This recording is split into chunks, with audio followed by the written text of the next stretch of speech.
Welcome back, ladies and gentlemen. That's right, to yet another Elden Ring tournament. We are here.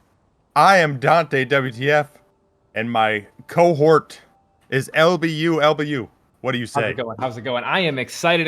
We got some of the best players on PlayStation, EU, Russia, and the Middle East coming together for this major PlayStation regional tournament. So really exciting stuff. Just last weekend, we got to see the PC side of things. Now we get to see the PlayStation side of things. So we have 14 contestants running through our bracket here, and I am very excited to actually get all this put together and moving forward. So we'll see the same rules that we saw from last weekend will be used in this weekend, of course. All the same set. Wonderful, hats off to the folks over at ERPBP who put those rules together and actually fund these tournaments and all that good stuff as well. So really exciting stuff. Now, what we saw a lot, Dante, on the EU side of things on PC was a lot of that Ultra Great Sword play, and we saw a lot of like Halberd Estoc play from North America. What do you expect we'll see on the PlayStation side of things? I'm not nearly as in tune with the PlayStation folks as you are. So what do Yeah. you think that we'll see as far as setups go for this EU I versus? think you're gonna see largely the same. I'm guessing there's gonna be a little bit more spell usage here. This is what I'm Sure. guessing. One thing I'm not actually entirely sure is the difference of being able to swap as far as PC versus PlayStation. I don't know if that's Sure. gonna be a big deal. I don't know if mouse and keyboard is that much faster or how it works Sure. exactly because I'm not a super swapper myself. But I'm just curious if that will play an issue because we've seen in previous tournaments that people don't generally swap, at least not to that quick degree. A lot of matches Right. are under a minute. I mean, they're super fast usually, unless you're really high up in it and people are sort of trying to get the last hit. But it seems like they're quite fast. So switching and swapping techs aside from talismans doesn't really seem to Right. be the biggest deal. So I don't think we're gonna see much of that. I mean, a lot of that will happen in time. I think people will advent and try to invent new ways to get a little bit edge on a opponent. So I do suspect we'll see maybe a few more spells, not a lot, maybe a few more. I think we'll see a couple of colossal swords. I don't Yeah. think it's gonna be swamped with them. Um, but I am wondering because on the PC side, I didn't see that much usage of different variety of Ash of War. I'm curious Yeah. if we're gonna see a little bit more variety in that aspect. So Sure. it, I think it's gonna be largely similar, but I think you're gonna see maybe more of a difference in play style than sort of what people are playing with. And Right. I'm curious if that's gonna be more aggressive or less aggressive. I'm pretty curious on that. Yeah, it's one of those things that you have to take a peek at, and you want to, you kind of watch out. One of the things that you had mentioned, one of the things that we look at is that you talk about like the KBM version of swapping. Now, not a lot of players actually play KBM on PC. I think it's still a good chunk of them still use controllers. So swapping, it's entirely possible. You can swap very fast on on controllers. So it's one of those things that I do suspect that we will see a little bit of swapping. But the Asher War is very definitely a very interesting thing to bring up that you had brought up when you look at different ways to use Asher Wars and things like that. And I do know there's a few Watch Dogs players circling around PlayStation. I don't know if they're NA or EU, so I think we will see a little bit of Colossal. But I suspect we will see certain there's always going to be the Storm Stomp players on the heavy thrusting swords and things of those sorts. We're always going to have flaming strikes on those weapons, but with the limitations that Power Stance straight swords and halberds have to those Asher Wars, it really forces people to get creative. I know a lot of halberd players will use like Beast Roar and stuff. There's Raptors of the Mist is very popular on straight swords as well, with dealing with some of those really hard to roll setups like the colossal sword poke. So I'm definitely curious to see what type of Asher Wars that we'll see coming out.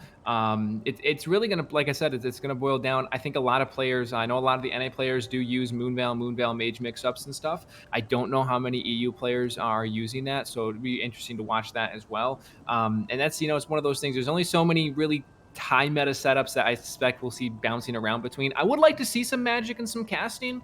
It's something that, you know, since the changes that FromSoft made to chain casting, it's one of the things we haven't seen a lot of. I think we only had one or two players using magic on the PC side of things. I think Coley Coles was one of them. Bevan played a mage at one point. So there's not a whole lot of casting that actually comes out in this competitive play. I'd love to see some. I still think it can be very competitive.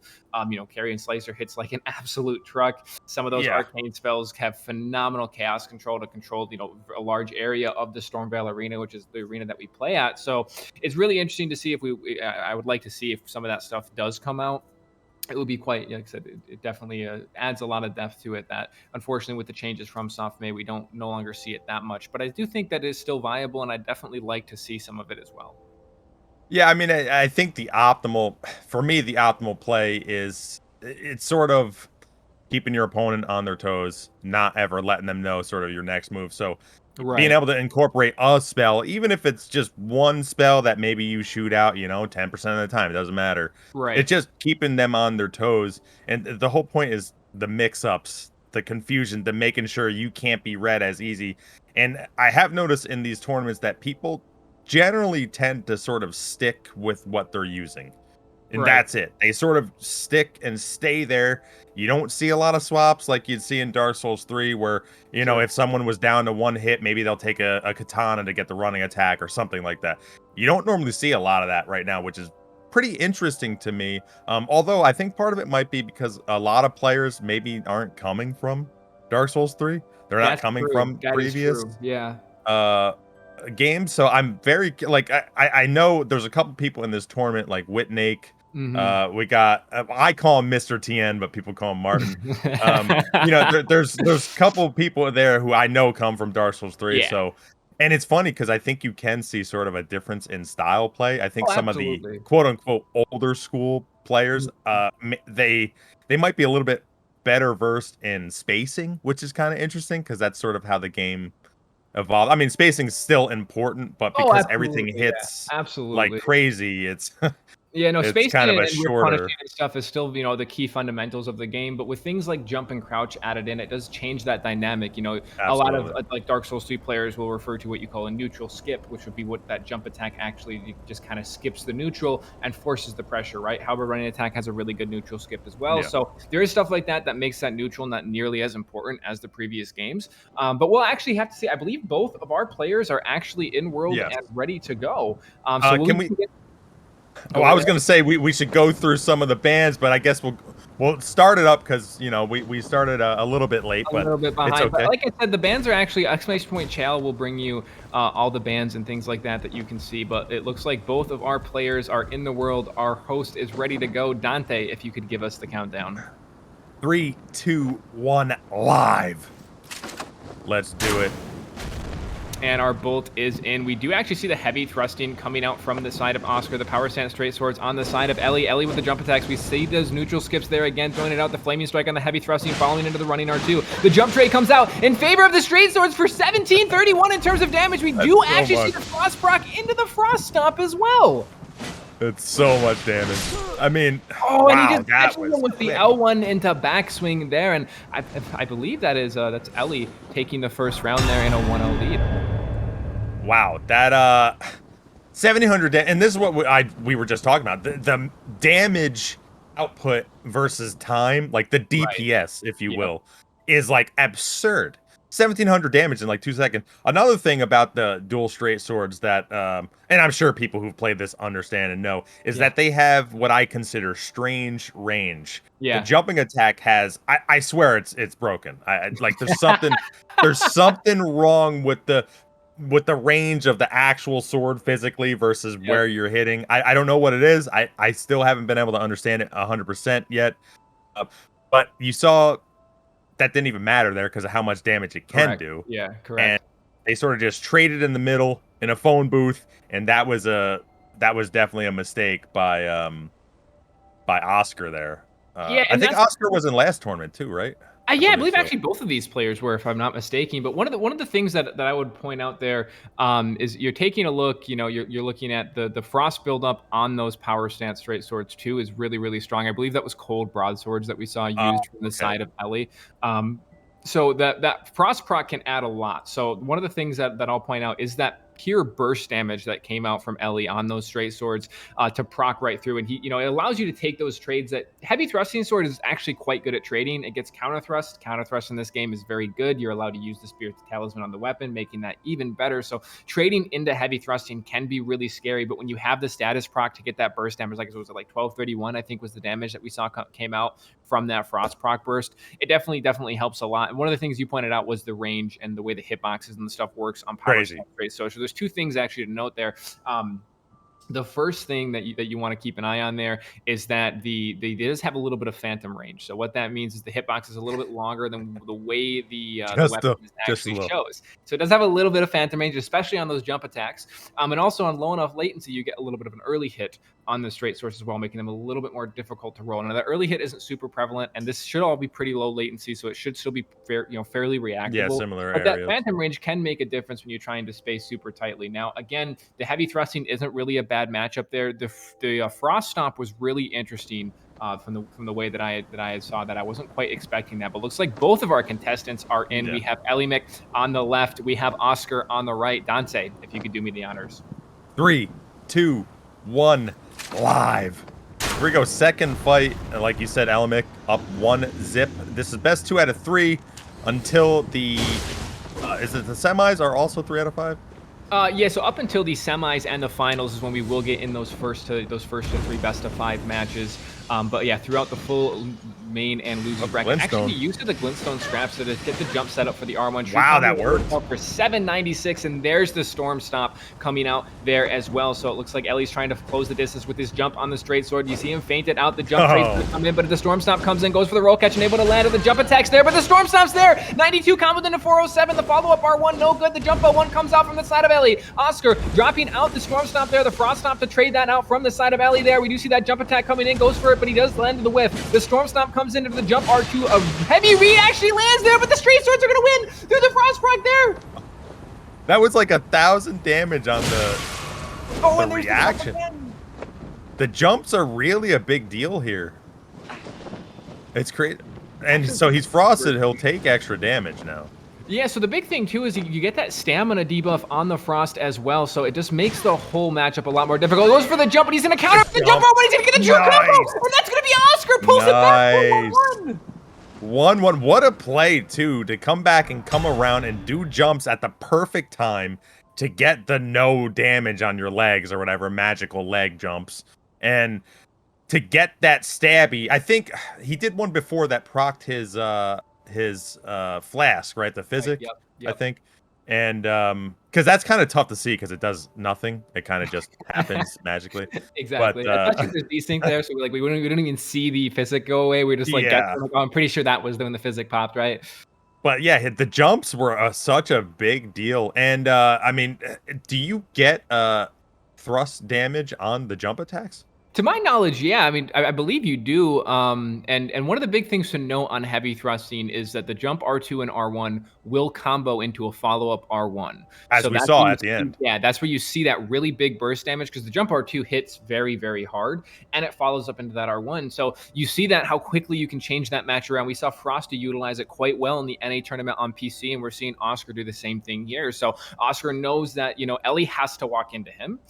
He's on he's on the straight swords. He's going to walk into him. He baits out that and actually just trades it through the jump. So really good use there to stay calm when you're that low on health. He's 1 hit away from going down to the losers bracket, and instead he flips it around and gets that jump attack. So really good use of it there, I gotta say. And yeah, those true combos with the heavy, with the thrusting that you're gonna get, it's so big to get that counter thrust damage. And that's the one big thing about heavy thrusting is it's not the fastest attack in the world.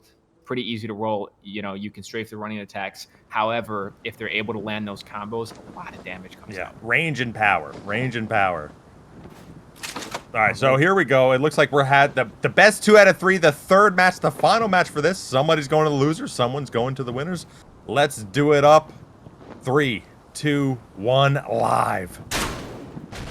And there pretty is our exciting. bolt in. We do see the Feisik coming out from each player's traded out here. The Fan Dagger's throwing out 6 damage is going to come through, but not before Ellie actually takes the Boil Prawn. Oscar going to retaliate with that, throws the Flaming Strike out from neutral here, throwing it out again. The Fan Dagger's coming in 8, does get the buff on it through the Flaming Strike. The L1's coming out from the side of Ellie, trying to catch something. I'm sure there's some frost built up there. We do see the Wave Dashing coming out from Oscar for the mix-up. That's going to allow a Glintstone Scrap to come through from Ellie, and the Jump R2 is actually going to get baited out. 934, we do see the Frost Rock come out and walks right through the Flaming Strike there and finds the backswing for 524.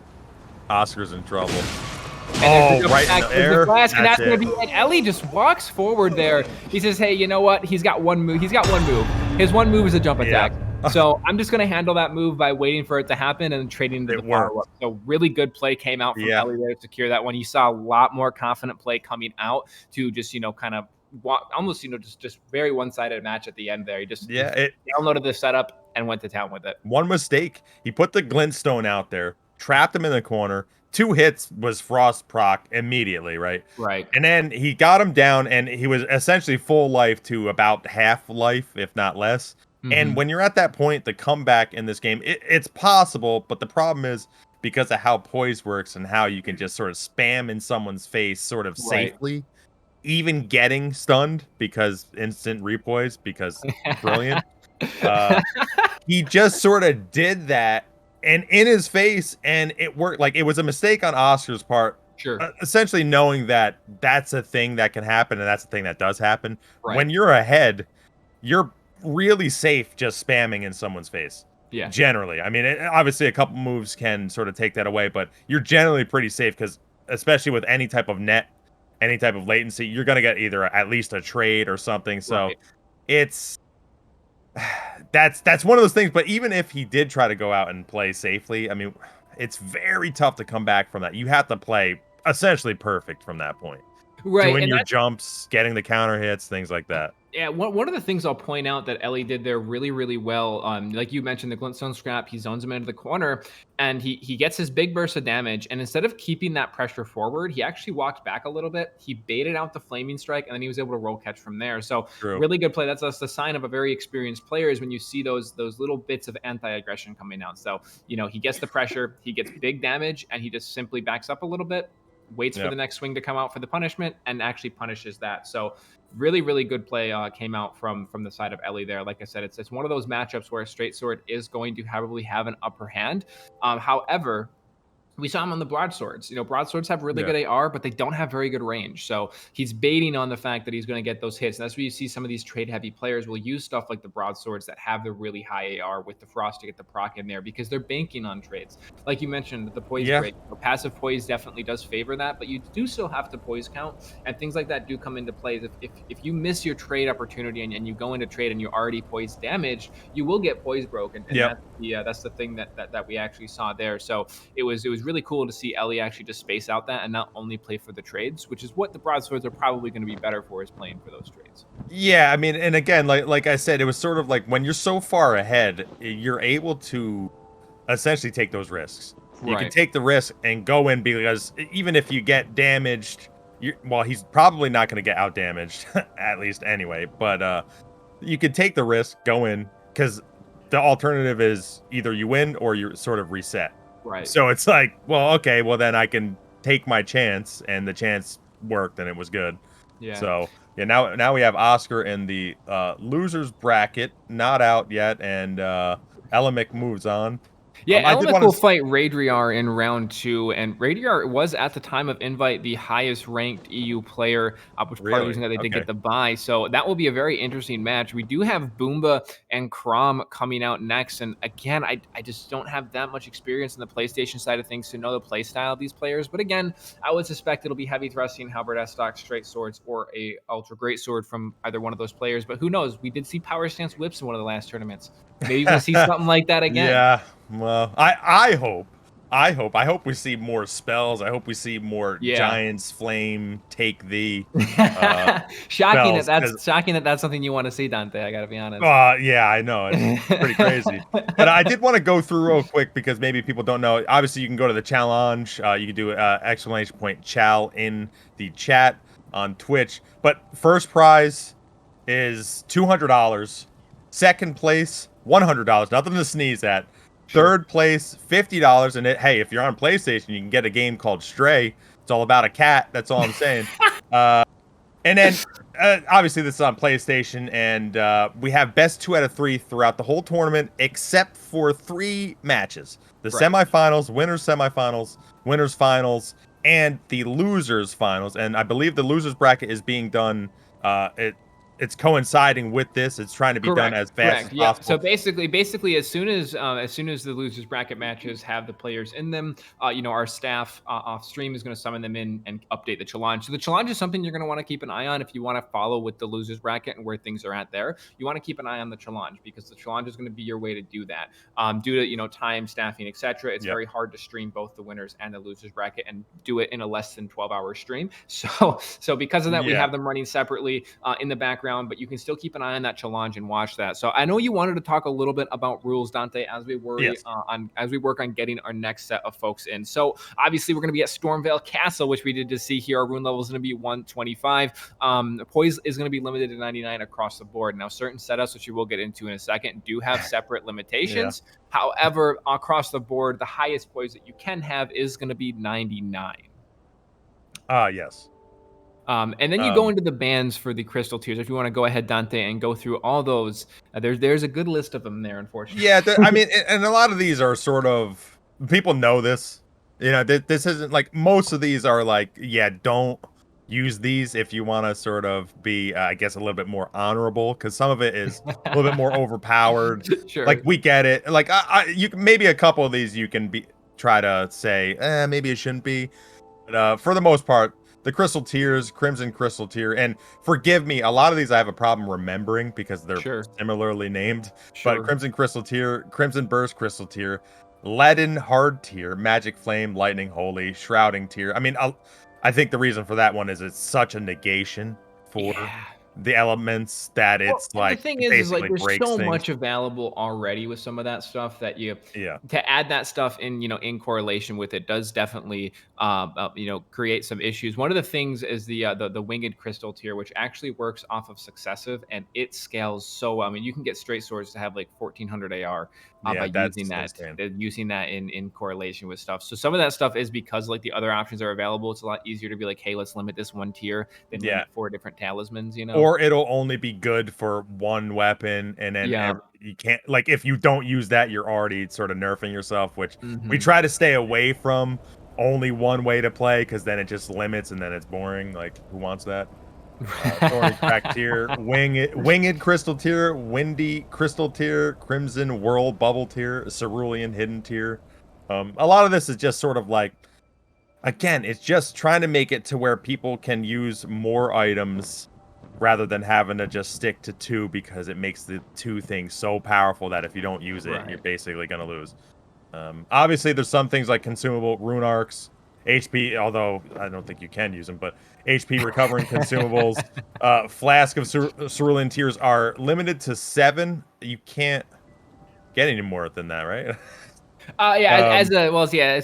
So you're looking at, because it's halved, but also you have to remember that a lot of these rule sets are coincided with the leaderboard, where you do have hosts as leaderboard, which is why it's important to limit those. Same with like the rune arc limitation. Obviously, in the tournament, rune arc is not possible, and you can't have more than 7, right? It's kind of designed that way. The reason it's limited to 7 is because the most you get is 7. But actually, we do see both of our players in. So we do have Crom on the left. We have Boomba on the right. Looks like we're going to see a Serpent Hunter coming out from Crom. Very interesting. If you want to go ahead and give us that countdown, Dante. Yes.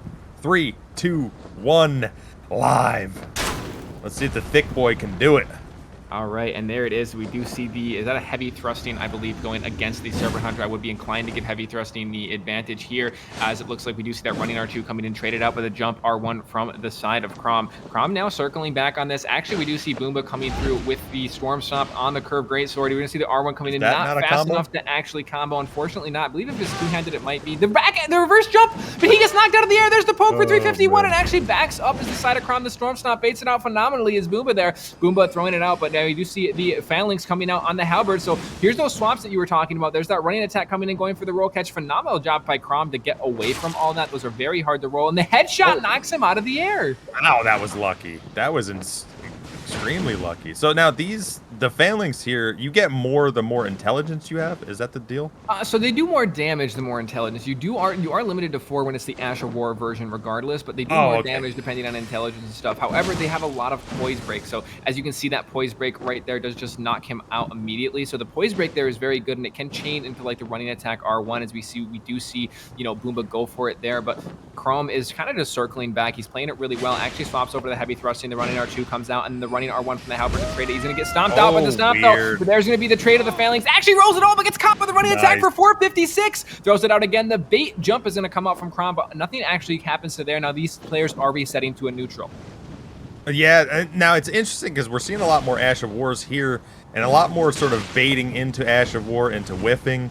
But so they're spacing really well right now, and they're just trying to find out how you can sort of make somebody make a mistake through either the phalanx or...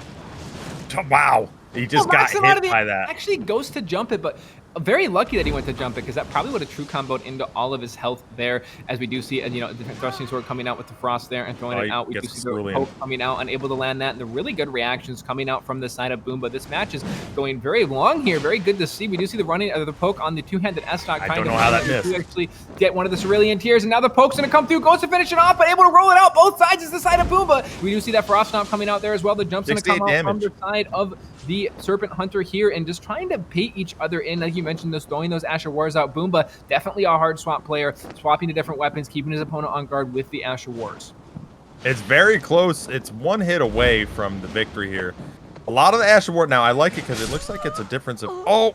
The jump attack on Boomba. Yeah, actually goes for the weapon art there is the side of Boomba. So Boomba throwing out the Glintstone Pebble, and Crom is right there with the jump to properly, actually handle that. So very, very cool to see that the jump comes out to get the counter on the Glintstone Pebble. Glintstone Pebble is one of those Asher Wars that if it hits you, you take damage. You're going to take a lot of damage if it hits you, right? It's one of those things. That's not the best part about it, right? A lot of those like little pot shot things, it's for lowering your poise, right? And it's for making someone either panic roll or get into another hit. It's sort of set up into other stuff, like because obviously it only does like what, 60 damage, something like that. No, Glintstone Pebble will combo for well over 1,000 on that weapon. So that's what I mean. It's one of those things. Oh, is that all of them if they hit, or? Yeah, so no, so the Glintstone Pebble, the Asher War specifically, where you throw the pebble out and you actually get the combo into the R2, which is what Boomba was going for there. So it's a really good finisher, but it's also very easy to avoid. It's one of those things though, is if they do catch you off guard with it, you're just guaranteed to take 800 to 1,200 damage depending on your build. I see. Okay. So that's what I mean by that. It's if you get hit by it, you're going to take a lot of damage because it is a guaranteed true combo. I don't believe there's anything in the game, even like Bloodhound Step and things like that, to actually pull it away. So it's one of those things. It's a very good swap to use, but it can't be something you stick a lot on because it's so easy to play around. As we saw there, Crom was able to see that very easily, jump over it, and just punish it outright. So really good play came out from there. And yeah, I mean, it actually has poise break well over 133 poise as well. So really, really good play came out from Trom to actually avoid that. When he's that low health, if he gets hit by it, it is game over. So really good play there.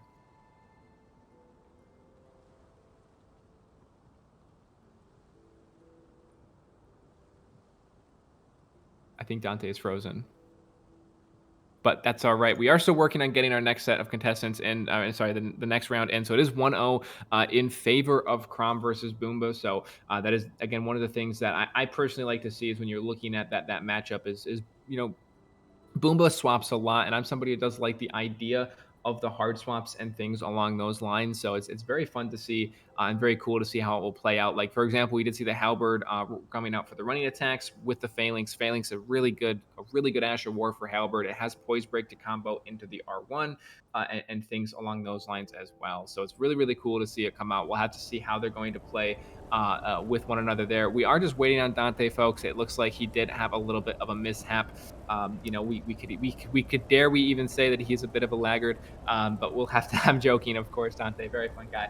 But we do have both of our players ready. We'll have to wait for Dante to come back. But yeah, it's again, I'm very curious to see if we do see that same swap heavy come out from the side of Boomba, or if Boomba is just going to go right ahead and keep the pressure with just that heavy thrusting that he started on. This Serpent Hunter from the side of Trom is Crom is very interesting as well. Serpent Hunters is one of those things that it does have a lot of vortex potential. However, it actually is super well balanced in terms of you have to work for that vortex. It's not like the Uggs where you can get it very easily. So really interesting to see how, if we're going to stick on that, perhaps we will see him come out with some Uggs play instead. It plays very similarly. You don't quite get the same jump attack, but the jump attack is still very usable.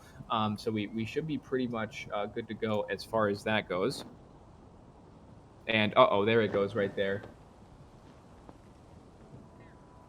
And he should be back soon, folks. You know, it wouldn't be a tournament without a little bit of technical difficulty, but we do have both of our contestants in the world, and we will just go right ahead and get this match underway once our host is all in set and ready to go. And it looks like we are. So, and we have Crom on the left, we have Boomba on the right, and in 3, 2, 1, go ahead.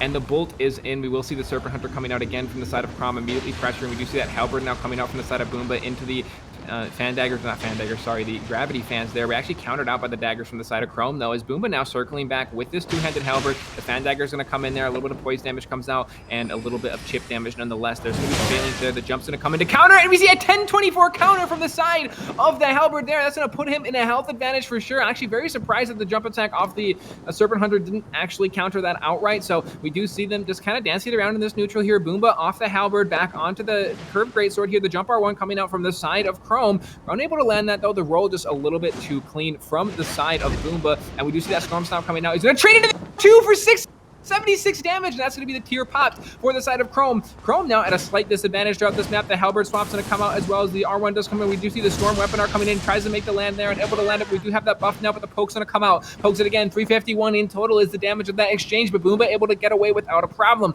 Now the Serpent Hunter trying to find the aggression here, dancing around the neutral. We do see this kind of fair neutral play, swapping back over to the Knight Halberd here to go for that jumping, base it in for the R1 and able to land at the pokes there, and he's actually see a phenomenal reaction roll comes out from Boomba to get away from that, as the running R1 is there as well. Running R1 comes out again. There's another poke from the side of the Serpent Hunter here, and we do see this really good dancing forth, back and forth, but the jump R1's gonna catch! 525 damage comes out from that jump R1 there, as now we do see the failings coming out, and the Halberd goes for the charge R2 as well, and then the 1 dash comes out. Another 2, 3, 4 following up, and unable to land any of them. The poke coming out from the Serpent Hunter. Boomba able to get away from that, and now we're resetting to a bit of a neutral here. The jump coming out to try to engage from the side of Boomba. The R1 from neutral unable to land. The jump R1 coming out from the side of the Serpent Hunter, and there's that R1. 456 damage, tries to chain it into another. There's the poke coming out from the side of Crom. Gets away the back jump, but does not actually, gets countered. 525, and there's the roll catch, and that's going to be Crom taking it in a 2-0.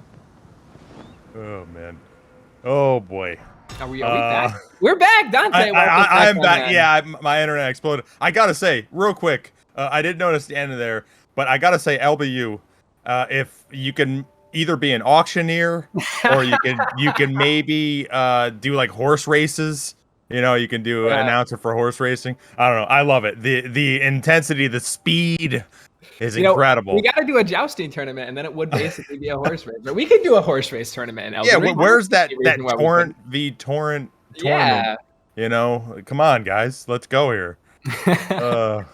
But yeah, so in that matchup, we saw a lot of really interesting stuff came out. I gotta say, I liked Boomba's aggression on the Halberd, but what it boiled down to at the very end there was Crom was just a little bit too clean, and finally was able to land that roll catch with the Serpent Hunter. But Boomba had some phenomenal reaction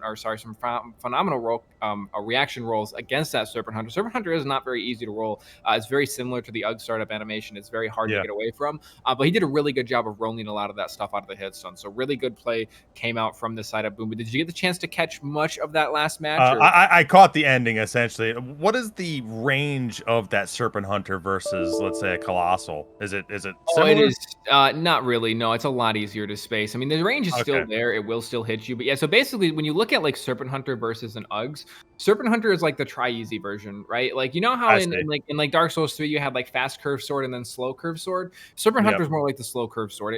You get the roll catch, you get pretty decent decent damage off of it. You have a lot of jump opportunity and mix-ups, but it's super strafable. It's very easy. That Vortex is a lot harder to work for, and the reason for that is the Colossal or the Ugg's weapon does have a tier 2 stun, whereas a tier 3 stun, whereas Serpent Hunter has a tier 2 stun. So what that means is that poke out of hit stun is a lot easier to get away from when you're fighting against the Serpent Hunter as opposed to Colossal. So the Serpent Hunter is unfortunately not quite the same bracket there, but I gotta say Crom played it very, very well throughout that. So really, really good play came out from that Serpent Hunter. And again, the Halberd from Boomba was really cool. I almost wish we would have saw him stay more on the Halberd. I like the Storm Stomp into R2 on the Curved Greatsword. It was a pretty clean play came out from that as well. It's not a combo I've seen used a lot, but I think the Halberd probably would have netted him a little bit better, and he will be moving down to our losers round matches. And I do think that if he plays that Halberd and plays it a little more clean, I do think he'll win a few matches there. We might see him again. Yeah, I mean, again, that's what I love about losers bracket is that it gives people a chance to either shake off the nerves. It's funny because, like, for me, I'm like a sociopath. I don't really get nervous, but other people that even just playing something like this, the nerves might get to them, and maybe they can shake it off. They go to the losers bracket, and especially since losers bracket is not broadcasted, maybe they can sort of build up that confidence and run through the losers bracket and maybe come back and do something about it. I don't know. Yeah, and like I said, that's a big thing, that you have that opportunity for the losers bracket. You have that opportunity to get that bad match out of the way, to get that warm up in, if you will. And also, it's nice if you're able to win your first set of matches and you end up in that final round, you get another pass to lose a match, right?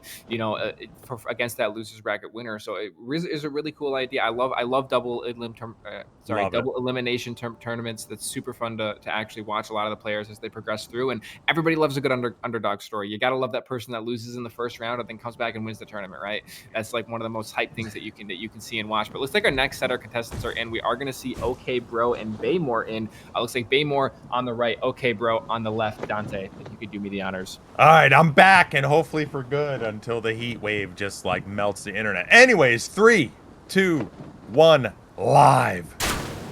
And there is our bolt in the arena. Looks like the coated with the black flame is going to come out from the side of OK Bro. Very good, very popular build there. We do see the jump out one coming out. And the Power Stance Naga Kibas from Baymore. Very interesting to see nonetheless. I like the Cypher Pada Senior happening here. Oh! He catches him! Giant's Flame, the ledge! Oh, and there's the Spin Slash for the counter, though, for 773 damage. We do see these Kibas going to work there. Kiba has a very strong jump attack. It also has a very good Spin Slash variant. We do see the Flame coming out there again. Dead angle behind is the side of OK Bro. The jump attack comes in for the coder, but he's countered out by the Kiba. There's the roll catch, and that's going to combo for 1,002 damage. That is a tough, like, I don't know actually what, he was in such a bad position with that Ash of War. I don't know what you do there. Do you jump and try to stun him out of it? Because he's in a spot where you do 2 Ash of War, and I don't know what you do outside of that. He was sort of stuck in that corner, and then he rolled past him, and then the Ash of War happened again. So I got hit by it twice, and I'm not sure what the defense of that is. I think what we saw was OK Bro went for the jump and actually ended up jumping behind him. So you can jump Spin Slash if it's not free aimed, but it is kind of tricky. It's risky, if you will, to do. What probably would have been a cleaner play was just simply reaction roll out, as OK Bro did kind of double roll near the end there, and that's what caused that second Ash of War to catch. So I actually use Spin Slash a lot as like a roll catch. It's not bad as a roll catch. And again, if you're fighting against somebody that's just very reactive, it doesn't work as well. But it can be played if you're playing prediction heavy. It can be used as a roll catch. It can be used pretty well. So that's actually what we saw came out there from the side of Baymore. He predicted the second roll. He uses the Ash of War. He catches it and combos it into it. So like I said, we saw a total of 1,002 damage throughout the encounter. So it's one of those things where it's really hard to do. But when you're up against that pressure, you just simply need to like keep the nerves calm and just reaction roll out. And it's not quite a full frame trap, but it can be if you panic just a little bit. So really good, knowledge check came out from Baymore there to catch OK Bro. Well, so we saw a little bit of a problem with the Giant's Flame, even though he got the hit. The one issue he had there is that he had a straight sword as his offhand, or I guess on hand, whatever. His left hand was the casting side. And the problem is if you have someone who rushes you down, if you do any spell, essentially, because there's a couple spells that are fast enough that you can get away, but Giant's Flame is not. But even if you cast it to your feet, they can roll through the explosion, and then you're sort of on the back foot. But if you don't have any type of recourse after the spell, which a straight sword doesn't, because it doesn't have enough poise damage. Mm-hmm. That's a tough weapon to use to coincide with that spell. So I'm curious if he's gonna try something else with that, or completely just not even use a spell. Yeah, we'll have to see. Looks like they're both back in and ready to go. All right, let's do it. Okay, bro on the left, Baymore on the right. 3, 2, 1, go. Baymore is up 1-zip to okay, bro. We'll see if he can do a 2-0 here, send him to the losers. Yeah, I gotta say that would be an interesting upset to see the Nagakibas actually taking it over the Coated, but it definitely can be done. You know, a lot of things in this game are a lot more player dependent than folks realize, but there's going to be the Fan Daggers coming out, 9 damage through that Black Flame protection, totals into 26, and another 13 on top of that. So there's going to be the Glintstone Scrap. You know, okay, bro is giving him the opportunity to get this free space. There's going to be the running L1 coming out there. We're going to see the trade coming in for 1343 into 1,000, and actually is going to force him to take a Physic here as well. So you do see that bubble coming out to make sure that he can get the heal off without a problem. The Flame Take Me queued up as long as possible. Misses the free aim though, as we do see the jump L1 coming out from the Nagakiba. Fading into the L1 for the backswing. Going for the L1 now is the side of the Coated Swords. We do see that Glintstone Scrap coming out again. There's the jump right there. He does roll it out, but he's going to get caught by the Glint's Blade. That's going to be an L1 catching for 249. I'm not sure what OK Bro is doing here. He's sort of playing because he's so low. In the corner. He's stuck in the corner. Ooh, no Ash of War there. Actually, kind of surprising. I think that would have worked. I think it would have. Yeah, it looks like he was able to space it out correctly and just get away, but huge health advantage coming out in favor of Baymore here. And I mean, you're looking at he is in Fan Dagger range of getting chipped. We do see the Royal Remains coming out now to try to counter out that Fan Dagger spam as well. And he's just coming out. I'm not sure what he's 84, 94, is he in his menu? 142, 178, 202. He's gonna lose to the Fan Daggers. Are really just doing a lot here. And there's the catch. The poise break from Fan Daggers, actually. That's insane. And 12 more damage, and it's got to be pretty close before he's going to drop. It looks like he's baiting him into the corner here. There's the spin slash Ash of War coming out from the Nagakiba. Okay, bro, backing up. He's really just giving him so much space here. The regen is going to come in clutch, though, as he's going to get away from that. The L1 coming out from the Nagakiba as they're going for that backswing and able to land it. There's the punish from Okay, bro, but doesn't quite space it well enough and actually unable to put him away. The running R2 from the side of Baymore now into the jump R1. He might even be out of Fan Daggers. I think he threw that many. He may have threw all 40. I'm not sure, though. There's a, I mean, 40 Fan Daggers is quite a lot. Really good space. He comes up from Okay, bro, and he goes for it, but he's going to get the backswing for 179, but that Royal Remains just keeping him in his talismans are much crazy. Longer. Yeah, the red blue feather are quite good. I mean, if he does get caught in a Coated Sword Vortex here, the jump is going to counter. Oh, nice. 55 damage, and Baymore is going to take this in a 2-0. Baymore 2-0. You know, I'll give Okay, bro, at least at the end a little bit of credit there. He was trying to figure out a way. How do I come back with these talismans that do extra damage? He tried to time the jump, which is similar to trying to parry. It's like, you know, a predictive type of timing thing. And if he was slightly, I'm not sure because of a little bit of net, I'm not sure if he was too late or too early there, but he was close. He was close to getting that, and that would have been massive damage, especially with straight swords if he would have spammed into it a little bit. But again, any trade probably would have killed him. It's such a tough spot. I mean, it is. Yeah. And I got to say, the one thing I really liked from Baymore there was he actually just like almost on reaction countered the jump with the jump. Knowing that, you know, with the way the frame advantage and things are going to work, knowing that he's going to get that damage in, he only needs to hit with one of the katanas, he'll kill him. So really good play came out from Baymore in the end there as well to counter that. I got to say, I can't even blame Okay, bro, for putting on the Royal Remains and everything when you're getting 40 Fan Daggers thrown at you. That's the counter. Yeah, the counter no play. problem. That's how you're going to do it. So it's just one of those things that boils down, you know, when you're that low, it's a hard comeback. It's a hard pullback. So Baymore did a really good job keeping the pressure on early and taking advantage of the situation and getting that damage in immediately to pretty much just secure him the round. So Nagakiba power stance does move on. I gotta say, if on paper, if I'm looking at Nagakiba power stance, I'm looking at Coated Sword power stance, I'm going to pick Coated, especially with the Black Flame protection and everything else. So Baymore played exceptionally well to handedly win that matchup with almost no issues. And our next set of fights is going to be the bottom part of our first bracket here. So it's going to be Nibb and the Dreamer. And these are two fairly evenly ranked players in the leaderboard. So it should make for a pretty even fight. I'm assuming. I mean, the Dreamer was a great sword user in Dark Souls 3. Is he going to go to the Colossal in this? I would think, probably. I would wager that Colossal in this sword's a little bit better than Uggs in DS3. I would wager that. Yeah, so it's kind of interesting. We'll see. I'm always interested because I've noticed a lot of people in this, they don't, or I could be wrong, but they don't seem to be sticking with one build forever. Right. From this tournament to last tournament, I've seen people switch like almost completely. You know, either colossal or double straight sword. I mean, generally it seems like it's like kind of a similar 4 or 5 Right, types of weapons, right, yeah. unfortunately, but it's still it's people are sort of trying to learn each and every type of weapon, and I think being able to use a weapon helps you learn against it. So I think that actually is very smart if you want to sort of progress in this game and do better over time. So we'll see what they have, and whoever the winner of that is going to go against Whitnake, who I believe was the number 2 seed Yeah, on Whitnake was the number 2 rankings. seed on this, and he may it may Raidriar and Whitnake are pretty sure are both like well within the top 5, top 10 of the leaderboard. Both very Yeah, good players. So yeah, the winner of this will go against Whitnake, and that's a match I'm excited to see. I've seen Whitnake go through a lot of different setups, but again, that's a good thing, right? Being able to play a lot of the setups absolutely. is very good. Being able to understand how they work. I mean, truthfully, I started using like the colossal setup to test the poison limits and stuff for the leaderboard rules, and actually started really enjoying the weapon once I kind of figured out how to play it. And also it gives me a good idea on how to fight it because I know how to play it. Exactly. And that's a big thing, right? It's like if people have an issue fighting a setup, it's really good to play that setup and learn that setup at a competitive level, and then you know the weaknesses, you know how to counter it regardless of what you're playing. So that's it's just a good show of a good player is that they can play multiple setups and they're very versatile and they aren't a one trick pony, if you will, in playing that one setup. So we'll have to see what the Dreamers are going to come out with. Like I said, I would wager that Colossal is a little bit better than Uggs and DS3, but we'll Yeah, see I how think it plays a out, right? lot of bit, but Yeah.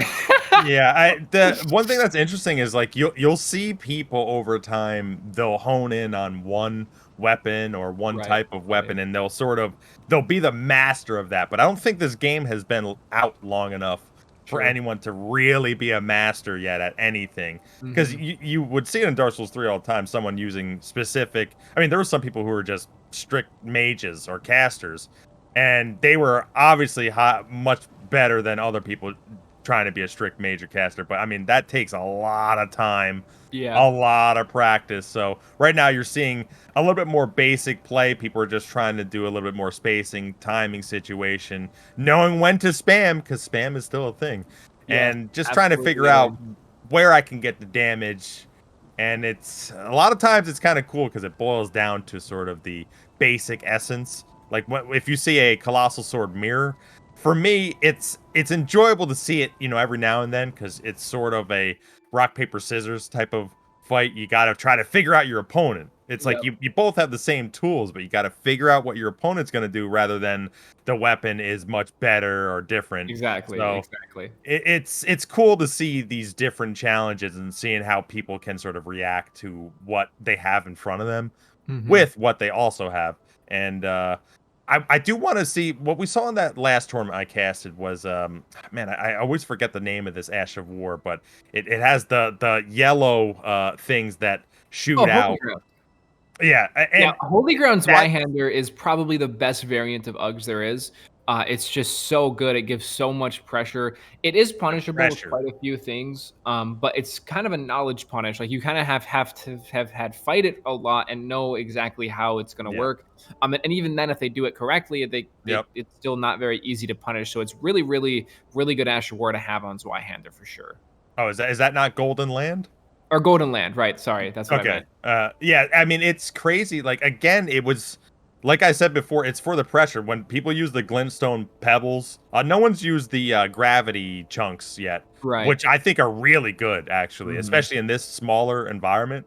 But using that is sort of to try to make your opponent be put in a position that's more beneficial for you. Like, hitting them is not the biggest part of it. I Right. mean, a little bit of poise, yeah, obviously, it's always going to help, but you want to put them in a bad position so that you can progress into whatever your attack game plan is and make them Right. uncomfortable. And I think that's we're seeing a lot of that now. Which I think the way you should play. You should always try to play that is going to benefit you, and also Mhm. understanding that don't panic if you're in a bad situation, which is so difficult. Are you? I mean, Oh, I don't know. That's some fighting words right there, Dante. The don't panic rule. That's. well, I mean, it's difficult, especially when you have a lot of things at your disposal, like jumping, crouch attacks, Yes. just even any type of spams or Ash of Wars, and that's why I'm a little surprised with some players sort of staying as close as they are Yep. because of some of these monstrous poise moves like the Storm Stomp and things like Hmm. that. Hmm. So it's kind of interesting, and I think once we get further into the bracket, you're going to see people be a little bit more hesitant to Yeah. sort of rush in unless they know they have someone on the back foot, and I think that's usually what we see. Round one, it's sort of like people just figuring out what's going on, and then Right. once we start getting to round three, you're starting to see a little bit slower play, Yep. and you're like, okay, now we're a little bit more methodical. We understand that we need to space out the Storm Stomp or the Flame Strike or whatever. Right. Right. And that's a big thing. It's actually excellent that you brought up is that the counterplay and how the counterplay works, right? Is that a lot of it does come down to your knowledge on the setup and what you're fighting. It's like, okay, if they're gonna storm stop, I can punish that. I just can't. If I do land the damage and I do get a bit of a start on them, I just can't freely do that. So I need to be cautious of what Yep. they're gonna do and how they're gonna play it. And zoning and everything is also super important, is because if you can put them in a position where they're going to do something like Storm Stop or Flaming Strike, it gives you the opportunity to get a very free punish on that. So it Yeah. does definitely make a difference as you see these later rounds coming through, like especially when we get into like the semifinals and the main bracket finals. You're going to see a lot of that slower methodical play coming out, that read heavy but also very reactive play. Good Yep. players will have a combination of both good reads and good reactions. It's all part of your fundamentals, and good players are very fundamental. And obviously, all the players in this tournament are very good at the game. But as you see those ones that do get that little bit of an edge and they do start slowly creeping up and winning a little bit more, you do see a lot more interesting match coming out. We're working on getting our next set of contestants in right Yep. now. Again, it'll be Nibri and the Dreamer, and I gotta say, I'm very curious to see exactly what they are going to pull out. We have yet to see the Colossal Sword. We've yet to see the Power Stance Great Spears. We actually have yet to see Hellstock as well. We've only seen Yeah. heavy thrusting Some of the Power stuff Stance is Straight weird. Swords and We Halberds. have time. Don't worry. We Oh have a yes, little bit of we will time. get there. I do want to mention quick, Baymore. I want to go back to Baymore. Baymore sort of showed and utilized a little bit of patience. Baymore was super ahead that last fight, right? Right. And I mean, I don't know if things were different, but like for me, I could tell that OK Bro was in their menu. The way they were Right. moving, it was kind of weird. Baymore didn't just rush in, which was interesting. I mean, I think they were so far ahead where that would have been fine, but you see the power and the power that could be shifted. So let's say they rushed in and then they just got blended. I mean, that could have easily been 1500 damage, and then Yep. OK Bro would have been right back in. So that's what we're going to see more and more as these matches go on. We're going to see a little bit more reserved play unless it's a for sure sort of attack, because otherwise the tides can turn just like that. I mean, Yeah. the damage can be insane. And just like that, looks like we do have our next set of contestants, and we do see Nibri here on the right, and it looks like Dreamer on the left. Is that Power Stance Curve Swords? I can see coming out from them. The Pontiff Knight Curve Sword, ladies and gentlemen, is here. No. Let's not. Um, does that has inherent bleed or no? I believe that's Bandits, and I'm not sure if Bandit has inherent bleed or not. I think Scavenger is the best for inherent bleed. Bandits might. Truthfully, I'm not much of a Curve Sword user. I definitely understand the weapon and the moveset pretty well, but looks like we do see perhaps the Uggs coming out from Dreamer, so that will be very interesting to see. I called it. I'm just saying I called it. Um, They're switching sides. Okay. okay, sure thing, Yeah. folks. They're trying to switch sides. So it's supposed to be where the names are, and if you Right, look at right. the bracket, top name is far left, bottom name is close right. So we have it set up. Anyway, I thought Dreamer was just going to start us right off, and I was like, oh boy. But Yeah. actually, looks like we're going to see the Watchdog Uggs coming out from Yeah. Dreamer. That'll be exciting to see. All right, let's do it. 3, 2, 1, live. All right, let's go. And We the got a boat little is bit of in. The some Beast Roar physics coming action. out to actually try to punish the aggression there, but now we see these wave dashings coming out. There's going to be the poke for 524. Goes for the roll catch, unable to land that. The jump R1 is Nice going to land for jump attack. 636. The Storm Stomp to counter it out, though. Traded into the Bandit for 953. We do see the block coming out, but that chip damage is there and ready. So now these pokes coming out, the wave dash coming out from the side of Dreamer. Dreamer getting the poke, but the reaction rolls there from the side of Nibri. Nibri with a jump attack. He's going to take the trade, though, for 524, but there's the Storm Stomp Oh. countered out by the Ultra Greatsword. And Yeah. that's going to be Dreamer going up 1-0 in this matchup.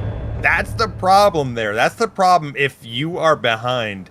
Even if you do the right move at the right time, you can still lose by the trade. And that he Right. was just ahead right there. And I think even with his Storm Stomp into combo hit, I think he still does less damage than just a crouch poke of the Colossal, if I'm not mistaken. I think it's No, like so the Storm Stomp combo should out DPS it. The problem that you run into with Storm Stomp on Curved Swords is that the Curved Sword, for one, the Curved Sword running attack is super tradable on an Ultra.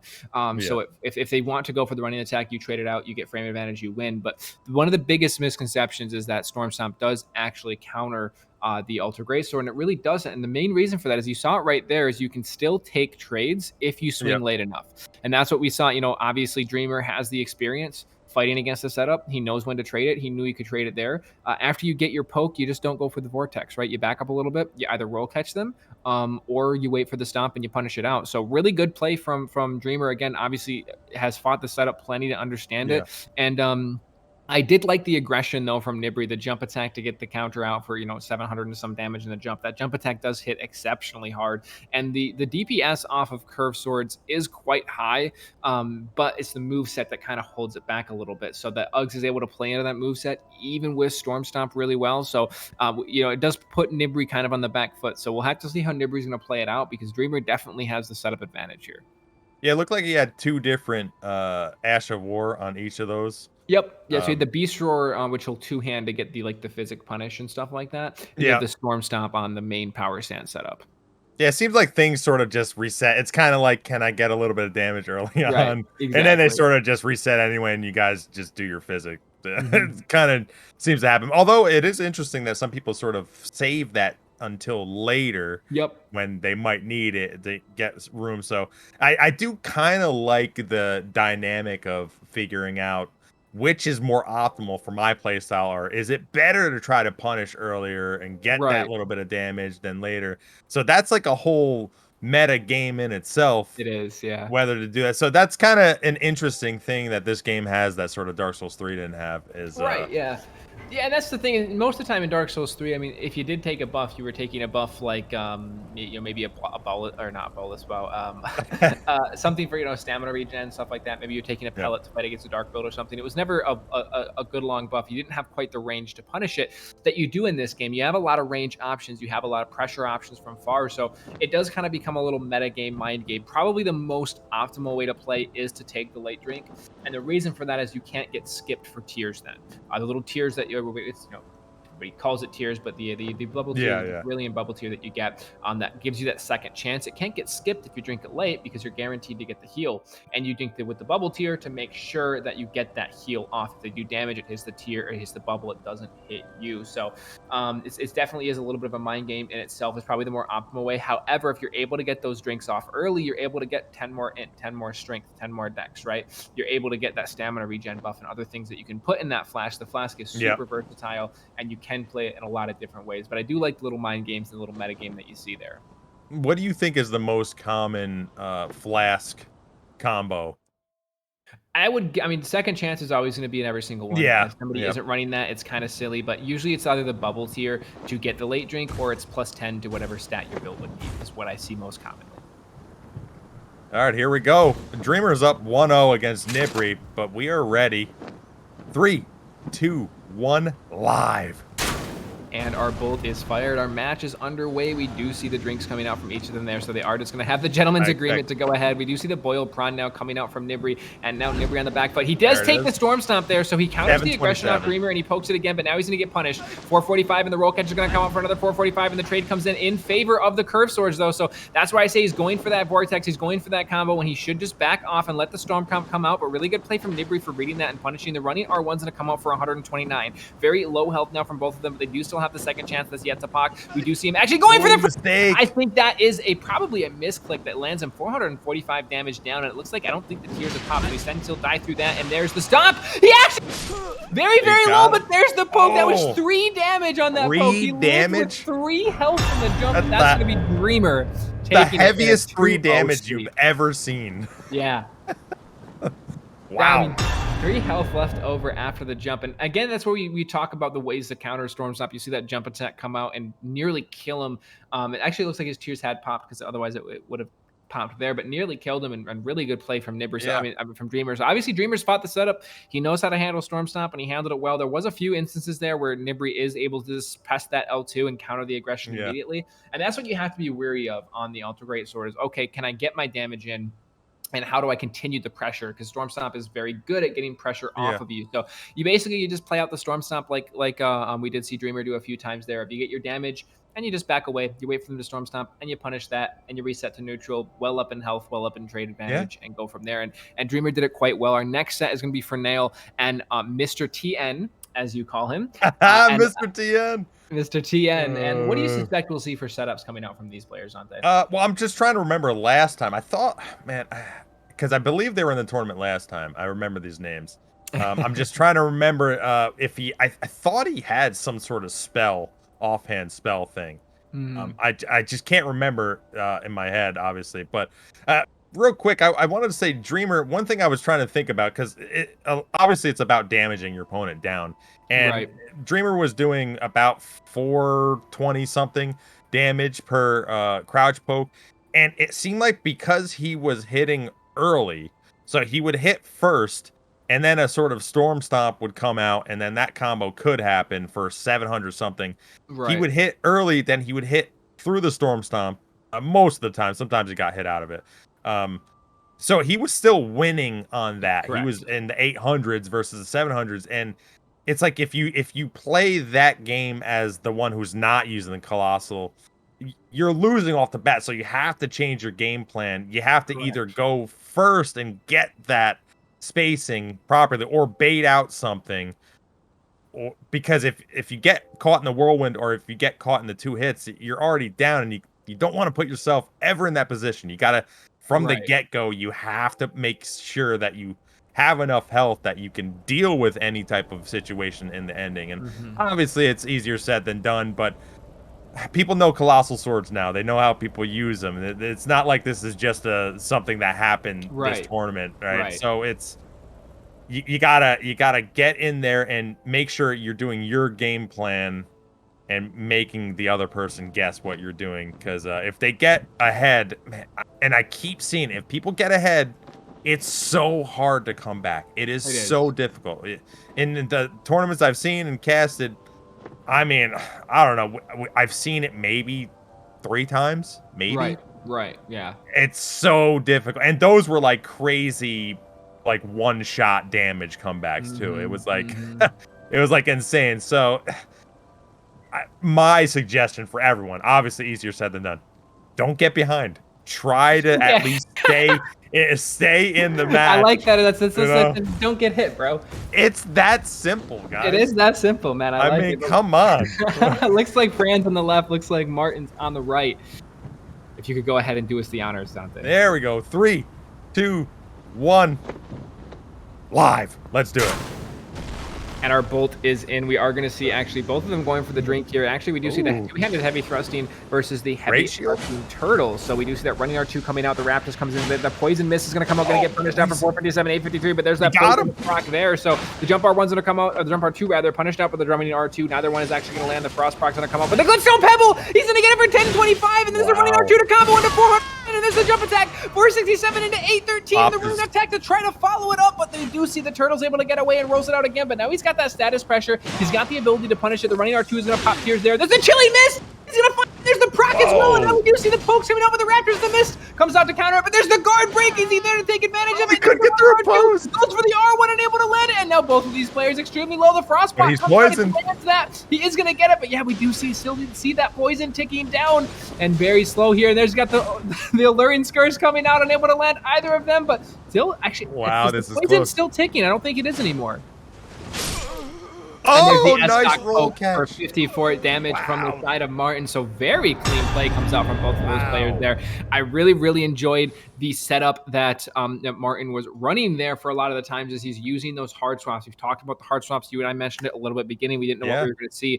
Now, Chilling Mist is one of those Asher Wars that is like Storm Stomp. You just get an insane amount of hyper armor and poise, and you can trade with almost anything with it. You can actually trade with Storm Stomp with it as well. So it's one of those things is he hits him in the corner. He's not expecting the Chilling Mist to come out. If you land the Chilling Mist and you hit them with it, you probably will get a frost practice for the extra little burst. I was surprised he didn't get it.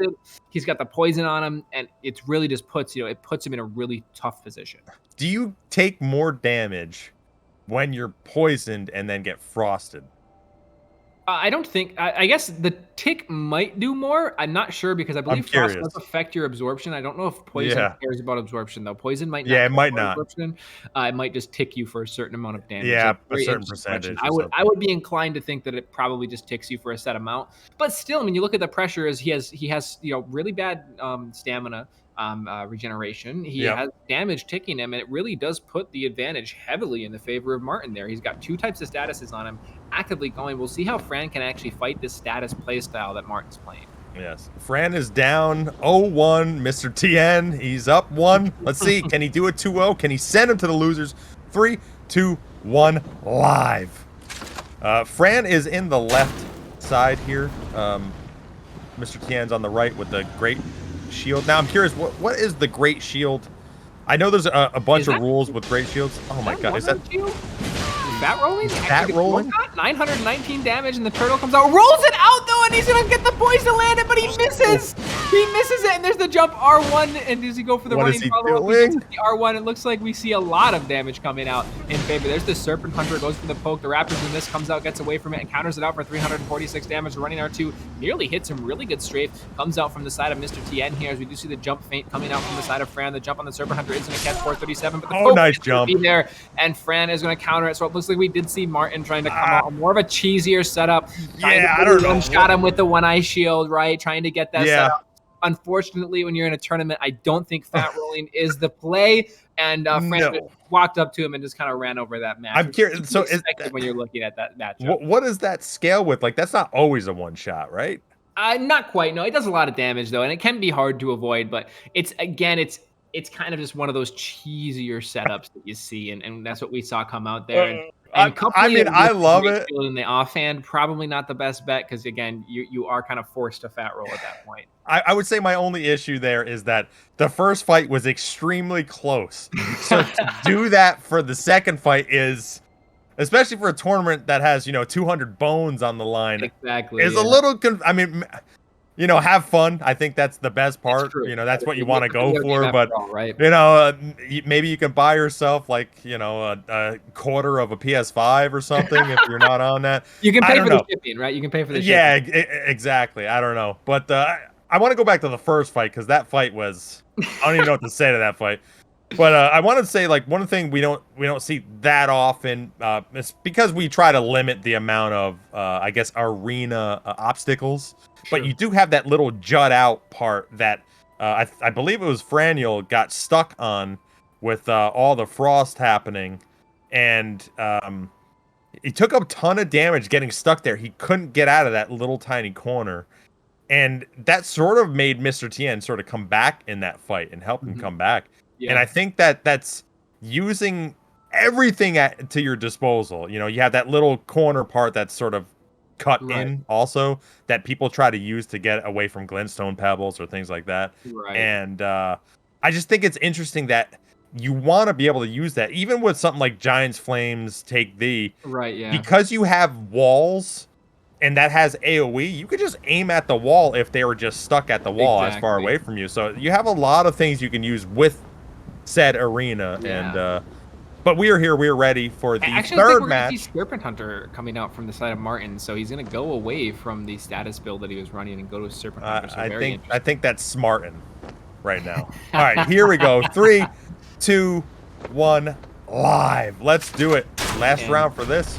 Our bolt is in. Match point. Fran on the left. We have Martin on the right. They're each going to take their fights here. We just the Frostbot coming out. Actually just walks away from it. Does get the Boil Prawn up. Very good counter to the build that Fran's going to be running. We do see the jump R1 coming out from the Serpent Hunter. Trades into the jump R2. The running attack going to find it for 564. Actually doesn't go for the Vortex. The Raptors comes out. 241 into 554. We do see the Poke coming out to trade, but it is going to be in favor of Fran. Yeah, that was 1,000 damage to 500 right there. Although I think that was 2 hits, but it's... Oh, okay. We haven't seen this. I don't even remember what this is called. So yeah, I always just call it the Allurian Skulls like it was from DS2. But there's the running attack to counter, but the jumps into B, and that's in a true combo. It does get the proc though. I was curious if he was going to kill through tears with that. And was that a shield poke? Yes, it was. And it was a shield poke, and he's aware of that. So okay. it's like that is going to be the match there, and Martin is going to drop. Fran is going to move on forward here. So unfortunate turn of events. That is one of the issues that you run into when you're using a shield with a thrusting weapon, is you do get into that situation where it's very easy to do that set of keys. And it's one of those things, it's unfortunate that it happens, but Martin's going to have a chance to come back. It's not going to be a full disqualification, of course. It's just going to be a round loss, but that's going to move Fran into our next round. And we have our last round coming up, which is going to be, the last match of round 1 that is coming up, Correct. Which is going to be Heath and Pivotal Aura. And I got to say, I haven't played either of these players. I'm not sure how they work, but we'll have to see what they're going to come out with. What were your thoughts of the Serpent Hunter matchup against the heavy thrusting that we just saw? Yeah, I mean, it's kind of interesting because quickly, I just want to go over the bans on the shield on what just happened, because that was kind of we didn't go through this specific, although you can do exclamation point shall in the chat to find out what all the rules are. But shields consumable, shield grease, talisman, great shield. That's obvious because shields are crazy. Ash of War, offhand, shield bash and crash with main hand buff and barricade shield. Can you sort of go over why those are banned? Okay, yeah. So the reason offhand shield bash and crash with main hand buff is banned is because of the way that there's a little glitch in the game where the status that, let's say you're using a bleed status on your main hand weapon. When you do the offhand shield bash and crash, that bleed status applies as if it was the main hand weapon hitting. Say you have a sleep grease on a halberd and you do that, then you get the sleep build up, right? So it's how it works. Unfortunately, barricade shield is there because barricade shield it's basically the same as using like one of like the scholars shield not Asher War spell. It's just as good as a spell, if not a little bit better, and it's free to use basically. So that's the reason it's just simply too good. And the reason that you have like this shield grease and the great shield talisman again is because it makes those shields that aren't really as good as the great shield just as good. If you take a brass shield actually and you use either shield grease or the great shield talisman, heaven forbid you use both, it actually has the same guard boost as a lot of the great shields have. So it's unfortunate, but it basically is by having those talismans and stuff at play, you're just replacing a tier of shield. You can use a small shield and basically have a medium shield. You can use a medium shield and basically have a great shield. You can use a great shield and your stamina can't get broken. So it's one of those things that you're kind of forced to limit if you're going to allow a lot of that stuff. And same with the scholar shield. Again, it's just basically shield grease. It's basically the great shield talisman is what you're going to see there. So you are allowed, however, to do the shield poke move. So the shield poke move as a whole isn't banned. It's the shield poke move with certain limitations that's banned. So you have to have a small shield in order to do the shield poke move set. If you have a medium or a great shield, which we did see there was a great shield being used, unfortunately it's not a move that you're allowed to do. And we didn't really see why it wasn't a move you're allowed to do, because both players immediately noticed it and was like, oh, okay, that's against the rules. But it is almost impossible to counter. Actually, I would say it is impossible to counter. So that's why you have that there. But enough talking about broken rules. We have Pivotal Aura on the right. We have Huth on the left. Dante, if you can count us. 3, 2, 1, live. Let's do it. And our boat is in. And there's a lot of Serpent Hunter play on PlayStation. Oh, here we go. There's the spell that you do see. The Magic Breath coming out from the side of the dragon is going to get him back in the corner there. And actually the Mogs on the main hand here. I'm curious if we're going to see that Asher War, but it's going to get punished out for a running attack there. Or sorry, jumping attack rather. There's the poke. Actually faints out for the backstab. And there's the dragon. Gets punished out. 563 damage. And there's to see the pressure is going to come out from Pivotal here. He's not ready. And there's going to be the power stance. Great Spears. The jump L1's going to come out unable to land. The poke's going to come out from the side of Huth. The L1 coming out now from the side of Pivotal. Or it actually does get countered out though by the poke for 371, changing to 742. And there's going to be the panic rolls coming out. Goes for the punish and able to land. The roll comes through. And he's going to get caught for 216 damage. Oh, man. I believe that's Huth, correct? Taking that? Yeah, Huth won that one. Pivotal Orb, that spell, which I was actually a little surprised it wasn't banned for this tournament because of this arena, because you saw he literally couldn't do anything. In the beginning, I actually don't know what you can do because it has such a large range. Now, he went over to the little crevice and he got around through the wall, but if he was on the other side, I don't know what you do. I actually don't know what you do there. So the counterplay to that is actually a ranged weapon. So exactly something like Beast Roar can counter it out. We actually saw it being. But if you don't have that, America tournament, right? You know that. Yeah, exactly. It's again, it's one of those things. If you aren't familiar with it, you're probably gonna have a really rough time. And obviously something like Moonveil can counter it. But of course, not every build is going to have Moonveil, so it's almost Exactly. kind of an irrelevant thing to mention. But yeah, things like Beast Roar can counter it out. A lot of projectiles that do poise damage can counter it out. So I actually seen people try to counter it with the Glintstone Pebble if they know it's going to happen and run up for it. So there is counterplay there. It is trickier and it's hard to get away from. So I did like that we saw Huth just actually go ahead and run right into the corner, because that's a really good strategy to do. It's just like, oh, you're going to use the Dragon's Breath. That was like the only thing he could do, actually. You can't actually damage me in, and I'm just going to hang out there. Now, he does have to be careful because of the way walls and stuff work. Like Scarlet Rot Breath, I'm pretty sure does still go through the wall. So it is definitely a little bit tricky, but it's a good play to have for sure. It's interesting because I wonder what would have happened if he was on the other side where there was no crevice. If he would have ran to his left and Pivotal's right. I don't know. I mean, it could have even been a ring out. He could have fell off the side. I mean, who knows what would happen there. But it's kind of interesting. Now, you saw with Pivotal Aura, he had the 2 Mogs spears out there, which can do massive damage. And because of the weird timings of them, you saw him get the hit with the was it a roll attack, or was like a rolling standing attack? And the problem is he was a little bit too slow versus the aggression by Huth there with the crouch poking of the serpent, right? And that's what happened. He just got down too low. He was a little bit too slow switching to what he wanted to do, you know, whether it was a dragon's breath or the 2 weapons. And I think that's what essentially made Pivotal sort of succumb to death in that one. I wonder if he's going to switch it up now. So I will say that Pivotal Aura's setup does win on paper. I mean, Power Stance Great Spears are really strong. They're much stronger than Serpent Hunter. But, you know, because you're going to get the Poise Break always against Serpent Hunter, right? It doesn't have the same hyper armor and stuff that you see a lot of the other, like the Uggs and things like that have. So it will just get countered out by the Power Stance Great Spears. And Mogs have the most range. It has a status effect that's basically impossible to get away from because of how fast the attack is. So we'll have to see if he's going to play into that more, if he's going to try to do more of this spell casting play, because it is hard to get back to the power stance when you're already on that. But enough talking about it. Looks like both of our people are here and ready to go. Dante, if you can do me the honors. Let's do it. 3, 2, 1, live. I mean, I think Pivotal, he may only have 1 chance to do a spell, and then that's it. I would say don't go back to that well again. So we do actually see him swapping to the Beast Roar in anticipation, but the rolls are going to come out unable to land that. There's going to be the dragon. He's going to go for the AoE. Actually spaces it out completely fine. Wow, it's the side of Huth and actually goes for the punish. That was really good spacing. That's hard to do. Very good. And speaking of which, we do see the spacing coming out to land him 2 quick nice pokes. R2. R2 does catch, but the Asher War comes out, but he's not going to get it out, as well as we do see the Storm Caller coming in, but that's going to be countered out by a jump for 672, but the health is well in advantage of Huth here as Pivotal Aura does Panicker rolling out, getting caught by 334. The roll comes in again, goes for the trade and able to land it. Huth able to roll that without any issue whatsoever and resetting to a bit of a neutral. The jump comes in to break that up and goes for the poke here, just sitting in crouch, but he is able to get away, and now we're going to see that Asher War in the Beast Roar actually kills him out for 218 damage, and now he's very, very low, as you do see him trying to find the poke here. He actually one-handing the Serpent Hunter, which I gotta say is interesting, but there's the 2-hand, and he's gonna clean it up, and that's gonna be Huth taking this in a 2-0 sweep.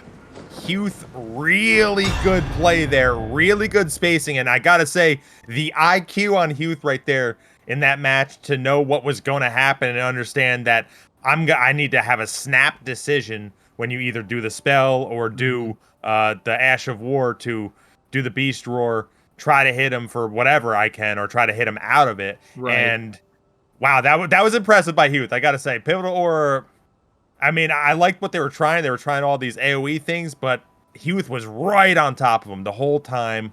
Knew exactly what they wanted to do, saw it in the first match, and then just corrected their play and aligned it a little bit better, and just was really snappy. And that was impressive. That was impressive.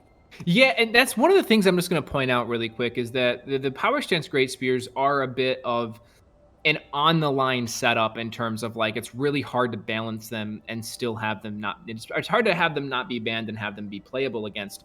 And what Pivotal, what Huth actually showed there is that being the better player does mean quite something in that matchup, right? We did see, he was able to pressure. Hey, the score was 2-0, man. The score was 2-0. It's fine. It's fine. Yeah, but it does show quite a lot that the fundamentals, I should say, is where you're gonna see that as being a fundamental player. He's able to get around that stuff. You see the Asher War comes out from Pivotal. It's a very dangerous Asher War. If you get caught by the Mogwin's Asher War, it's pretty much GG. You pretty much lose It's the rough. match. However, he comes out, he breaks out the first one because he's in range. The second one, he walks out of and punishes twice with Beast Roar. So, you see that these experienced players are able to get around this stuff and actually have it be playable, which I really like to see that he came out on Serpent Hunter and takes a match 2-0 against the Power Stance Great Spears. And Power Stance Moog wins at that, as that does tend to be a bit of a problem child when you're looking at rule making and things like that. So really good play from Huth there. Very clean, very solid. I don't think that's the last we'll see of Pivotal Aura. I do think we'll see him moving through a good chunk of Really? the Okay. bracket, because he does have, again, he's playing a very knowledge check heavy setup, right? Yeah, but he's And that playing is, Mr. Tien next. he is So playing Mr. Tien, and Mr. Tien does like to use, a fat roll one eye shield. So we'll have to see yeah. I'm joking. Very good play from both of those. I'm very excited to see how that's going to go out. We will be moving into our next round now. So we're moving to round 2. We will finally get to see our number 1 seeded player, which is Raidriar versus Ellie. And Ellie was running those cold broadswords. Very good setup. Played them very well. I'm curious what Raidriar is actually going to come out on. Yeah, I mean, and that's the one benefit of Raidriar is that he's seen what Elimic has done, and Elimic has no idea what they did because we haven't seen them fight yet because we had 14 players and they were the 2 top seeds, Raidriar and Whitn. So Right. we don't actually know exactly what they're going to use. Maybe we can look at previous tournaments, but again, if that was, a month ago? Right. Things can change and things will change. And plus, a lot of these people are usually a little bit more versatile to switch and swap if need be, depending on the situation. So I am very curious to see what's going to happen there. I assume Elimic isn't really going to change much. I mean, it worked for them. Why change what worked? They're going to go for the big damage, double broadsword. And let's see what the Raidriar is going to do. Let's try it up. I think we're ready. We're borderline there. We're borderline ready there. Yeah. I'm curious what we're actually going to see. So again, I think we see Ellie on the right side. I believe we see Raidriar on the left. Yes. So again, we're going to see Ellie on those power stance straight swords. And I'm not exactly sure. I can't quite see what Raidriar's on, but it looks like we might be seeing a mirror, or perhaps we're going to see the heavy thrusting. We'll have to see. But it looks like both of our players are in world. We got Raidriar on the left. We have Ellie on the right. 3, 2, 1, live. And now, if it is a mirror, like what do you expect? So it does look like we are seeing a straight sword mirror here. So I believe that is the Carrion Knight's swords on the side of Raidriar. Very good straight swords, and we do see those frost broads coming out from the side of Ellie. This matchup does come down to very high level of fundamental play, as well as very good levels of poise counting, because you can see them kind of trading out back and forth. There will see a little bit of poise trades coming out. The L1 comes in, the really good backswing comes out from the side of Raidriar, able to bait Ellie in and get that damage. Now we see the jump attack coming out from the side of Ellie there.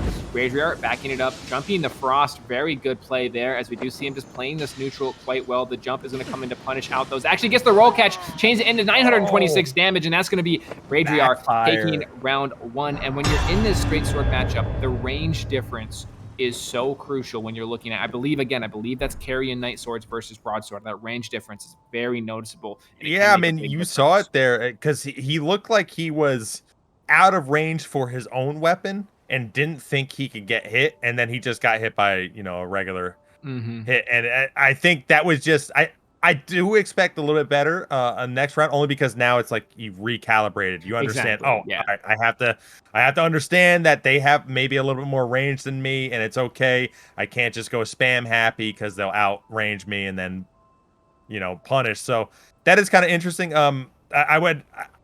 We didn't see a lot of jumping there, but we did see sort of a miss jump by Elimic that he wasn't really for, but he was punished for the pebbles, which is usually supposed to be the opposite. But Raidriar took that as a sign that they're down 2 hits maybe or so, and I'm just gonna go in and I'm gonna do the opposite of what most people do, which I love. Yeah, and he played that really well. So one of the things in that encounter that I'm gonna point out was the delayed L1 off the jump. So what he did was he jumps in and he forces the roll from Ellie, and he uses the jump attack to roll catch, changes it into an L1, and actually just does the third L1 to get the win entirely. So really, really good play came out from him. It was a very good read to know that, okay, not very many people jump into this. I'm going to jump into this. He's going to roll, and I'm going to roll catch him instead of just going for that big damage jump, right? And he did a really, really good job of it. We'll see how Ellie's able to bounce back from this. It is 1-0 in favor of Raidriar. Looks like both of our players are in. Ray on the left, Ellie on the right. Dante. 3, 2, 1, live.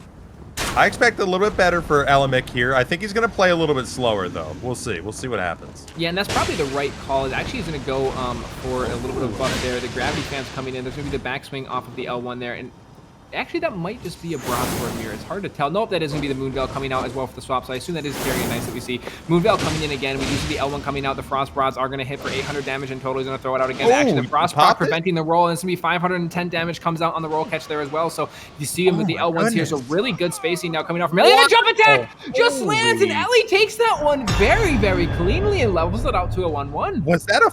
Oh, he I don't know what he got hit by. I didn't see what he even got hit by, but it must have been a trade. He did get hit by an L1 early on from those Carrion Knight Swords. So again, I mean, I like the swap of the Moonveil. I like it's a really good mix-up. He's going to throw that Moonveil out, possibly get a roll catch, keep pressure, but Ellie's is like, hey man, I can roll that, so I'm just gonna walk up to you and I'm just gonna hit you, right? Like I can roll that, so I'm just gonna keep pressure on you because you're probably gonna want to swap off of that because you know he doesn't have the most reliable poise break on offhand straight sword main hand Moonveil. So really good play from Ellie to just flat out punish that swap attempt, reaction rolls the Moonveils and just kicks the pressure forward. And one thing I want to point out why Frost or status in general can be very strong, but Frost specifically is that if you are rolling, it pulls you out of your roll, so it doesn't do damage to you, but the Frost still procs and it pulls you out of the roll. So we did see that, and that actually allowed him. You know, Raidriar obviously wasn't expecting that, gets pulled out of the roll, and then he was hit by an L1 and point blank, which caused a lot of damage. That's what caused that chain of him getting hit by that jump attack. You know, the pressure's on, he runs away and gets damaged by that. So really, really good play from Ellie. He did a really good job keeping pressure up. So I think this is pretty even now for our match point. Really, it's anybody's game. That was so. Did he switch back to the because the match was so fast I couldn't even tell. Did he switch back to the straight swords? He did finally get the straight swords out near the end there, so he did get it out and he was able to kind of try to counter it out a little bit, but when you're that far at a health deficit, pressure's on, you've got status on you, it's very hard to come back from. He tried something. Now it's funny because you got to give credit to Elemic there for just going, you know, pedal to the metal right there when he switched, because usually people are a little bit more vulnerable. Even if they're fast at swapping, you're still a little bit more vulnerable than not, right? Correct. So he still was swapping and he just went pedal to the metal. He saw that he didn't have sort of the weapons he won in the first match. I think that was a mistake by Raidriar. I generally don't like I don't like swapping, especially when you're ahead. It's kind of weird because it's like, well, why, if you won the first one fairly handily with, you know, good play, why would you swap to something else?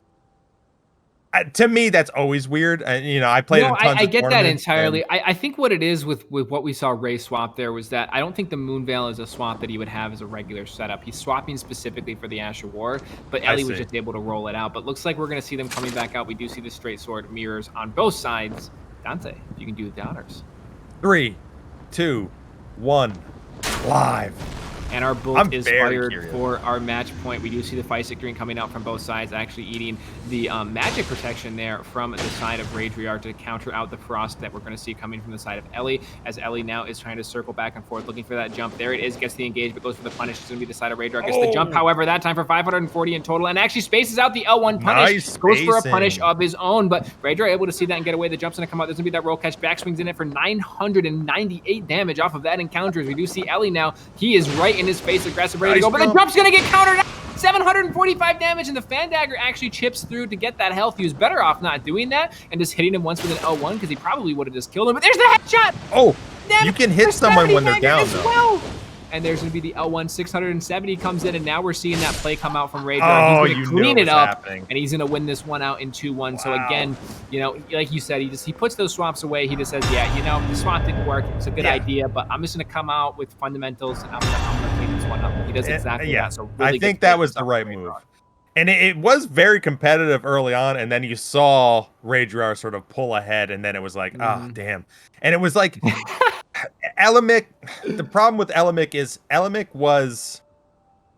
they were starting each sort of tussle, if you will. Right. They were starting each fight inside, but the problem was usually, not all the time, but usually if you're a little bit more passive, it's sort of better for you, especially in this specific type of thing where it is range dependent. I mean, you're trying to get the range and the spacing down, obviously, because you need to hit your opponent. But this one, similar weapons, similar ranges, and all he needed to do was just get out of range, make sure he hits him with the slightly larger long swords. Right. And that's what it was. It was just very good basic play, which is what he needed to win. And it was good. It was very good spacing. Yeah, the jump attacks can be quite, quite oppressive on the power stance straight swords. You get the claw talisman on there as well. You get a little bit of extra damage from it, and it can be kind of a mix-up game. But what we saw there that Raidriar did a little bit better than Ellie was punishing the jumps. So every Yes. time that Ray Yeah. did a jump, Ellie typically got hit by it or just was forced to back off entirely. We saw Raidriar to do different tactics there. For one, he did just punish one out, flat out spacing it. And the second thing he did was run underneath it.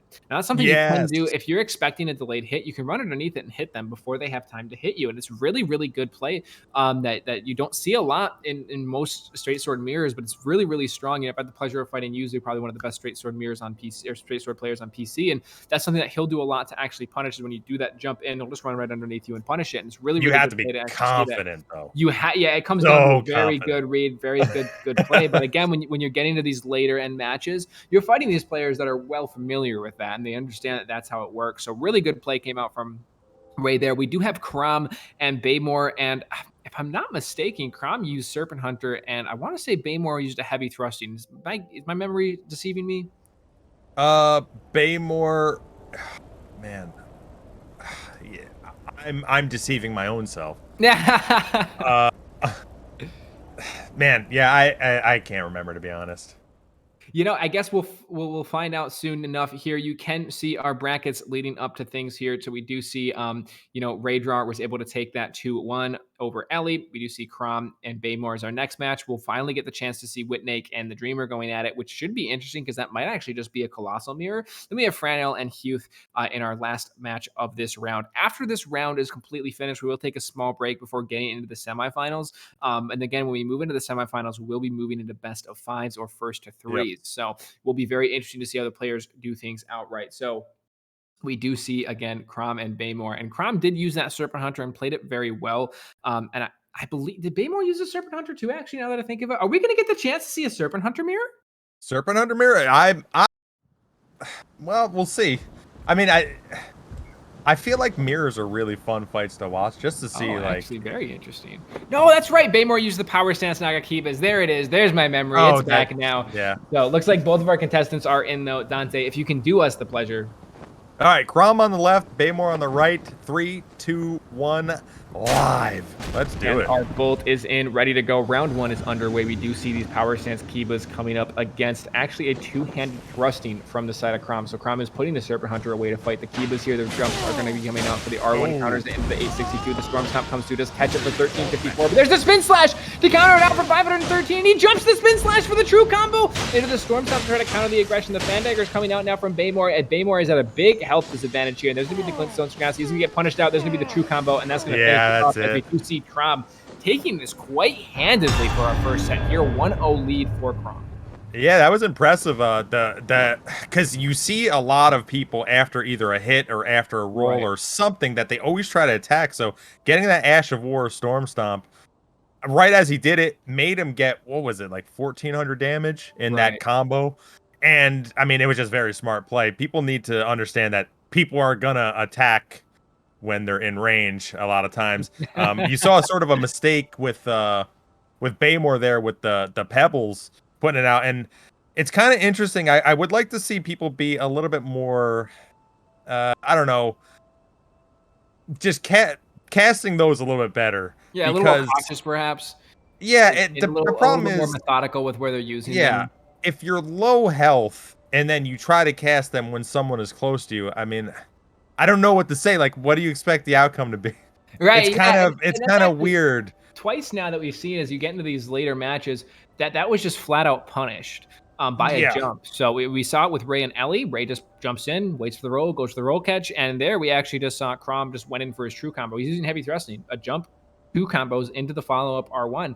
When you're that low of health and you're throwing that out there, it doesn't matter if he gets chipped a little bit. If he's able to get that jump attack off, he wins the match, right? Yeah, like, that's exactly what we saw. So it was really, really good, situational awareness from Crom to just take that. Oh, this is what I'm going to do. Let me just jump in, hit him, and just win the match. So I think we will see Baymore perhaps playing a little bit more safe We did see him go to trade into the heavy thrusting, which led to him to get Storm Stomp countered for, I think it was like 1385 was that total encounter, the jump attack into Storm Stomp into the follow-up. So really good play again from Crom throughout that whole setup there, but we'll have to see how Baymore's going to find a way. Again, on paper, I would have to give heavy thrusting the advantage in this matchup, but looks like both of our players are in the world ready to go.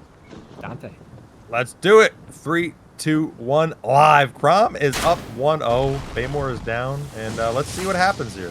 Actually punishes out the drink for 913 damage. That is so and he's much just damage. Still going. The L2 button, very, very in use there. You see the running attack coming in for 495. The Storm Stomp counters it out for 69 in that encounter and the jump, but there's the Unsheath. Comes out for the R1 trying to punish it. The running attack R2 comes out from the side of Crom. Dead Angle's behind. Now we're going to see the Feisik coming out from Baymore. Tries to get away. The true combo is 856. So the whole, the whole proc that he just got there, completely negating that Feisik that Baymore did drink, and there's going to be the jump gets countered out by an R1, but the trade's coming in, the Storm Stomp's there, goes for the roll catch, but gets away! The Unsheath R2 now coming out from the side of Baymore. There's the Fan Daggers to finish it out, and Crom is moving on to the semifinals, and he takes this in a 2-0. Is it me, or did it look like he hit him after he was dead for more damage? That was really weird. Honestly, it might. I know you can like build up status after people like that as well. Like if you're using like something that builds a lot of bleed or something, you'll get bleed procs after. Something happened there. That was unless he put on the talisman to heal. He might have healed after he was dead and then died again. I think so. Is that a 3-0? That was a 2-0. Yeah, 2-0. No, it might be 3-0 now because he killed him twice there. Oh, right. True. I don't know. True. But I think what happened was he got headshot and it looked like the death animation.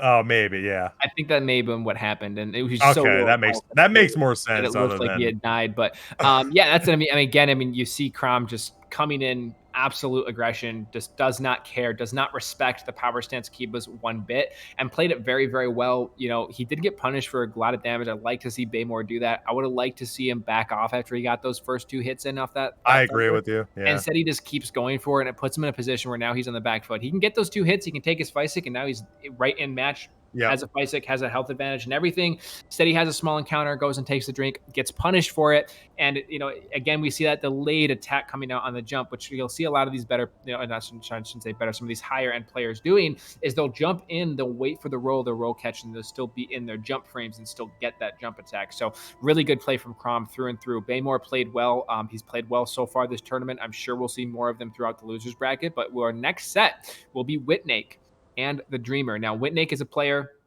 that has played a lot of different setups. So I am curious what we actually will see Whitn come out on. Probably in Dark Souls 3 was probably the best Russian player, one of the best curve sword players in the game. And now he's going to be coming in Elden Ring. He's used a lot of different setups. He's used the Kiba setups. He's used the Halberd S stock. I believe he's used the Ultra setup, the Uggs setup or the Colossal Sword setup. So very well we could see a mirror here. Whitney's one of those players that is very versatile. Depending on what the Dreamer uses, he's going to have an answer for it. So we'll have to see how that plays out. I would be shocked if we see Dreamer on anything other than that Watchdog Ultra Greatsword. Yeah, he's not changing. I'm actually pretty excited about this. Although I did get word that Dreamer maybe hasn't been practicing as much lately. So we'll see. I've been hearing a lot of people sort of saying that with Elden Ring, sort of their practices have been a little bit lower as of recent, which is unfortunate because honestly, I'm having fun with these fights. I think they're a lot of fun. Absolutely. I think there's a lot more to learn in this game, and hopefully From Software is like, hey, we only sold 15 million, so maybe we'll put a couple resources into like, I don't know, Bloodhound Step being a thing at all. I don't know. I'm pointing it out. Maybe you guys know what I'm talking about. Maybe you don't. Who knows? But who knows? Yeah, I don't know. Hey, it's been a little while since the patch. I gotta think the next patch is gonna be a banger. Perhaps we're gonna see some changes. It's coming out in an hour. It is 10 minutes, actually. One hour it's coming out, so be excited. But yeah, no, I mean it's really cool to see a lot of how these matchups go. But looks like we have Whitn on the left, we have Dreamer on the right, and we will see that Ultra mirror by the looks of it. All right, let's do it. Whitn versus the Dreamer. 3, 2, 1 live. Is this a colossal mirror? This Is is that a what's happening here? colossal mirror, one of my favorite types of matches to watch. This is You gonna see be the Royal interesting. Tron coming out from Whitn actually does also take the Pysic there, and there's going to be the poke coming in, the block coming out from Dreamer. Whitn jumping in and out, the wave dash is there. He's going to go for the Talisman punish. swap. That angle's dip behind him, and the roll comes through. Very good play from Whitn there to get the dangle behind him. There's going to be the poke coming out. Great spacing. Actually goes for the punish there. That's going to be Whitn. The first hit goes, and he's going to wave dash around, goes for the roll catch 575. Does he go for the combo? He doesn't. He just waits for the roll. The running attack comes in, but here's going to be the poke now coming out from Dreamer. Dreamer throws the poke into the running attack. Whitn able to get away from them both. Takes it first, gets the hit priority, and waits for the roll and finds it. 575, and Whitn goes for the poke, able to roll away from that, though, as Whitn is going to jump through it. You're going to see 99 damage coming through off the poke there. He's going to throw the jump out again, and now Whitn fancy this in and out. The poke comes out from the side of Dreamer. Whitn goes for the jump, or sorry, goes for the counter air, anti-air, if you will, but Dreamer able to get away from that, and now Dreamer very, very low, but he is in red tier stone, so you got to be careful. Perfect block comes out from the side of Whitn to get away from that. One of the trades going to be in favor of Dreamer. Whitn blocking that out, and now the roll's coming through. Able to get away, though, as the poke comes in for counter aggression, but not before Dreamer's there for 619 damage of his own. And this is where you see that red tier stone, that blue feather coming out from the side of the wugs that can do a lot of damage in those counter hits. The jump comes out. Whitn going for the anti-air, goes for the poke, but the reaction roll comes out from Dreamer. Now we're going to see it coming out for the poke there. Phenomenal spacing. The Raptors, the miss coming out from Whitn. Not able to get too much value out of that. They'll force a roll, and there's the poke, and that's going to be Whitn taking the first round in a 1-0. Man, there's a lot to say about this match, and I really liked what I saw. Firstly, Whitn, they have incredible patience, and in the good way, in that they weren't panicking. They knew what they wanted to do in that fight, and they knew how to roll, and they knew the timings of everything, and they were setting it up, and they were punishing badly the Dreamer. And then the Dreamer started slowly chipping away and coming back, which was very impressive. I think at the end he got hit because he thought he spaced it, but he was slightly in range because he didn't try to roll. He was trying to punish the spacing. So it's very interesting, and that would have brought him back. And I believe it would have been probably one hit at that point if he hit him there. So it was kind of crazy that the Dreamer almost came back from being in such a big deficit. It looked like they calmed themselves down after the initial barrage, and they're like, okay, I need to settle down and make sure I don't panic and do all these crazy things. And then it made it actually a very close match at the end, which was surprising. So still very good play by Whitn. The Dreamers had to try to do the comeback, and it was close. And I think we're going to see an incredible match this one, and we're going to see... You know, when you're looking at this mirror, it really does come down to those mind games. It comes down to, you know, being able to space out, bait the attack, and punish it. It plays a lot like some of the other Souls games, you know, with the curved sword mirrors and stuff that you would see, because it's really just a game of who, you know, who's going to swing first, who's going to, you know, not be able to roll away from that first attack, who's going to be able to punish, etc., etc. And Whitn did a really good job of, when he took his engages, he was almost always hitting, and he was able to space out the attacks from Dreamer. We'll have to see if Dreamer's able to clean up that first bit as well, or if he is going to get back into the feather stones and use that to the advantage like we saw last time. Both of our contestants are in. Whitn on the left with a 1-0 lead on the Dreamer. Dante, if you can. Here we go. The Dreamer, or Whitn is up 1-0 Dreamer. 3, 2, 1, live. Also, one thing I want to mention, the blocking is shocking that they don't get stunned out. I mean, what is the blocking with these weapons? It's crazy. Yeah, they have a lot of guard absorption as well, and it can allow you to get away from some of those vortexes. The Raptors comes out, and he actually gets a true combo into 628 damage off of the R1, and now Whitn pushing it in the corner, but the trade does come out. You do see that bubble actually coming out huge in favor of Whitn. Now Whitn waiting for the punish to go for the roll, actually doesn't land it. The Raptors comes out, but looks like we're going to see a punish now onto Whitn. Able to get away.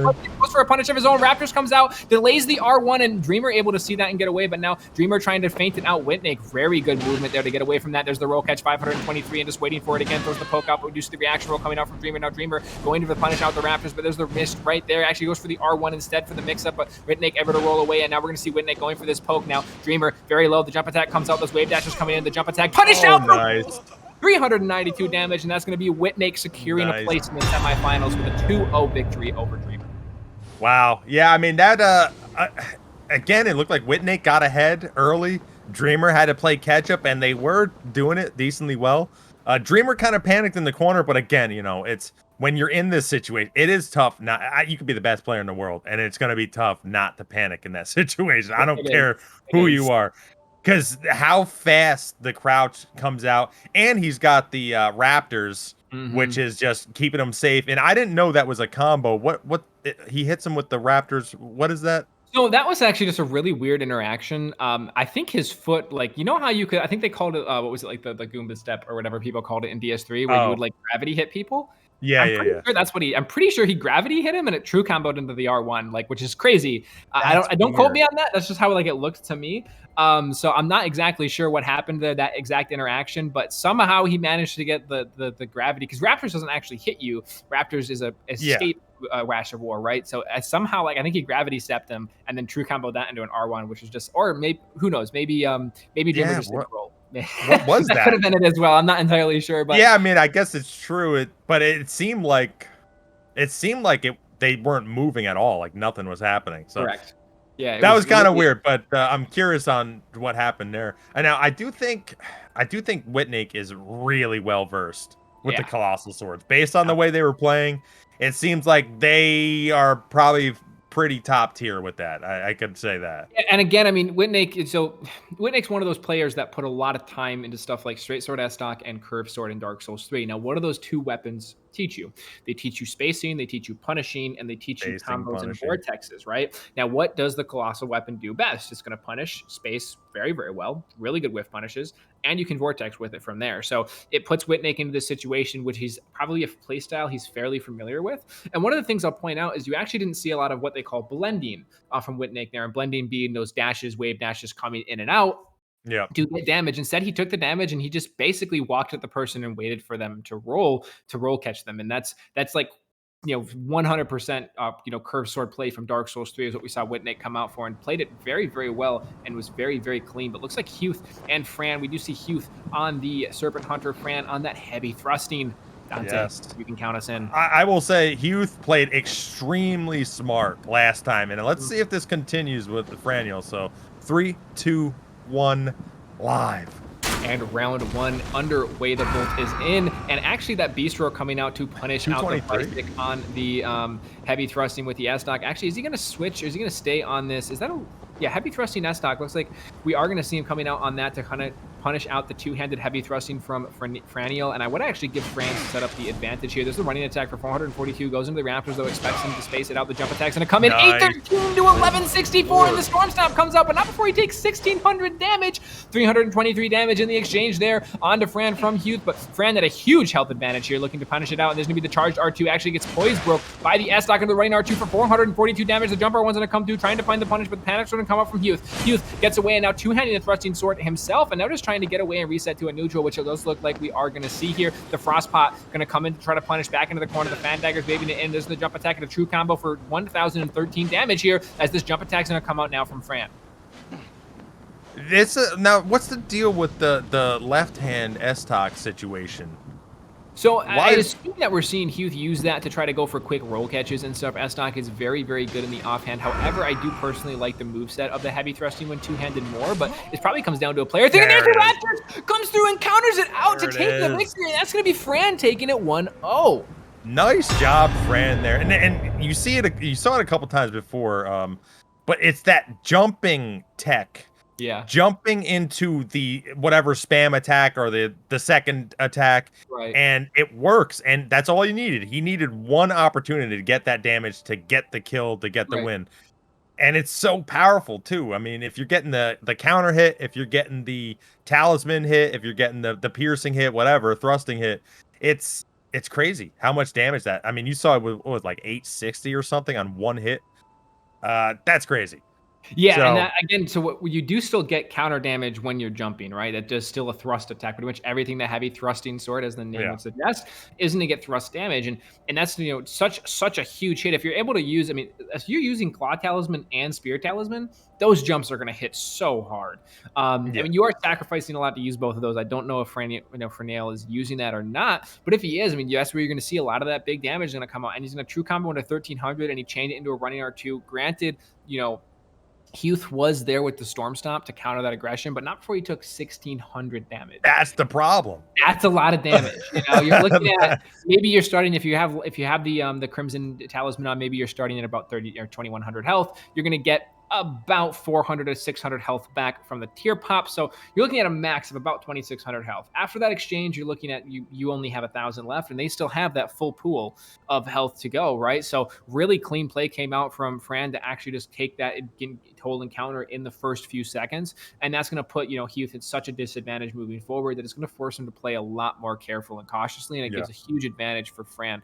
Again, I do think the two-handed heavy thrusting moveset's a little bit stronger because what you do lack with that off stock is you do lack a lot of those little quick R1s that are going to come out from the two-handed side of it, but you do replace that with a very fast L1, or sorry, not L1, very fast L1 off the off stock. So Fran is up 1-0. Franel on the left, Huth on the right.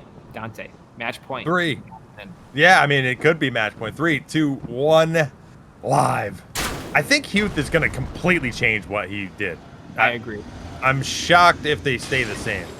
So the Frostbot comes out, able to roll that. The Fan Daggers are now coming into that running R2 from the side of Fran and change it into the backstep R2. The S-Stock comes out for the roll catch, but able to get away from that is the side of Fran. So resetting to a bit of a neutral here. We actually see the power stance, heavy thrusting coming out, I believe. The running R2 is going to come in. The jump L1 is going to come out, rather the S-Stock actually does go back to the regular thrusting sword on the offhand there now, as he does that running R2, changes it for 387. The jump's going to come out from the side of Fran. The running R2 tractors out from the mists is going to be the side of Fran. Goes out the running R2 again, and the S-Stock poke is going to be there to try to punish. The rolling attack comes out, unable to get that. The S-Stock, there it is, that very fast, quick attack, very hard to get away from, secured damage from the side of Huth. Yeah, I mean, Huth is just playing better right now. He's just playing. Now, if you were to use the same setup, which he is, he's just playing the better space. Oh, and the Flaming Strike comes out for 851, but not before the jump counters it out for 546. Was that not a break? What was that? Did he block there? No, he took the damage, and I believe Fran actually just wasn't sure if he was going to land it and didn't cue that follow-up attack. Okay, all right. That was kind of weird. Really good Raptors comes out there again for 353 in the count of the jump. The running R2 comes out 776 from that S-Stock. So now we do see why that offhand S-Stock's coming out. Actually strafes around that attack. The running attack comes into for another 500 damage on top of that. So very, very low now is the side of Fran. We see a complete opposite as last match, as Fran's just throwing these jumps out, waiting for Huth to run in. And not a bad play, because Huth is kind of forced to aggress, but not if he's got 40 Fan Daggers to go through, as the jumping or running R2 come out with the jump R1, goes for the counter. The rolling attack comes out now from the side of Huth. Huth decides not to get that S-Stock out. He does think about it for a second, but goes right back to the two-handed move set here as he's throwing these Fan Daggers. 12 damage from that set right there. And there's that running attack comes in. The jump's going to come out. The Rogers, the miss is going to come out. Goes for the delayed attack there. The running is going to come out now. Actually, looks like he's two-handed the shorter version of the regular thrusting sword there. There it is. Come through for 85 damage. Very good move set to actually secure that win. And that's going to be Huth leveling this out 1-1 and forcing us to a true match point. Yeah, I mean, he just played straight up better. He played completely differently. He played the spacing game. He played a little bit more passive. He played trying to bait and switch and punish, and it worked. I mean, it was a little surprising because he was able to get 3 hits, I think, in a row with the S-Stock, which was shocking considering there was no either trade or no sort of rebuttal in that. So that was a little strange, but I mean, he still, I think, might have been 1 hit with those talismans. He might have been 1 hit left with a jumping attack counter hit, I think.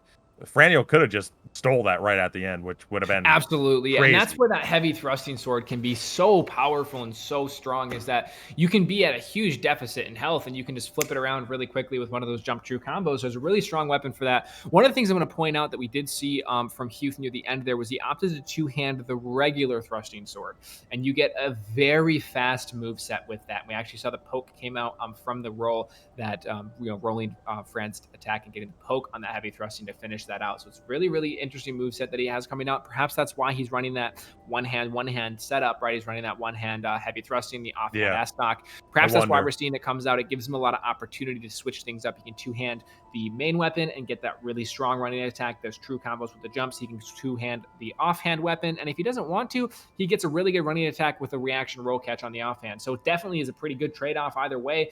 So it's curious to see how well Fran's now going to deal with this. We actually saw some really interesting play with Flaming Strike as well, coming out from the side of Huth throughout that match. So we'll have to see how Fran's going to go to actually try to counter this out or not. Again, we are at 1-1 match point. The winner of this will move on to the semifinals against Whitn. So that'll be a very interesting match. Absolutely. But here we go. 1-1, best 2 out of 3. Franel versus Huth. 3, 2, 1, live. The one thing that is interesting here, oh, he hits him with that.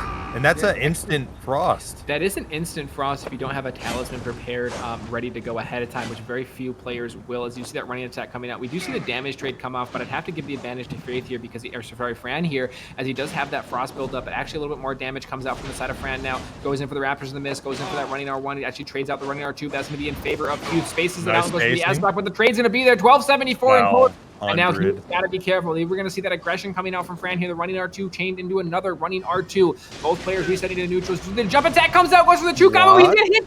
He's going to get hit by the skulls there. And now the jumping R1 coming out now from the side of Fran. Fran wants to secure this out. He wants his chance in the semifinals as these players are just dancing around one another here. Huth kind of forced to back up, forced to go into the corner. Really good zoning comes out from Fran there. Huth playing from one corner to the other. The jumps coming out from neutral. There's those talisman swaps. You see the red feather and the blue feather on now as well. It's going to give him an opportunity to land, some of these really heavy chains of attacks together. Yeah, it's Huth is in bad shape because one hit, he's dead. I mean, obviously, he probably swapped to everything optimal right now. It's going to be tough. I mean, any trade, he's probably dead.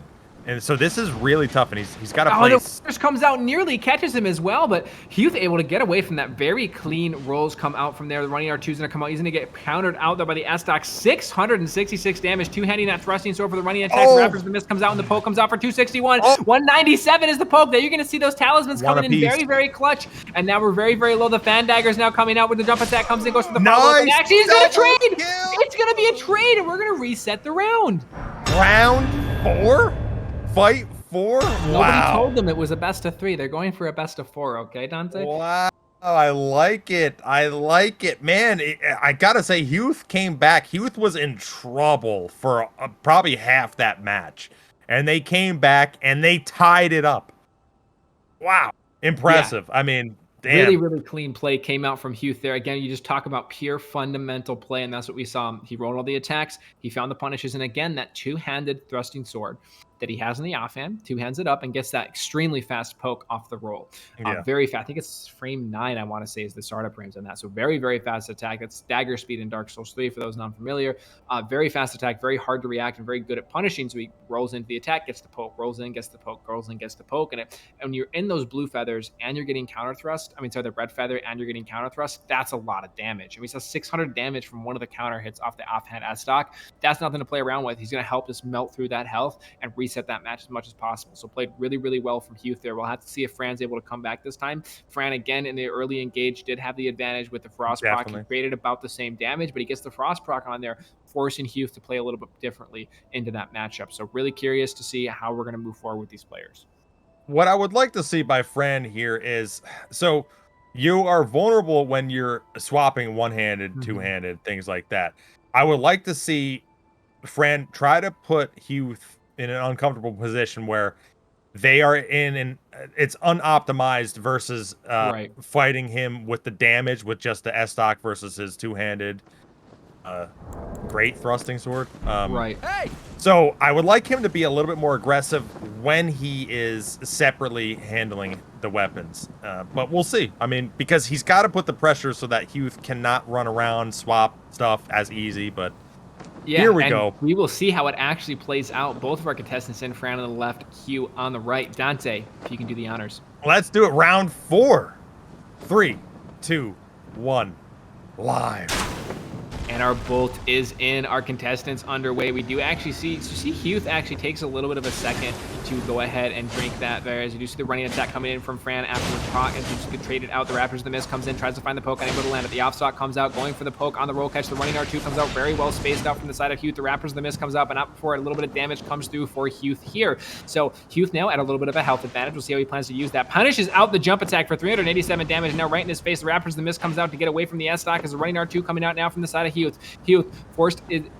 Fran rather forced in the back corner, reducing that beast roll coming out, and reducing created in. The running attack off the R2 comes in as well, able to get away. Just a slight strafe, I guess, comes out from that beast roar there. So really good play from both players. You see the running attack, jumping attack comes in, gets defend then follow up 528 damage. Again, that counter thrust so strong. 500 damage from a simple poke of that weapon, as now Fran is forced to play a little bit more passive here. You see him counters it out for 440 and then 797. As you see a little bit of poke comes through as well. I believe that is a pure pop there. As we do see the Frost proc comes in for 251, but not before Huth is there to punish punish it out, goes for the jumping attack. Is going to be the side of Fran, chains it, the Raptors the miss, goes for it again. The follow-up poke is there, but S-Stock comes out, try to counter it. Huth now with the running attack there. The poke is going to come out from the side of Fran and the Raptors there, but unable to land either as these players resetting to neutral. The FP is going to come out as well. He is able to get that Cerulean Flask in, as we do see the running attack coming out now from the side of Huth, trying to punish that out. He has the Frost built up, has to be careful about these counter hits, has to be careful about that stamina.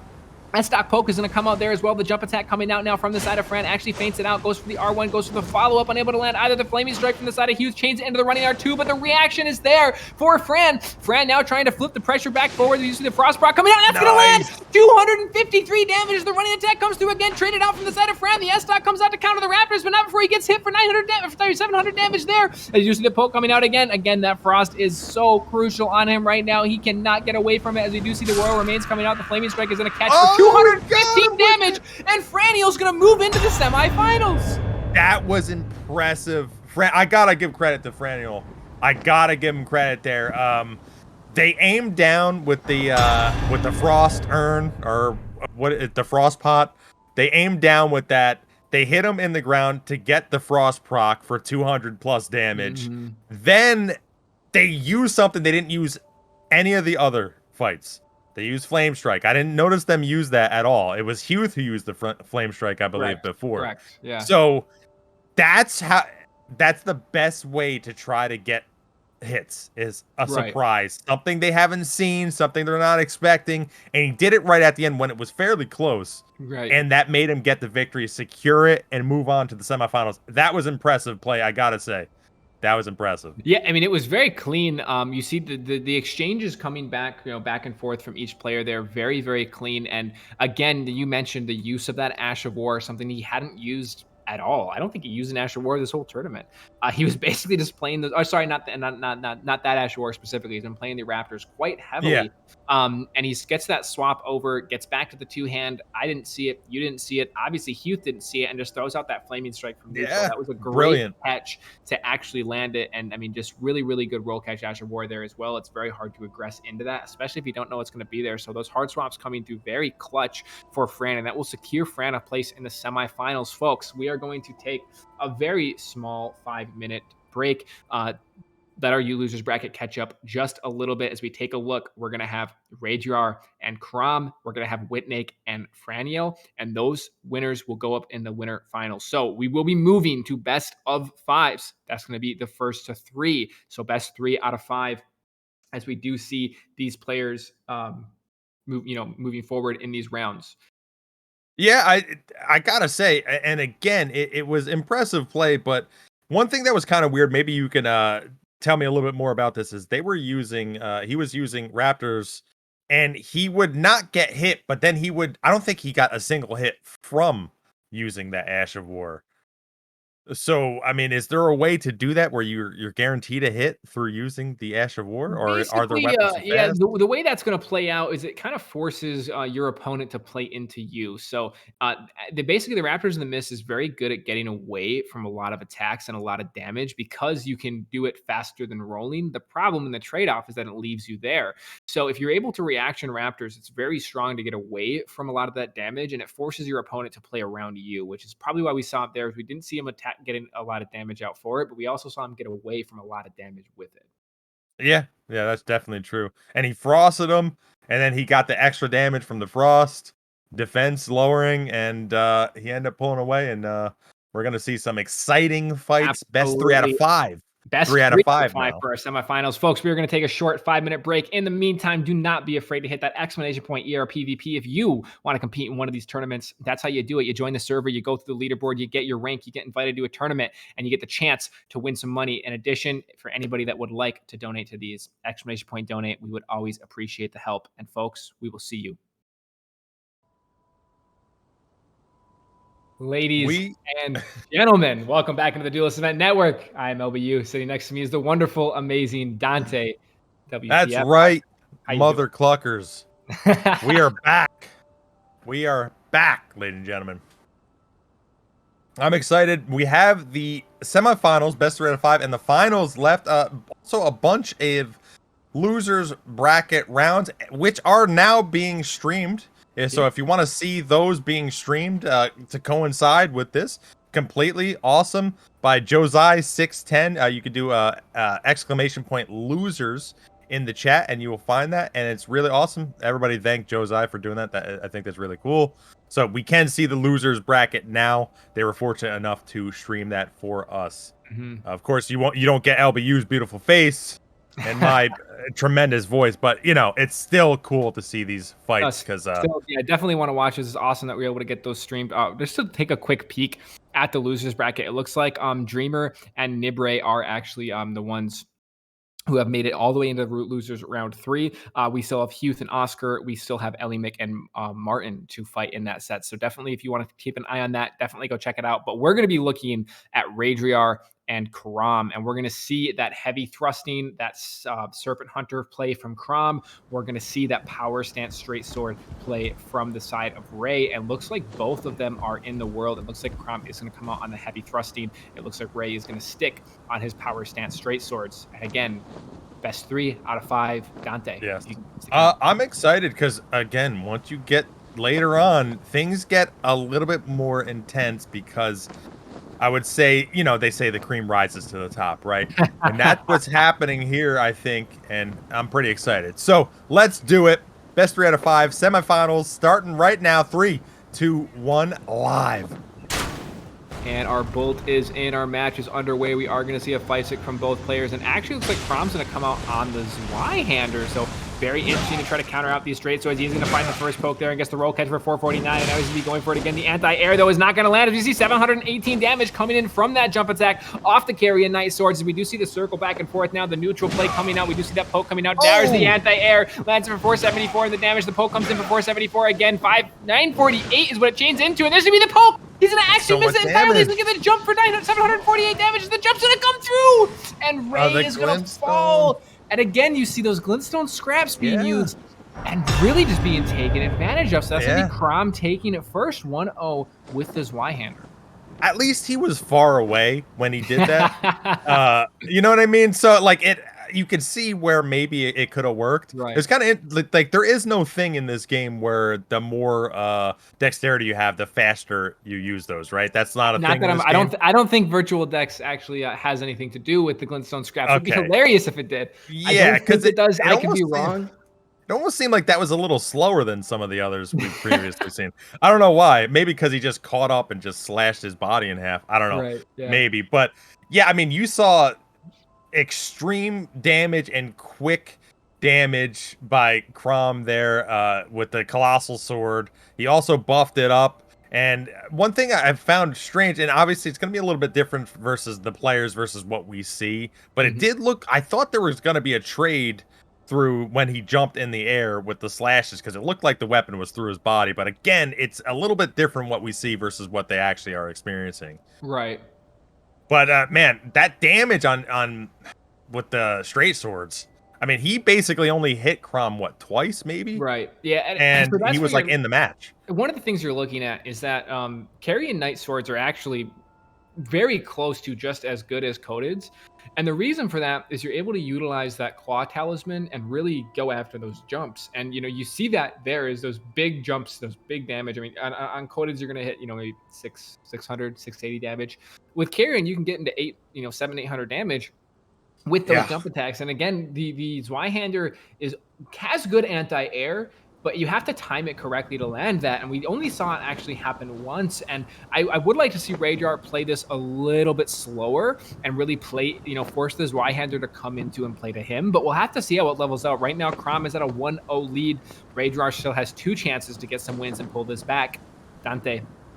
3, 2, 1, live, and things are getting a little bit darker, so let's see what happens. As the night progresses and the evening continues, there's a safe use of the glintstone scrap to get some free damage there. As we do see, actually doesn't take anything there. L1's going to come out, but he's going to get counted out by 600. Nice. The roll there, 474. Reaction rolls out of that, goes for the jump to punish, and actually jumps right over. So now we do see Crom resetting to a neutral here. The jump's going to come in the anti-air, not there, but there's that poise break from the backswing for 548 damage, and Raidriar playing a little bit slower now. The Beast Roar comes out on the Zwei. Zweihander unable to land that as the jump is going to feint out from the side of Ray there. Crom throws out the poke to be safe, but neither one of them are actually going to land anything there, as we do see the fan daggers coming out, getting a little damage into there, but the royal remains are there, so once he falls under that 18% health, he will start getting some of that back, as we do see the poke's going to come out again. They're going to see the backswing comes out for 548, goes for another set of the pokes there and able to land it, but the poke's going to come up from the side of Crom. Crom resetting to neutral here, forcing Ray to do the same, as Crom is just kind of, it has a big advantage in neutral here, being on that. There's going to be the gravity fans coming out, going for some damage. It does allow him to get the glintstone scraps out there as well, as we do see that jump attack comes in, but the anti-air is right there, 474 damage to 60, not a trade that Ray wanted to take. Yeah, good job, Crom here. Crom is actually being patient. I mean, they're both being patient for obvious reasons, but Crom is being patient and not getting blendered by, well, I say that and then he just kind of gets hit, but you know, he's trying to take back and pick his and choose his attacks. Now it looks like it's one hit. Yeah, the backswing comes out from Ray, and Crom goes for the R1 to actually get the hyper armor. There's the jump attack to land for 159, and Ray is going to pull this back, and it's going to be a 1-1 reset. Yeah, that glintstone worked there. He caught him in the corner. He did a jump, sort of stagger attack, turn around, got him in the roll. I mean, that was pretty good to come back by Raidriar, because he was down again a little bit, and then it was sort of even for a while. There was kind of resetting in neutral, and it was like, who's going to make the mistake? Who's going to make the first move? How do I react? And then ultimately, it looked like Crom made a couple mistakes. I think they misspaced just the regular attack. They didn't think they were as close, which, hey, happens to the best of us. We think we're out of range, and then we still get hit by 500 damage or whatever it was. And Raidriar just, that basically brought him into the game and then won him after that mistake. Yeah, and so that's one of the things with straight swords, actually does have a bit of a match against the colossal sword. Now, still, it's like 70-30 in favor of the colossal, but because you get that poise break off the L1s that they have to hyper armor trade with you, it gives you outplay potential, right? You can space the attack, you can punish the attack, you can punish their aggression, and you can get in their face a little bit. It's scary to do because they have a frame 13 attack that stuns you, but if you're able to get that encounter and get that read, you do have a really good chance. So we saw Ray do it 2 different times there, where he landed the backswing off of the failed poke, and we also saw it where Crom was aggressing him, and he just L1'd him for free and got the damage. And that's something that straight swords has the ability to do against that setup. It does come down a little bit more player dependent than some of the other matchups. So again, Ray was able to just keep the composure and get it put together. Again, Uggs does still have the favor there, but it's a lot more playable, and it gives a lot more options. We'll see that as we continue these matches. Looks like both of the players are in the world.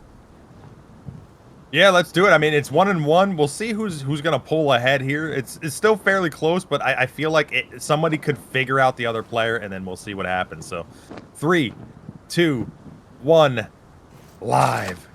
And very curious. Bolt is in. We are going to see the drinks coming out from both players here, as we do have the fan daggers coming out now from Ray here, trying to reset this neutral and trying to play it as best he can. But Crom is going to be wave dashing in and out with that Zweihander. He has the bundle on it. He's got some extra damage coming on with that drawstring, and now he's trying to feint his way in, feint his way out, as we do see the Zweihander getting buffed again and trying to find this neutral play, as they're looking for the poke there. But Ray actually goes off the read and tries to punish it. Is the side of Crom. The running attack comes out, but we're going to see the L1 coming out. He's going to get it for 260 damage. Only one of the swords actually connect there. Yeah. Oh, and right out of the air. See, now that was early on the attack with a jump, and I'm curious, where is it better? Is it better to attack early on a jump or late on a jump?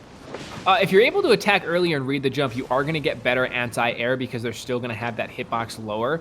Or you can swing super, super late and take a trade. But we actually saw him just knock him right out of the air there. But we actually see the poke coming out. That wave dashing comes in. Ray realizing that he's able to aggress him. Now the poke coming out from the Zweihander from Crom there, unable to land either, as Ray's at a small advantage for health here, as the jump's going to come in for the Zwei, but only 2 or 3 hits from the Zwei will force that out. The roll comes out from Ray. Very good roll there, up against the corner, able to get away from the Zweihander. The poke comes out, spaces it out, goes for the L1, goes for the backswing, does actually land that backswing. I believe that was a tier pop, perhaps, that we saw there, because we didn't see an actual damage number, but looks like they are going to be playing this neutral again, as they're going in and out of one another here, trying to find that damage. We do see Ray just take a second here. Ray catches his breath. The Beast Roar comes out. The Zweihander's going to poke, though. 474. There's a roll catch for another 474, and there's the jump. Oh, out of the air. Again. And now that's Zweihander poke. The roll, though, is going to be finally there from Ray. He does able to get, catch his breath, get the composure, and get that reaction roll out. The jump's going to come in, goes for the delay, almost lands it. Just a little too delayed from Ray. Crom's able to see that and get away in time as we do see an interesting neutral playing out here. The Moonveil swap comes through. The jump attack's going to land 490. Now he goes for the poke. He actually doesn't land it, but now the Moonveil is right in his face. He's going to go for the poke anyways, and Crom's going to take a 2-1 lead. Yeah, man, we're seeing it a lot where it almost seems like the mistakes are really what happens. A lot of times he panicked. Again, panic. There's no, don't feel bad about panicking. Everyone does it, but it's just like you saw what happened at the end, and it was kind of funny because I would say the person who was allowed to be a little bit more aggressive, I could be wrong, is the person with the Colossal. They have a lot of the tools in their arsenal, and you saw early on in that fight that Crom, there we go. Crom was getting rushed down by the straight swords after they whiffed, and if he just attacked and kept being aggressive there, he would have been fine, but he was looking to get roll caught. And then he started being aggressive at the end, and it started working. So it's like you play your cards versus what you have, but again, if you start doing it too much, then they're going to figure you out. It really, pardon me, it really comes down to your mix-ups and what you're going to do, right? Yeah. Because the reason that Crom is forced to roll there is because he doesn't want to get punished by Ray for missing, right? Ray decides not to do a whiff punish. He runs up to him. He gets the roll catch. So what Ray can do then is just start whiff punishing him, right? It really creates a really good dynamic of mix-ups and how you're going to do it. It forces you to be read dependent. However, straight swords are very reactable. So it is something that if you can keep the nerves under control and you throw that poke out there, you can wait for the attack and just roll away. And it makes it very difficult. And on paper, the Zweihander is also reactable, right? It's very difficult and you're almost always going to get hit. But it does, it leads a lot of play there that Crom has the ability to go for roll catches or to vortex straight out from it, and it forces Ray to play a type of way. Now, Crom is always going for the roll catch, and Ray is actually mixing up, which is why we see Ray get these quick early leads in terms of health, is he's able to mix up these attacks. But again, that Zweihander is so strong, so hard to get away from, and Crom's able to play more loosely because he's using that setup, right? He has hyper armor, he's got a poke, he's got hit stun. He's got everything going for him. He just has to land the anti-airs, which he started to figure out near the end of that, and probably what actually net won him the round. So really good play came out from Crom as we do see 2-1 in favor of Crom leading into our next set here. Yeah, I mean, I'm curious if he's going to up the aggression. I mean, I think initially in the beginning, it's probably not going to be aggressive. Again, it's sort of the feeling out process. What are you going to try to do? Is there going to be a glintstone, so on and so forth? I think that's what we're going to see early on, but then I think one of them two is going to turn up the speed, turn up the heat, and they're going to pressure someone, especially if they have them slightly uncomfortable on the back foot. So, but again, I think that advantage is with Crom because of the Colossal. We'll see what happens. Certainly, but looks like both of our contestants are in the world, ready to go. We have a 2-1 lead in favor of Crom. All right, 3, 2, 1, live.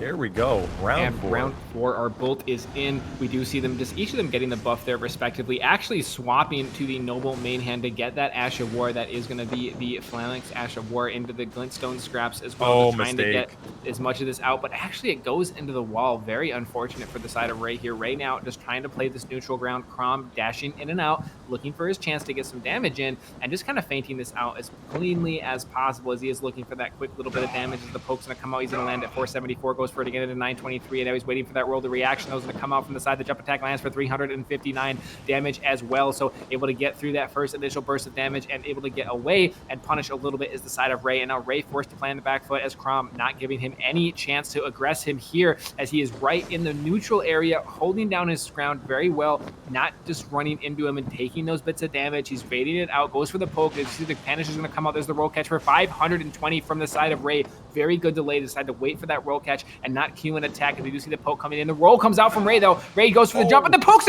counter 474, but there's the jump in for 718 off of these straight swords here from the side of Ray. Ray doing a very good job staying back and not letting Crom in, and Crom actually retaliating in the same fashion, not taking pointless pokes, only swinging when he thinks he can hit, or very certain that he can. As he's dashing in and out here looking for the poke, actually circles back behind and now waiting for this aggression to come in from Ray. Ray playing this very well, playing very passive, waiting for the catch. There's going to be the roll catch there for 260 past the proc of the tier. So that's probably 520 in total. If you do see the last little bit coming through after the tier proc, there is no tier there left for Crom. Crom is in dead zone here as he throws out the L1, goes for the roll catch and able to land it, goes for the poke. There's now the side of Crom. Very good counter aggression comes out, forcing Ray back as Ray now trying to find the pressure forward, dashing in and out from both sides of the contestants here, trying to find the jump L1 and actually feints it out, but Crom does not take the bait, playing very, very reactive, playing very, very calm here as he's looking for this damage on this Y-hander. Again, just dancing back and forth with each other here as this neutral plays out. The roll comes out from the side of Rai. Coke comes out from Crom, unable to land it as they swing back and forth with one another. Again, this neutral play comes out, but the jump comes out, countered out. That's going to be the tier pot, goes for the true combo there and able to land it as he waits just a little bit too long. The L1 from neutral actually does get it, but the backswing does not break the poise. The hyper armor's there, goes for the roll catch with the backswing as well as the side of Rai. Both players very, very low here, forced to play a type away as Crom, he is not giving up ground. He's low on health, but he does not care. He's right there in his face. The roll catch comes out, unable to land that as the side of Ray. Very good delay, but again, Crom is there reactive and gets away from it without a problem. Is now he's trying to dash his way back into it. The jump comes out for the feint, and there's the poke for 597. Waits for the roll, goes for the roll catch, 298, but he's not dead, and he goes for the jump, and he gets countered out for 8 more damage, and that's going to be Crom moving on to the finals and winning in the 3-1 set. That, I think, man, I think Crom was one hit away for a long time. I think he was. And I think Ray thought he was dead. I think he thought he was dead. And if he knew he was still alive and he attacked, he could have stole that. Yeah. That was crazy at the end. Only 8 life left after being hit out. He must have had the talisman on, right? I mean, absolutely. How do you take that he little 100% damage? has blue feather on there. I mean, you're talking that's counter thrust damage as well, on what I assume is either a heavy or a Keen's Y-hander. So really good play came out from Crom, though, to secure that one out. We'll have to see how the Whitn and Fran is going to play out, but it's very possible that we do see a Colossal Mirror in our finals. That's true. Yeah. And it's very possible that we would see that. But again, Raid played that very well. He was very, passive aggressive, which is kind of how you have to play against this Y-hander. Yep. And again, we talked about it being a 70-30 and it ends up being a 3-1, right?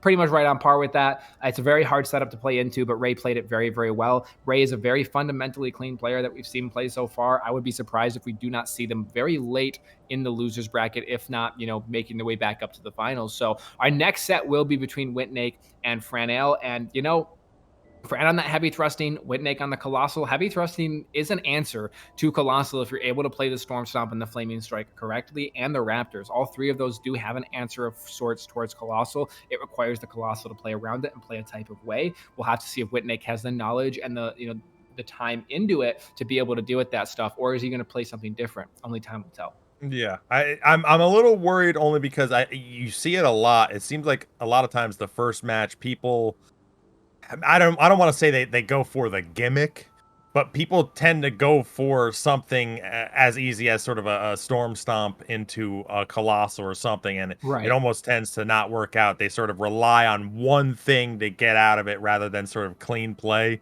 It's like, oh, this works against, I don't know, randoms at in a fight club or whatever, and it's like maybe in a tournament setting it doesn't work. I mean, maybe you could throw it out here or there and mix it up, but so we'll see if the first round, we see a lot of first rounds being washes.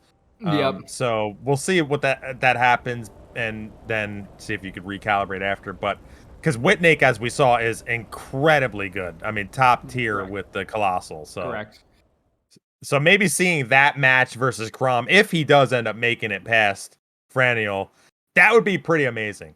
I will say that. Yeah, it really, like I said, it's going to come down to Franel's answer to Colossal, and that's what it's going to be. Whitn is a very clean player through and through. Regardless of what setup he's using, he's going to be a strong contestant.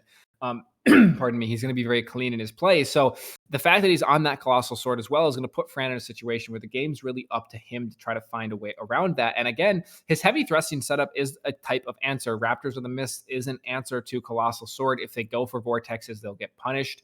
And with the Colossal Recovery, you actually do get the Raptors hit if you're able to land it at the right time. So it's one of those things where it is an answer to it. It's going to come down to whether or not Whitnake's able to play around that. And Flaming Strike as well is quite good against Colossus. It's quite hard to aggress on that with the 49 poise limit. But looks like both of our players are in the world. Looks like we're going to see Fran on the right with the heavy thrusting. We're going to see Whitnake on the left with the Watchdogs.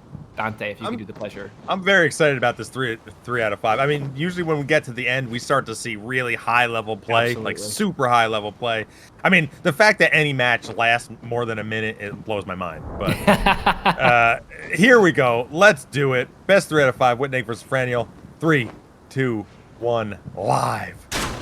And our bolt is in and ready to go. We do see both players actually just going for their buff. Whitnake taking the boiled crab and going for the Physic, and the opposite, but in the same, comes out from the side of Fran. So we do see the Frostbrock come out. Actually, the Beast Roar swap coming out from Whitnake there. And there's the War Cry, really trying to stack that AR as much as possible. There's that Rubbing attack coming out. Now the Raptors in the mist there. We talked about it. Very hard. It is a kind of an answer to the Uggs as the roll catch is going to come out for 431 and waits for the Raptors and actually tries to poke it out. Though the side of Fran goes for the jump attack, but the roll is right there for Whitnake, and Whitnake's right in his face as the R1 comes out to try to get the hyper armor there, but unable to get it as the Raptors does come out. He's always looking for that poke. He does find it for 405 there. Gets it again for another 405 and counters it into 810. And now we're going to see that Vortex come out, but the jump attack's going to come out through the Raptors in the mist. The jumping R1, so the running R2 is going to get traded out with the jump from the side of Whitnake, and Whitnake is not giving him the chance to breathe. He's right in his face, just outside of attack range. That's 423 into 828, and now it's going to be Whitnake. It's his match to lose at this point as he's wave dashing forward, trying to find the damage. The anti-air is not going to land. 973 into the running R2, but the poke comes out from Whitnake trying to counter it out, and now Whitnake getting over to the Frost Stomp, trying to get some mass crowd control here to really just clean this one out. The jump's going to come through from Fran, though, a little bit too knowledgeable against the setup, as we do see him swatching back over. The Beast Roar is going to come out from the side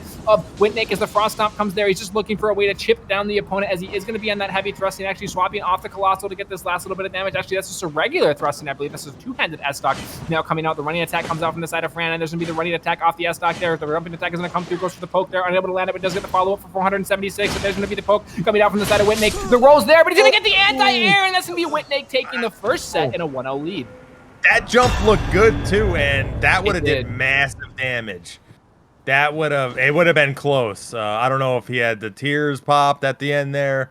I gotta say, Whitnake really showed how good he was there. I mean, he mixed it up versus sort of spamming the crouch poke in the middle versus just sort of waiting out a little bit to see if they would roll and to punish that. He just mixed that up, and he hit him 3 times in a row. Just immediate bang, bam, bam. And that put Franel down low. Whitnake impressing me, and he's doing the hard swaps to get the Ore Frost. Right. And the Beast Roar and all this stuff. And man, he played really well, and he almost lost. He was losing it at the end. Sometimes when you're chasing, that can happen. Yeah, but he was so far ahead. You get into that situation when you're fighting. When you're up so high, you have the health to give. Yep. So you can get into this bad habit of just being way too aggressive and kind of sacrificing some of that health to try to secure the win, which definitely can be a good game plan. But more often than not, it does kind of put you in a back foot position where someone's in a position to now take the match back. So what Whitnake did near the end there, he tried some of the swaps. He went in with the aggression. He's like, you know what? I'm just going to two-hand the S-Stock here. I'm going to put away the Uggs. I'm going to two-hand the S-Stock. It's a faster attack. It's quick. I don't need hit stun. I need damage. I need to win. Exactly. And this is the way to do that. And really good anti-air came out from that running attack. I'm curious if that was actually free aimed, because that was a very good jump from Fran at the end. That jump looked good. I was personally surprised that it caught. So I'm curious if Whitnake actually free aimed that to find the anti-air, or perhaps S-Stock is just a little bit better at that than I had thought. Yeah, I mean, it might be that indication of what we're watching isn't exactly what's really portrayed too. Right. Because it seems like a lot of these jumps, they look like they're getting hit, even though they're not. So that could just be a net thing that we can't really see. But True. But looks like our players are back in. Again, Whitnake is 1-0 in favor versus Fran on the right, Whitnake on the left. Dante, if you can do the honors. 3, 2, 1, live. And there is the bolt in again. Both of these players going to go for their respective buffs. We see the boiled crab versus the Physic, and then trading out in the other way. But the Beast Roar comes out to actually punish the Glintstone Scrap. So 10 to, I think, what was that, 400 damage roughly in favor of Whitnake. So Whitnake played that quite well. There's the punish off the running R2 for 527. Really waits for it. Does actually back up a little bit there. Unsure if that Raptors was going to come out again. And now we're going to see the Alluring Skurs coming out as he's just wave dashing up. Counters out the Raptors with a miss and hits him again for 810. 208 comes out from the side of Fran, but Whitnake has that health to give, and he has no problem giving it. As we do see that jump attack come out, goes for the anti-airs aside of Whitn, goes for the R1 there. Whitn goes for the jump attack himself. The Raptors the miss a little bit late from Fran, but somehow doesn't get punished by Whitn there. As Whitn goes for the counter, he finds it for 405. There's the Raptors there as he just crouches in his face and goes for it. The anti-air coming out from the side of Fran, but unable to land. As now they're resetting to a neutral here. Whitn trying to find a way in. The Beast Roar comes out to punish again for 223 damage versus 165. That is huge in favor of Whitn as we do see him. I'm very curious what we actually see here. Is it looks like he is going to get back over to that Watchdogs there. The Raptors in the miss is going to come out, goes for the punish. Whitn trying to punish it out, but unable to land it. The jump attack comes in. Wave dashes, but the Raptors is there. Very good reaction comes out from Fran there to get away from that, as Whitn is now right in his face, not giving him the chance to breathe. There's the roll, and that's going to be Whitn taking it for 427, and bows with the power stance slugs. I'd like to see him come out with those, but I don't know if he will, as he is up 2-1 in this best of 3. Oh, I mean, man, Whitn is doing it. He's really doing it, and he was on the ball too with any glintstones or any throwables. He had the Ash of War set up to hit him, to punish him, and even taking some of those. I mean, he did what, 800 damage to take only 200. Obviously, that was worth it when he threw that. I still don't know what the name of that thing is. The Alluring Skull. Alluring Skull. Let's call it Alluring Skull. It's fine. It doesn't matter if that's not the name of it. Okay, that's the name now. Den approved. It's called the Alluring Skull. Okay? Okay, there we go. So yeah, I mean, he just ate the cost of that damage in favor of 800 damage, and he's just playing extremely well. I mean, he's not making many mistakes. He's just playing his game with his weapon, and the mistake, basically the match is all on Franel to make the mistakes and mess up, and Whitn is just really controlling it extremely. This is probably the best control we've seen so far in this tournament. Yeah, and that's a great word for it, is control. Whitn is controlling the set, the match to go the way that he wants it to go, and you can see that when he throws that poke out, and he walks up and he waits for the Raptors, because you can punish the Raptors at the end, and the next time he doesn't do that. He just throws out another R1 and gets the free, gets the damage there. So he's really playing the mix up very, very well, doing a really, really good job at not being readable, and that's a big thing when you get into these higher level games, these higher level gameplays, is not being readable and being, unpredictable to your opponent. That's huge, and Whitn's doing a phenomenal job of that, of really keeping Franel on the back foot, forcing him to play into Whitn's hand and not the other way around, because, Franel's trying to get these reads. He's throwing out the Raptors. I will say we saw a couple very good reactions come out from Franel as well, and it looks like both of our players are in the world and ready to go. Yeah, here we go. Whitn up 2-0 to Franel. Let's see if they can do something. They're hitting up the Raptors well, but they're not doing anything after that. That's the only issue. But we'll see what happens. Anyways, round 3. 3, 2, 1, live.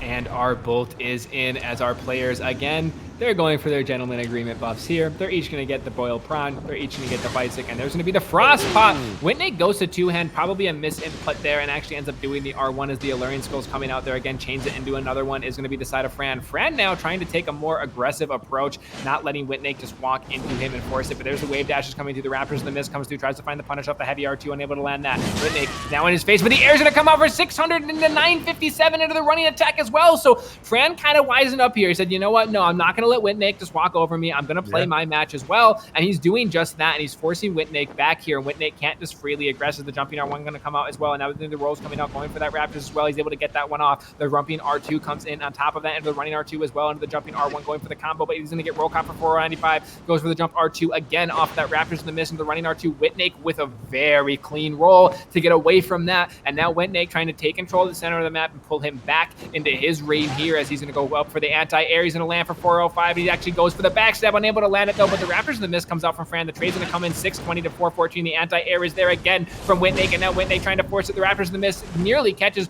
tries to delay that, but Whitn a little too wide, so that goes for the strafe, unable to land it for 418, and now this is a lot closer. Whitn does take damage, but Hyper Armor's there. He's able to block that attack. 154. Whitn very low. He's got to be careful. Franel is trying to finish this out. There we do see these Alluring Skulls coming out. He's throwing them out again, really just trying to control the map as much as possible. The Frost comes out. He's going to get for 628 damage. Goes for the jumping R2 to try to counter the poke there, but Whitn is there. The charge R2 coming out now from the side of Fran. Whitn, he wants to pull this back. We do see the talisman swaps coming out from both players here. This is really anyone's match. It's a simple, clean counter hit. Should clear this one up and secure it. Whitn goes for the strafe. Almost gets punished for it. 201 damage, and there it is! Whitn falls. Franel able to find the backswing there off the poke and secure it out for a 2-1. He's staying in this match. He doesn't want to drop so easy.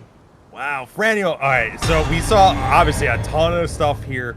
We saw Franel was sort of being downloaded. We saw him Mhm. being downloaded by Whitn. He was doing the same things over and over. He'll do the Raptors into the jump attack, right? Or he'll Mhm. do a running attack into a jump because he thinks he's gonna get hit by the Colossal Sword. And then you saw Whitn not biting on those, and he downloaded them quick. But then at the end, Franel completely changed it by just spamming instead of going for a jump or something else. Right. And that ended up working, and it got him the win right there. Yeah, that That's was how a you do it. very good mix-up at the end there because throughout that match, Fran just something clicked, right? He's like, "You know what? No, I'm not playing into Whitn. Whitn's gonna play into me." And you saw that throughout the whole set there. And then Whitn, again, very, very good player, quickly reacts to that and starts to pull it back into his favor. Both players end up on blue and red talismans, and it forces this, odd neutral to come out. And Fran goes for the jump. Whitn waits it out, goes for the punish, and instead just eats an R1. So really good play from Fran there to also continue that pressure, knowing Whitn's going Yeah. to roll it out. I actually think Whitn may have went for a backstab off that running R2 as well, which is a risky thing to go for in this game to even try for a backstab. But the running R2 of heavy thrusting is one of the few attacks that's pretty consistently backstabbable. So I think that's what we saw Whitn do there near the end. It Okay. ended up costing him the match as he goes try to get in position for it, but right there to quickly turn around and throw the R1s out, forcing him to roll. And that second R1 comes out so fast. It is nearly guaranteed of what you would call a backswing, if you will, to actually land that damage, as we saw Fran do. So Yeah. Fran played very, very well, very reactive near the end, which is one of the things that you will see these higher end players are very, very reactive. And Fran did a really good job of showing that. So we do see this, resetting into a 2-1. So we'll have to see if Whitn can secure this out or if Fran's going to force around 5. It was that last hit though. I mean that phantom range or whatever it was pretty crazy. I gotta say, he was pretty far after that hit. I think his body stopped after he was already hit close, and it was really far. But either way, we get to see another match, which hey, I'm into it. So Absolutely. Whitn Absolutely. up 2, Franel has 1. Round 4, 3, 2, 1, live. And our both is in. Our match is underway. Again, we're going to see the gentleman buffs coming out from each player here. They're going to take their chance. The Fan Dagger's coming out to punish that out, but Whitn actually immediately there actually gets the counter after 405 damage, finds a roll catch again and goes for the punish there, but there's the Raptors the miss coming out from Fran there as he goes for it again, tries to delay it out, but just hangs onto it a little bit. The running R2 is going to come out. Whitn's right there to punish it out. Actually takes a little bit of chip damage himself. I'm curious we see fire damage on the Whitn. I'm wondering why we're running the fire infusion on that heavy thrust instead of going for pure physical to get that better counter hit damage. But we do see trying to play into those alluring skulls is going to be the side of Fran. Fran now not letting Whitn approach him. He's throwing out these R1s. He's throwing out these R2s. He's forcing Whitn back. He's looking for that running R2 and he finds the trade, but Whitn has the frame advantage and is there. Counters out the Raptors in the miss. So there's going to be the jump attack. Goes for the R2 instead of the R1, but he keeps the R1 out, keeping Whitn away. Whitn now trying to keep the pressure forward. The poke comes out, countered out by the running R2, forced to back away. Is going to be the side of Whitn here. Whitn, he wants to secure this. He wants to go to the final, throwing out the R1 from the air. It's going to be the side of Fran. Goes for the follow-up. Whitn with a dead angle behind. Nearly falls Fran into it, but Fran able to react and get away. There's the Raptors in the miss on Q, but Whitn not in place to actually punish. He throws the R1 out from neutral. Here's the jump R1 going to the backswing coming out from the side of Fran. Fran now throwing it out again. Whitn is walking underneath it and goes for the roll catch, lands it. There's the tier pop there. He's trying to find the victory here. He goes for the R1 for 552 into 613, and that's going to be Whitn securing a place in the finals in a 3-1 victory. Whitn, wow. I mean, it was like my only issue there was Franel. He seemed to play sort of the same. He didn't really change it up too much. Right. And Whitn is just so solid with their own play and their own play style that they just knew what they wanted to do and they just did it and they played against. Because I think this is probably what you want to do against a lot of Colossal Swords is you essentially want to jump and try to counterattack through a lot of times at which the crouch poke attack will come out. And that's what Franel was doing. Playing well, but again, if you know that that's a counter to the play, you either delay it or you do this. And that's where I think Franel could have been a little bit more aggressive, which is normally dumb, but it would have worked here because Whitn was actually delaying his attacks to catch him in the air. So it was a lot of, brain type of power here to allow him to get ahead, and he sort of handily won that last match, and really, really well played. Yeah, again, you look into those, the very clean fundamental matches that come out, and again, Uggs is a very strong weapon. It's very hard to get away from, but Whitnake he's got the spacing there. How many of those R1s, Whitnake's walking towards him, and Fran really good gets the counter aggression out, tells him to get away, but Whitnake spaces it out without a problem and forces Fran in this situation where he either has to try to predict the Raptors or reaction it or just get away, right? And then by doing that, by forcing him to do that, I think the Raptors on cue is what I had referred to it during the match. There is he knows when he hits him, there's going to be the Raptors showing up, and I'm just going to wait for that and punish it. So Whitnake, again, you use the term downloaded, and I think that's exactly correct. Throughout all those matches, Fran was doing a very good job of mixing it up, but Whitnake was right there just to download how he was going to play it, expect everything that he could do, and actually be there to punish it. So really, really clean play came out from Whitnake there, and we will see Whitnake and Crom in our finals. And again, this will be a best of 5 set. Very, very excited to see how That's this going to one be is actually going to play really out. exciting. Really excited because they're both using colossals, Hmm. and we're gonna see how well Whitnake is against someone else who's using it. Crom used it well, but I would say I like the play of Whitnake a little bit better. But again, that doesn't mean anything because they're different players. Who knows Absolutely. what happens when they collide together? Maybe something extreme or magical. Who knows? Who knows what will happen? But I'm excited about that. So we do have our finals set up here, which is exciting. Um, and Yeah, we I are would be we are inclined to actually give the favor to Whitnake here. And the reason that I say that is because Crom is using his Y-hander versus Watchdogs. He has a little bit lower AR, but he has a lot of range. And range is very, very important if it forces your opponent to space better than you have to space, which is very important to remember. But I think Whitnake can make that difference. I think Whitnake can space those attacks. So we'll have to see how it actually plays out. Is that a Serpent Hunter actually from the side of Crom? huh. Now what do you think? All right, here's a weird thing, but what do you think about when you just played and you have to play again? Do you think that's a benefit or do you think that's a drawback?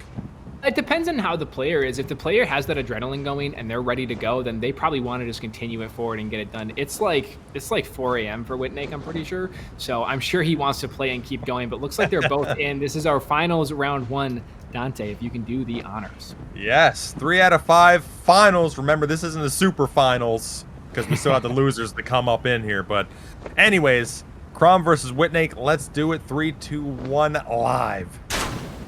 And our bolt is in and underway. We do see the Wugs versus the Serpent Hunter. And this is a pretty in favor matchup for the Watchdog, Colossal here, as we'll have to see how well Crom is able to play the jump attacks here. Perhaps he knew that Whitnake's a little bit more experienced on the weapon. He's going to go for a comfort pick here, but there's the rolls coming in, actually able to get away from that. The jump comes in for the feint there from the side of Crom. Whitnake able to see that, gets away, absolutely zero problem here as the poke comes through. He's going to anti-air him for 472. He's going to go for the roll catch. Unable to land it though. Crom's able to get away, but there's the poke again up against the register size map now. Whitnake going for the running R1, but there's the poke coming out from the side of Crom. Whitnake able to get away, but he is get a little bit of phantom range on that poke to actually land that one out. As Whitnake going out the poke there, the running attack coming in from the side of Crom. Crom is right there. He's not giving Whitnake the free ground, but now he's forced to back up, but the trade's going to come out. Actually, not even a trade. The Vortex now in favor of Whitnake. Whitnake goes for the poke again, unable to land as he is able to get away from the Serpent Hunter here. He goes to the poke. Phenomenal spacing comes out from Crom. Whitnake with the jumping R1 there. Crom there to punish, decides not to, and now he's forced back, actually going to the heavy thrusting. He goes for the Storm Stomp there, but Whitnake is not able to hit that. He's going to go for it. Goes for the counter for a 24, trying to find this last roll catch as the jump comes out, forcing Whitnake to back up. Is the side of Crom. Whitnake's right there. He doesn't want to give this one up, and there's the roll catch. 224. He goes for the Vortex here. He's just waiting for him to roll, going for the panic, and he finds it. 110 damage, and Whitnake cleaning it up for a 1-0 lead. Man, that was a beatdown. Honestly, that it looked like Crom. He just looked like he was mismatched. Whether or not it was the weapon or not, it's undecided yet. It looked like a lot of things can make a play for sure.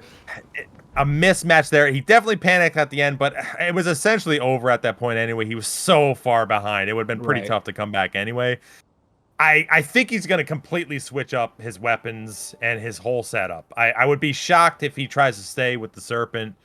That would be shocking, especially since it didn't work at all. I mean, he didn't really do much against Whitnake's play. Whitnake was spacing incredibly well. His timing on his attacks. I mean, even Whitnake, just his dodging was really good. Anyway, he was just able to basically not get hit. So this is a tall order for Crom. I hope. Yeah. I would have liked to seen the mirror. I would have liked to seen how that works. We might So see the mirror coming out yet. Again, I think what it came down to is something that I've had the pleasure of doing enough tournaments through the previous games in this game that you do notice a certain point where players will play comfort if they're up against a I tough can see opponent, that. even though their comfort weapon is worse, they'll play comfort because they'll play better with the weapon. So I think that's why we saw the Serpent Hunter come out to begin with, because it's a comfort pick for him. Obviously, he's got time on the weapon. He's won a good chunk of the matches with that weapon, and he knows, okay, if I go, off my comfort zone onto this player's comfort zone and try to mirror, I'm probably not going to win. So I can play my own comfort pick and I can play clean and try to win with just my skill alone. And it was a very good Yeah. effort, very valiant. But again, it's just Serpent Hunter is not on par with the Colossals.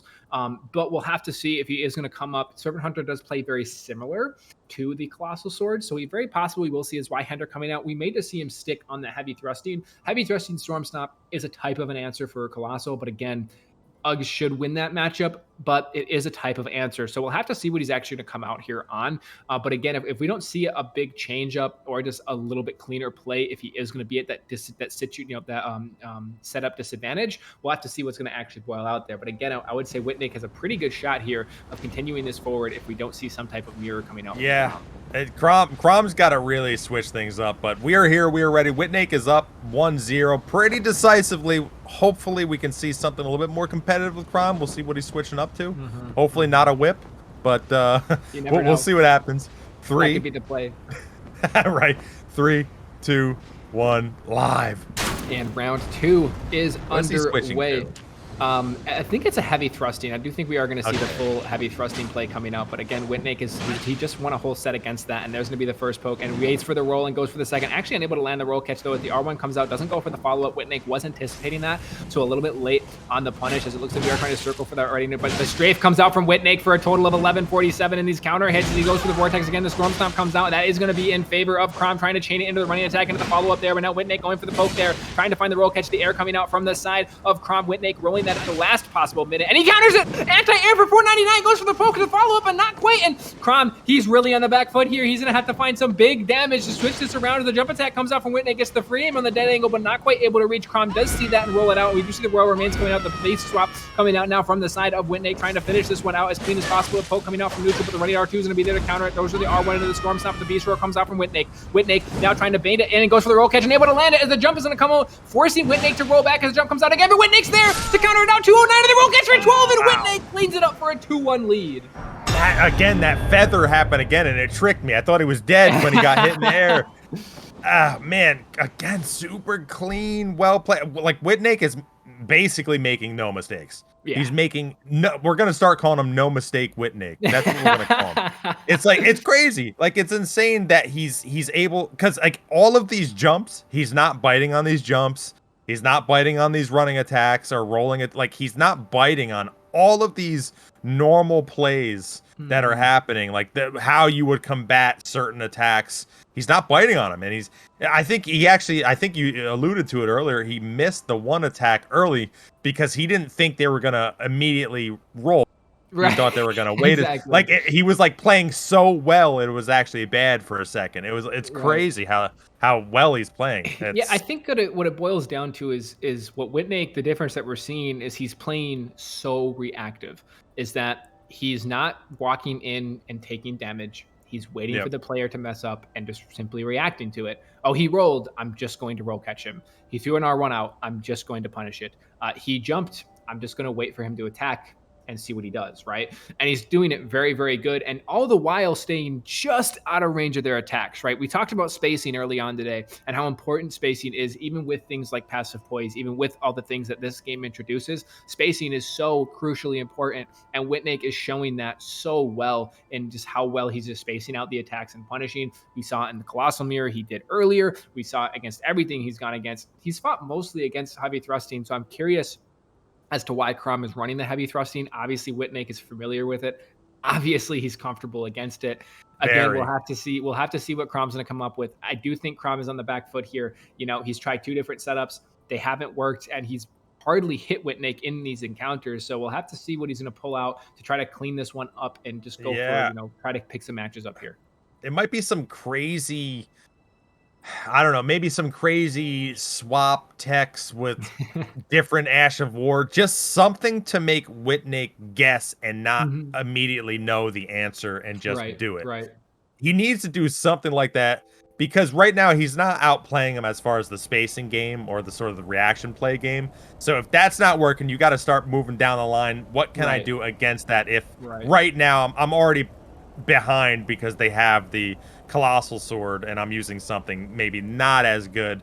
So right. what else can I do in this play to confuse him, to make him guess something? I mean, that's why even spamming in his face might not be bad because he does seem to wait half a second, and maybe that's the answer. Just a little bit of spam. I don't know.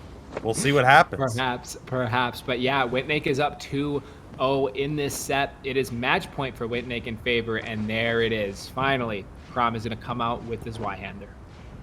All right, let's see this mirror. I'm hoping for some fireworks. I'm hoping for some competition. Let's see it. Crom, can you do it? Can you bring it back, buddy? We'll see. 3, 2, 1, live. Can it be a 3-0 or can Crom make this competitive? All right, but again, we're gonna see this, the same little mirror coming out with the little buffs coming out. We see the boil prawn, we see the physics coming out. Whitnake actually throwing out a few things. You do see him using the war cry here, and very important to note here is one of the things that Crom's doing is using a bundle for that extra AR. But phenomenal spacing comes out from Whitnake there, gets around from that poke, and now is right in his face. Whitnake with the shorter weapon, but not afraid to be aggressive and be right there. Forced to roll though is going to be this Y-hander coming out, but Whitnake's using the war cry, and the reason for that is he's getting pure physical AR for these trades for that counter damage. There's going to be the roll cat coming in for 416, going for the poke again, unable to land on the jump now coming out from the side of Crom. Whitnake does actually roll that. Crom not able to properly punish. There's the flame of the red man's coming out. Does land it for 661 and 806 chip damage. So we do see that poke now coming out as Crom's throwing it out. Whitnake does actually get roll caught for 406 into 551. Rolls it out again though, as now we do see these pokes trying to come up from the side of Crom. Crom playing a lot more clean, a lot more comfortable here. I think this was the correct answer to actually punish this out. Whitnake now forced to play a little bit cleaner neutral. Can't just, blatantly aggressive. Goes to the dead angle behind. Now we do see this Y-hander poke, but Whitnake's there for the punish. Goes for it again. The backstab attempt comes out, but unable to land. Whitnake's going to be there to punish 490 to 980, and now he goes for the roll cack again, but there it is. Crom rolls it out, and now we do see them, each player pretty even in terms of health here. Whitnake looking for that swing to he can punish it out, and Crom not wanting to give it to him. Crom with a little bit of a bad step there, but there's going to be the roll catch on the Whitnake. That is going to be the tear pop there. Whitnake now, no second chance. He's forced to win this one clean from here on out. Just a poke out there. We do see Crom able to roll that out as he is throwing out the attacks from these Y-hander here. Forcing it out with the wave dashing from both sides, walking in. Whitnake actually rolls that out. A bit of a prediction gone wrong there, but the Crom not in the position to actually punish it. There's going to be the poke coming out from Whitnake. Phenomenal play from Crom to get away from it. Unable to land the roll catch as Whitnake is there. A little too clean as the roll catch comes out from the side of Whitnake. Unable to properly land as the flame of the red man's comes out. Whitnake forced to roll that out. Very good anti-aggression from the side of Crom to use that Ash of War and force Whitnake back. He does not want to take a trade here. It's very good possibility Whitnake will win outright with that AR he's getting on that weapon. The flame of the red man's coming out again. Whitnake backing up, playing very safe here, trying to find a way to secure this damage, to secure this win. He wants the 3-0. He wants the grand finals. Crom not wanting to give that to him as he is just wave dashing in and out. The beast roar comes out from the side of Whitnake, swapping back over to his regular colossal here now as he tries to find the pressure forward, dashing in and out from both sides here as the players, the running attack comes out, but the trade comes out, and there it is, that trade in favor of Whitnake again. That pure physical AR is just so strong. Yeah. And I didn't realize secures his place in the grand finals. Whitnake in the grand finals. Great play. Crom actually made that competitive. Had the flame of the red mains. Nice job remembering the name of that thing. Now I haven't. The only usable Ash of War on Halberd. It's the only reason I remember. Okay, all right. So yeah, I mean, man, wow. At least Crom made that competitive there. I wish he would have used that in the beginning. I mean, who knows what would have happened?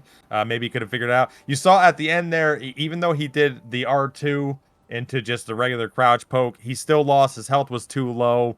It looked like I don't know. Whitnake had more health than I thought he did after the bubble pop, but still, it was 2 hits to 1 hit, and obviously the trade's gonna win.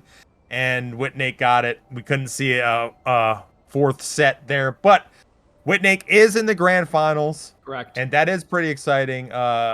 Crom is not out yet. Crom is now in the losers because that was the winners bracket. Yeah, Crom has a chance. So right now it looks like we are going to see, like I said, Raidriar is getting a pretty good run up through this losers bracket here. He is going to have to go against the winner of Franel and Nibb, which match is going underway right now. Actually, Franel is in favor 1-0 over Nibb. So we'll have to see how that's going to play out. And then it will bring us into that loser semis, which we will take over from there. But folks, for right now, if you want to head over and watch Josia to finish out that losers bracket, and then we will pick up the matches from Raidriar versus either Franel or Nibb. And we will take a short break in the meantime. Again, exclamation point losers will tell you how to get there. And just in a bit here, we will be back and able to watch.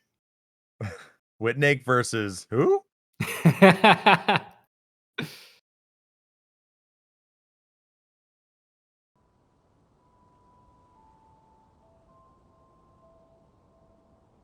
Taking over the losers bracket, losers semis. Thank you, Josai, again for hosting that and streaming that. That was really cool. I appreciate that. But we get to see some stuff, and I do want to go over just quickly, just very quickly through the losers bracket, if you don't mind. We got some things in the losers round 1. Okay, bro, and Mr. Tien move on. Then it's Huth, Dreamer, Nibb, and Elamic. And then it's the Dreamer and Nibb. And then we have Raidriar beats the Dreamer 2-1. Franel beats Nibb 2-0. And now we have the losers semis. Raidriar versus Franel. I'm excited. LBU, what do you say to that? I think it's going to be really interesting. I mean, we get to see Franel and Raidriar, which we didn't actually get the chance to watch them fight each other. So they both play very interesting setup. So Franel is a big fan of that heavy thrusting sword. He's a big fan. He actually had a very interesting win over Huth using that Ash of War that we had yet to see, which was the Flaming Strike, I believe, is when he took advantage of that. So very clean, very, very clean play I think we will see from Franel. And Raidriar, of course, is playing those pure fundamental power stance straight swords and playing them very, very well. We said, you and I both said we were going to see both of these players again in the losers, and they've made it all the way to loser semis. So the winner of this will get their chance to go against Crom and try to clean this one out. So, hey, if Raidriar actually picks this up, it'll be a bit of a grudge match, I think, coming up back against Crom. Crom's the one that sent him there. Let's see if he can be the one to keep it forward. But first, he's got to get through Franel, and that is not an easy task to do. Looks like both of our contestants are in the world. Franel on that heavy thrusting sword on the right, and Raidriar on those carrying knight swords on the left. And absolute drip coming out from Mr. KH Knight as our world host. Dante, if you can go ahead and give us the countdown. By the way, this is best 2 out of 3 for the losers semis. Correct. The losers finals is best 3 out of 5, and then the grand finals is 3 out of 5. Also, because it is double elimination, if Whitn were to end up losing in the grand finals, they would replay another best of 3 out of 5 to see who the real mega ultra champion is. So here we go. We are ready. Raidriar versus Franel. 3, 2, 1, live.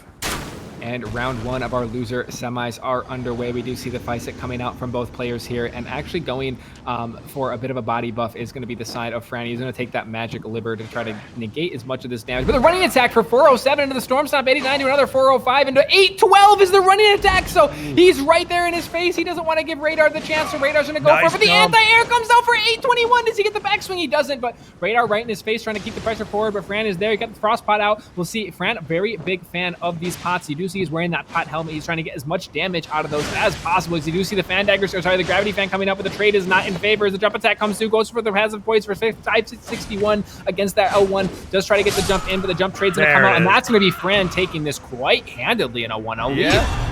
I mean, it was early mistakes by Raidriar. He got caught by the tail end of the Storm Stomp, and then, I mean, the timings for that to get the punish on the Storm Stomp, is that immediate? Do you have to do that immediate, or do you have a slight bit of wiggle room there? You have a little bit of wiggle room, but you don't have to cue it. You can react to it, but there's not much wiggle room. If you do delay a little bit, they can get out if they are, you know, mashing the button to get away, which a lot of players probably do. However, when you get to these higher level games, these players play a little more reactive. They probably are waiting to try to react it if they can, right? So they probably aren't going to be mashing the B button because they know it's a true combo and they don't want to be caught in a situation where they're queuing rolls after that. So it is very player dependent on how quickly you can get that, but more often than not, you do have to hit pretty fast in order to land it.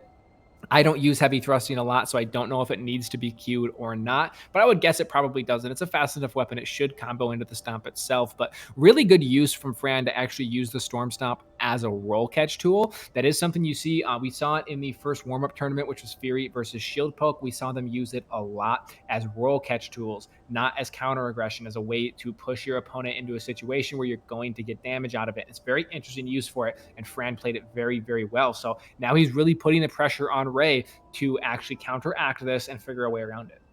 Yeah, I mean, even utilizing the arena itself. Correct. The wall right there got him stuck. He couldn't get the pixels probably to get away from the Storm Stomp. And that's why I was just asking, because he got him at the tail end of the weapon after the Storm Stomp. And I was wondering, do you have room to take a step and then attack? And I'm not sure with a full step, probably not, actually, now that you mentioned it. The full step probably is unable to land that with a full step forward. Probably why he threw it out there, just to catch him with the tip of it. All right, so here we go. We have Franel up 1-0. Raidriar, can they come back out of this? Otherwise, this could be the end for Raidriar. We'll see. Yeah. Either way, let's start this up. 3, 2, 1, live.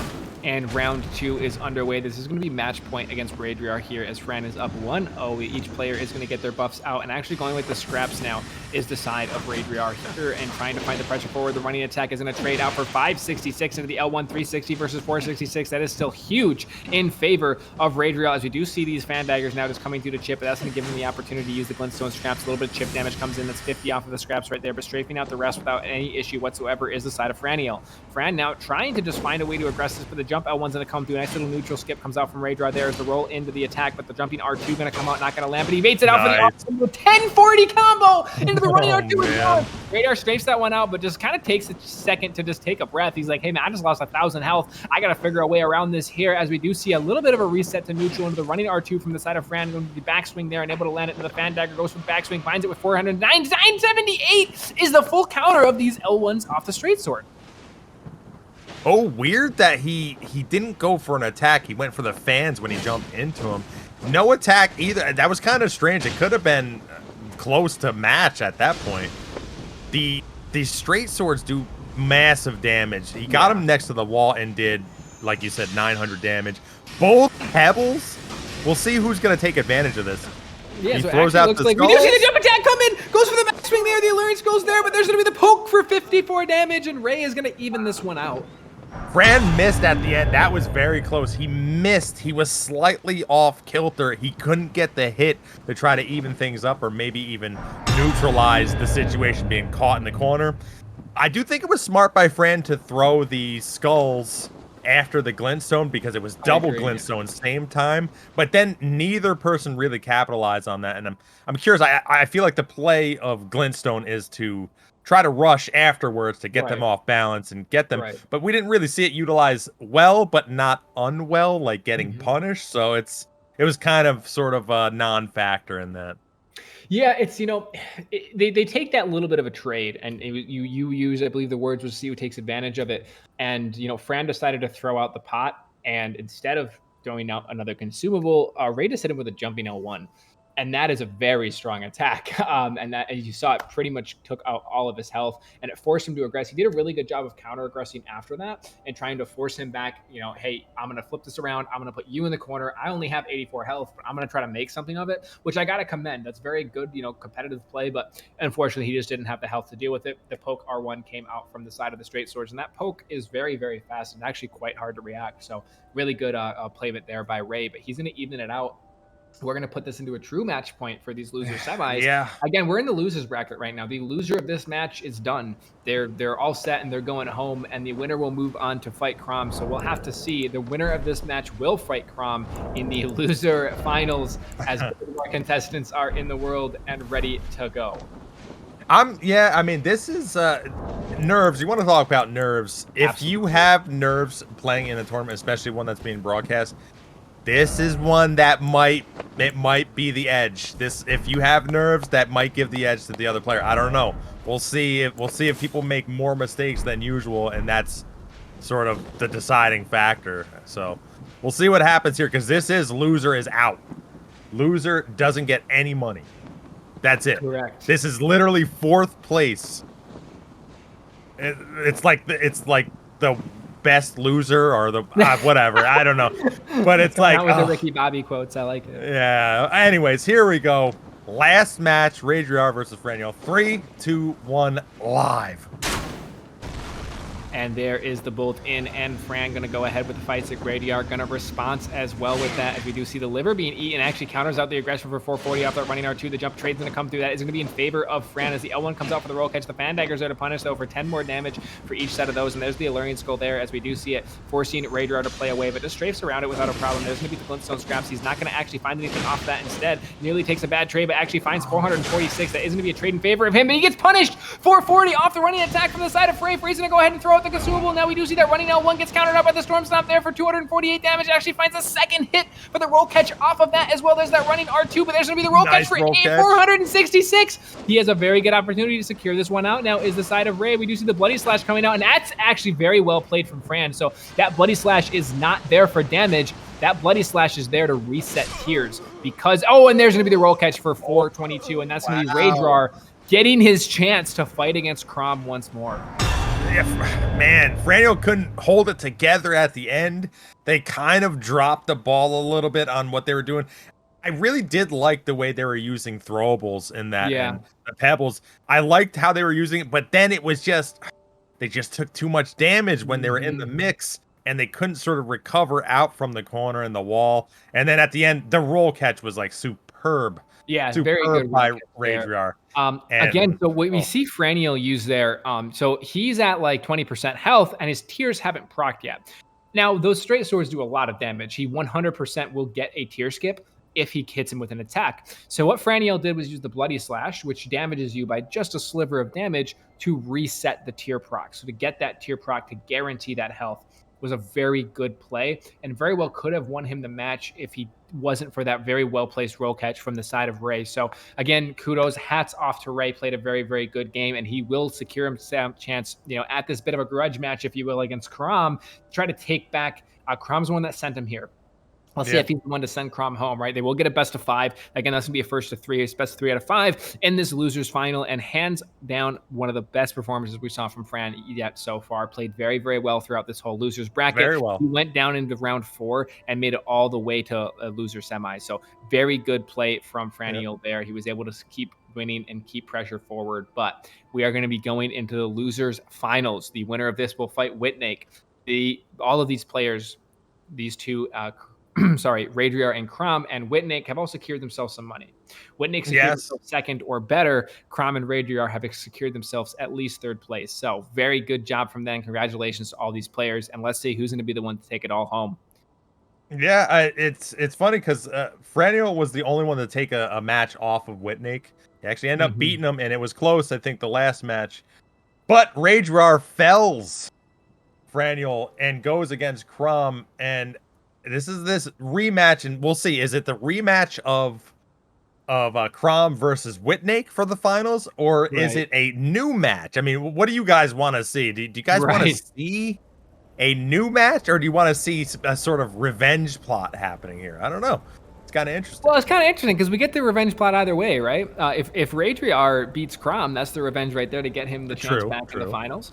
If Crom beats Raidriar, and then we're going to see, that revenge of him against Whitn. So it will play out very interesting. I'm quite excited to see what we're going to see come out between the two of them. Crom's played quite a few different setups, and Raidriar has just played these straight swords. Obviously, it's a comfort setting for him. It's something he's good at. He's comfortable with it. So Raidriar, he's going to come out on that setup. He knows his build. Crom knows his build. All the audience knows his build. You and I know his build. But Crom has a really good opportunity to use something a little bit different. He uses the Serpent Hunter. He uses the Zweihander. He uses the heavy thrusting. So we've seen him use a lot of different things throughout this tournament, and we'll see what he's going to come up with. It's very possible that we do see that Zweihander coming out again. It's a very good weapon to secure himself a spot in those finals against Whitn.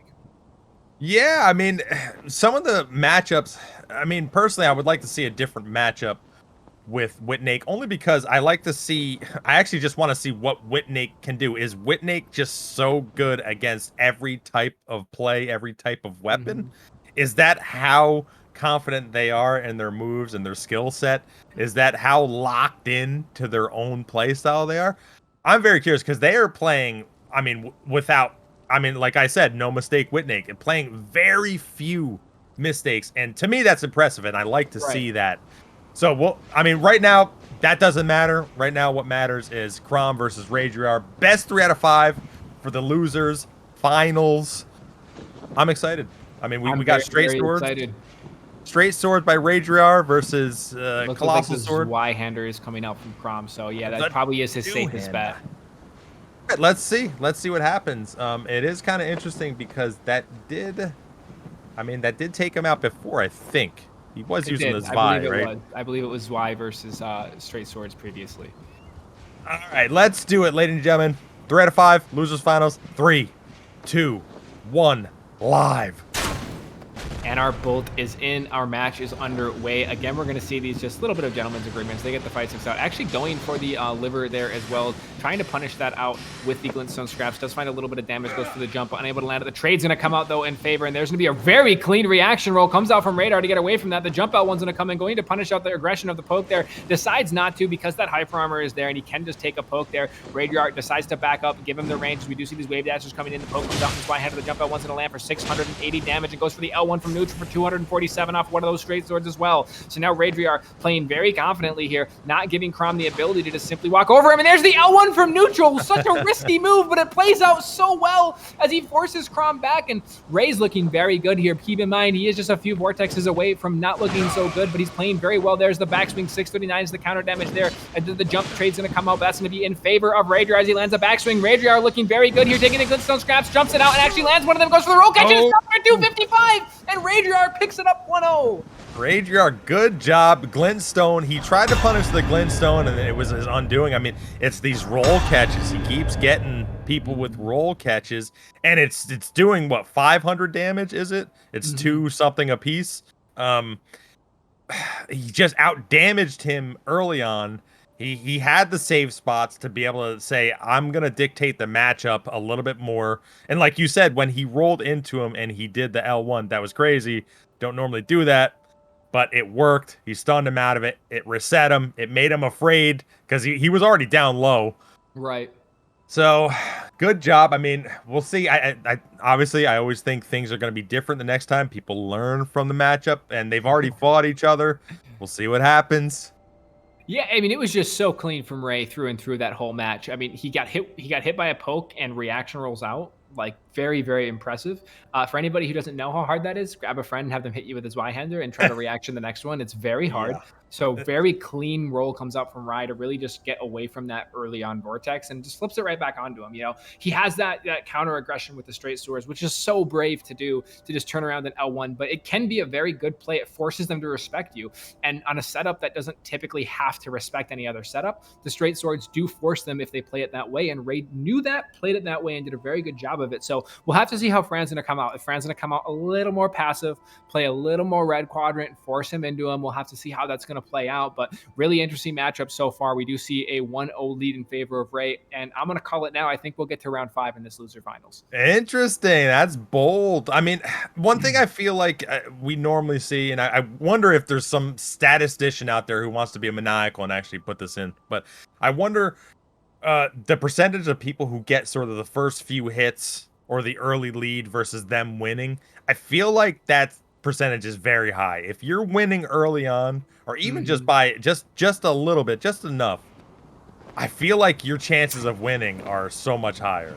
That's what I think. I like the little minis that Knight's doing for us here every time we transition over. I gotta give a little bit of credit there. It's very, very fun and interesting to see what we're gonna come up with. But we do have Rai on the right. We have Crom on the left. We have a 1-0 lead for the Power Stance Straight Swords versus the Zweihander. Dante, whenever you are ready. Let's do it. 3, 2, 1, live. Round 2 is underway. We do see the bolt fired out there and goes for the golden parry off the rip. I'm not really sure. Perhaps that was supposed to be. There's the trade in though, but not before 13:06 in the. Oh boy. 12:56, 12:56 rather. Ray immediately Ellie with a huge health advantage, going out the Glintstone scraps there, but we do have to respect the fact that Crom is on, Twin Bird with the red and blue. There's the Zweihander, or not the Zweihander, my apologies. There's the Moonveil swap coming out, the jump L1 for the delay, goes to the roll catch and able to land it, rolls out the punish from the side up. There's the roll catch coming out again, but able to get away from it is the side of Crom, and Rai is not here to play around. He is here to win the match. The jump L1 is not going to get countered. There's the backswing for 242. The blue feather is going to save him there. There's the roll catch there for 86 damage. Nice. Was that a flawless? No. I don't think so. I guess we'll see in a second. I thought there was a trade in the middle there somewhere. There may have been a trade in the middle, but that was so clean. It wasn't close. Ray. It was not close. I mean, how much was that barrage in the middle? It basically deleted his life. It's like, 1456 or something like that. And then at that point, you're like, oh, what do I do? You got to swap talismans. You got to do all you got to do to try to stay in the game. And it wasn't enough. That was so tough. And these roll catches, what you see is he pressures with these straight swords because they're afraid of the damage. And especially if you're ahead, you're allowed to do that. It's a pretty quick attack too. I mean, straight swords start up on frame 14. They land about frame 17 to 18. So it is a very quick attack as well. It is very oppressive. It is quick, yeah. And its range is more than you would think. Right. It definitely hits, and it hits like a truck, and it hits far, and it hits fast, and it's tough. Like, you do have to be afraid of it. That's the issue, is like you can't just tank it and be like, oh, I'm fine, because that's 500 damage and then it's 1,000 damage and then you're dead, right? So that's what he's doing. He's maybe getting a little bit of a lead. He has a little bit of a cushion to maybe try something. Rushes in, they panic roll, gets the roll catch, 500 damage, reset, repeat, sort of do that. I have been noticing a lot of people missing with either the jumping attacks, not being able to turn around and attack, or even just the crouch poke if someone jumps over them. There's a lot of, I don't know, I'm pretty sure you're able to unlock and get a lot of these hits, but it doesn't look like people are unlocking doing that. So that could be something for the future fabulous player who's able to just be an unlock guru. But it's curious. I'm seeing a lot of punishes, weird double whiff non-punishes, but then punish afterwards with the roll catch. It's kind of interesting, I thought. No, it's a really good use of the straight swords. Is, he's playing very aggressive, but also very reactive. And what I mean by that is he's not just walking up and attacking. He's walking up and he's waiting for the right opportunity. If they swing, he'll roll away. If they don't, he'll catch the roll there. So it's very clean play coming out from Ray through and through to actually find that little bit of damage on the roll catches and stuff like that. So very, very good. Our trumpet is sounded. Our players are in. Night. We are at match point versus Crom here. Ray is in favor 2-0 in our losers finals. Can Crom do this? Can Crom come back? They need to play a little bit different, just enough to keep Ray on his heels. We'll see how it works. Either way, 3, 2, 1, live. Round 3. We'll see if Ray can close this out in 3 quick rounds. Actually going for the Beast Cry for 462 on that, but he is going to sacrifice getting that magic liver that he's gotten every time. So he's going to trade out some damage negation for some damage early on. And we'll see how that plays out as the match continues. He's playing a little bit more cautious now, is Crom. He's not just walking into these straight swords anymore. The Beast Cry comes out again. They're jumping L1. Very early attack there. Tries to get away from it, but the reaction comes out as the poke for 449. The pressure coming forward as a roll catch. Another 449 goes to the Vortex and able to land it. And now forced to roll away. The double roll comes out from the side of Rai. He goes for the trade and able to land that. The jump comes through and he's going to counter it. 718 damage off that jump. And now Ray's back into the fight here. But huge advantage still in favor of Crom here as the gravity fans are coming out, throwing it at the ground again, trying to control as much of the map as possible, not wanting him to just sit back and wait for these trades, trying to force him in as the spacing coming out from each player here as these wave dashes are coming through on this Y-hander, trying to find the poke, dancing in and out, and here's going to go up against the wall here, goes for the poke, unable to land it. The jump jump. He has a chance to get a tier skip here as well, and there's the roll catch, does not get the skip though. 539 on the jumping attack, and now he's just trying to finish this one out here again. Ray is not giving up. Each player do not have their tiers. Most of them have skipped that. Here comes the consumables now from the side of Ray. The Glintstone scraps for gravity fans. They're going out for the poke. 474, but actually gets countered out. The little bit of poison he has is going to be punished by that. And the backswing comes out, but not enough. Crom's going to take the first match that he can, and that's going to level this out to a 2-1. I thought it was beautiful at the end where he tanked the Glintstone hit in favor of getting his own hit. He still got stunned out of it, and he comes out and he's able to get that damage, which ultimately led to the last trade, which he won. Which I always think they just always have the feather on to take the limited damage. Right. But that helped him win because he had maybe 80 life, something like that. Yeah, it was very, very And low, and it was an interesting backswing from Ray there to try to finish it out. I like the idea, but with the counter thrust off this Y-hander, at best case scenario is a match reset. yeah, I wonder, would he have died if he didn't do that and just got hit normally? I don't know. It was close because that was a lot of damage at the end to get that kill. Mhm. How much does the livers actually negate? I believe it's 15% in PvE. I wanna say 10% in PvP. So you think? I wonder. I mean, that match didn't matter obviously because he won, but I wonder how much that is a big deal moving Well, forward one if of the he's going things to to continue. remember is that the carry and knight swords are split damage. So they have both physical and magic. So using that buff on yourself or the debuff to them, if you will, to negate that magic damage, they still get physical. Their jump attack primarily is going to be physical with that claw talisman buff as well. Yeah. So it's kind of an important thing to keep track of. Possibly that's why he's like, you know what? It's split damage. I'm only negating half of their damage source. Maybe I'm better off to get early damage. And it looks like he was for it, because if you look at the health differences there, if he would have eaten the liver, he probably would have ended up dying and not winning that match out in that trade, right? Yeah. I don't know if he would have been, had enough health to continue the pressure that he did. So really good play came out from Crom there. I liked him switching up the game plan a little bit. And that's going to Yeah. put us at 2-1. It's still match point against him, but he has a very good opportunity to pull this one back. Yeah, and it's it was risky, but the risk paid off, which I always enjoy when people take a risk, even when it's the match, even when you might lose.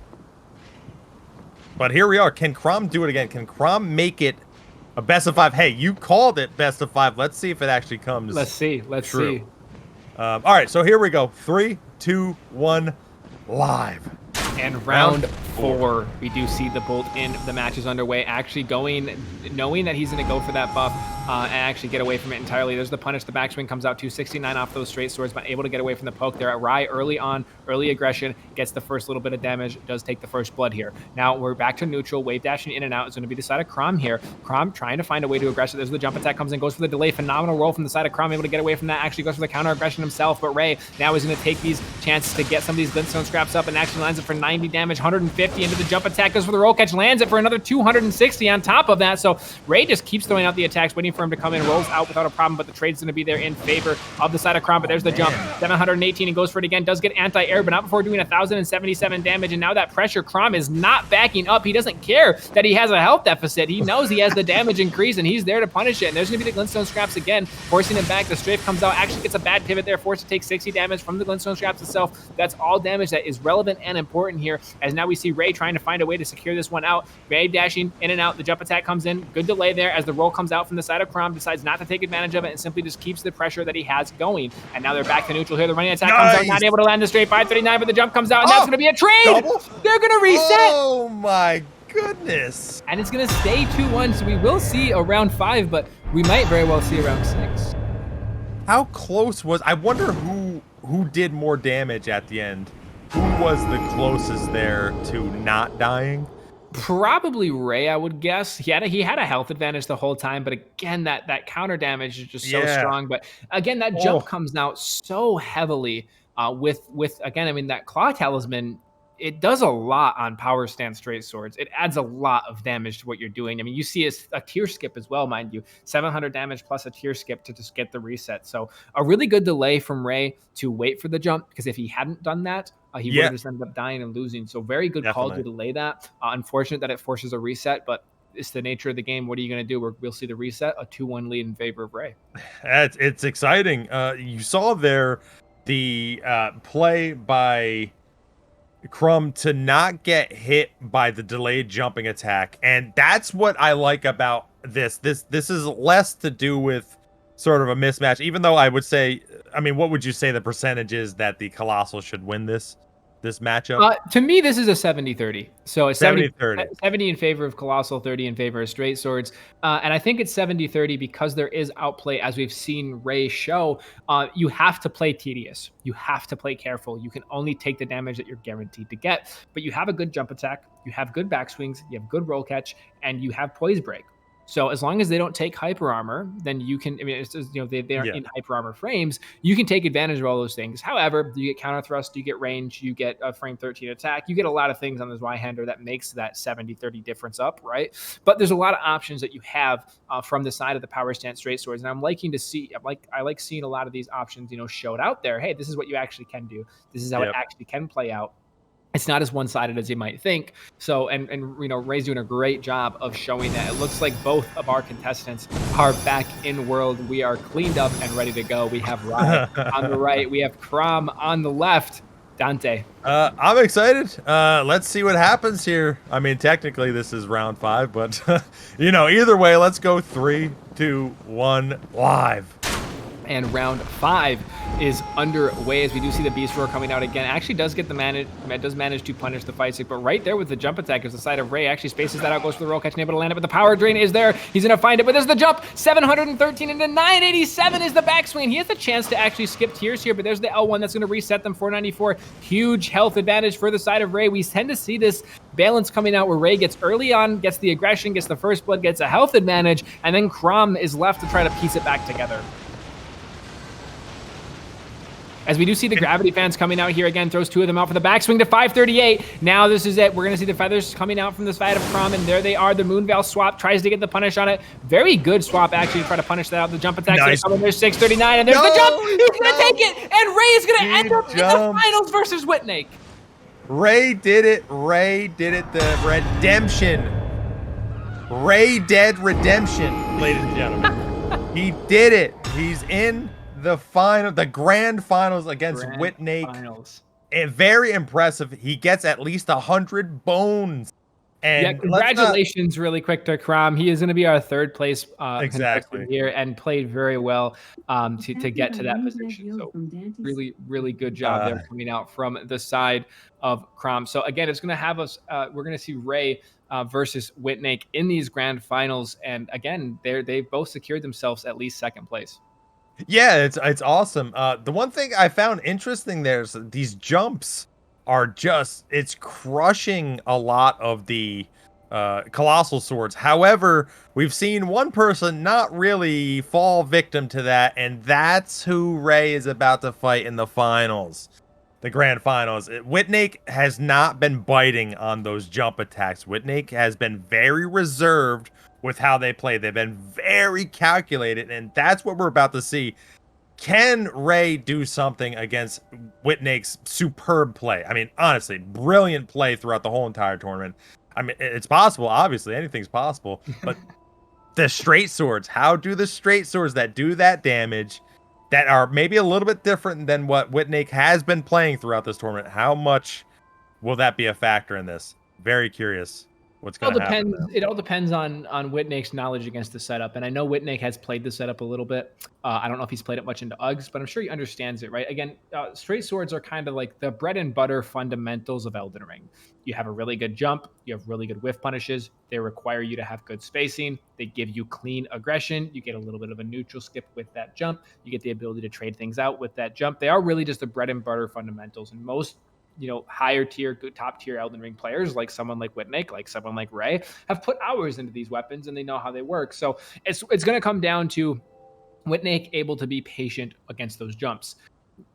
Whitn should win this if he just doesn't, freely aggress and give Ray that damage that he wants, right? If you just walk into the straight swords, you're going to get punished. If you play for the whiff punishes and you play your fundamentals, again, you're looking at a pretty in favor setup for the Watchdog Uggs, and again, you're going to get heavy counter damage if he is able to land those trades that he can take. And he can take, this Y-hander was losing the trade versus the jump attack. The Watchdogs won't. You're looking at a 700-800 counter attack versus a 700 jump. So that's another thing there, is if he's able to land the trade, he will get that in favor. So it's really interesting how this one's going to play out. I would have to give the favor to Whitn right now. Whitney's been playing phenomenally well, and as you mentioned, he hasn't really fallen for a lot of these jump baits that some of these other players have. And he fought Crom, who had really good baits with it. He fought Franel, who actually is who Ray just ended up beating to get to this position. So who again had some of the best jump baits we've seen in the whole tournament. And he didn't fall for any of those hardly. So it's really interesting to see if he's going to be able to take the match over the straight swords. But he has, he's got 6 losses to go through if he wants to, because he has yet to drop a match. So Yeah. even if he loses the first best of 5, he's got another 3 matches to get through it. So it is quite a mountain to climb for Ray, but we'll see how well he can do it. There's a very good possibility that Ray can take this and move it on. Yeah, I mean, you're gonna see it. I mean, the thing that's good about this is that he should have more time to try to figure out Whitnake. We'll see, but then obviously that can work against you because Whitnake has more time to download that information. Now, what do you think about what about the knives, throwing knives that you get? Is that any type of poise damage? Is that even worth it in this matchup? Yeah. So in this matchup specifically, it's actually not really worth it. Well, it's worth it for the chip damage, but in terms of poise damage alone, poise doesn't really matter in this matchup. And the reason for that is because Colossal is limited to 49 and Power Stance Straight Swords do 61.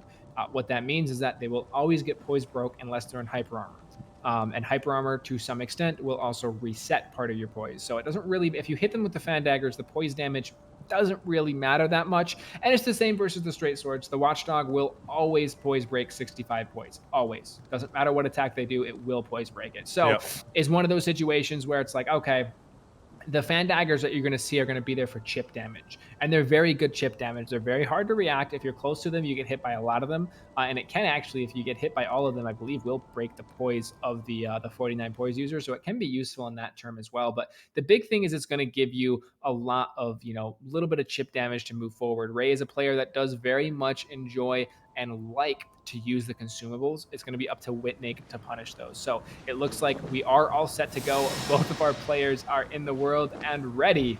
Whitnake on the left on that Colossal Uggs. Ray on the right with these carrying straight swords. Dante. Yes.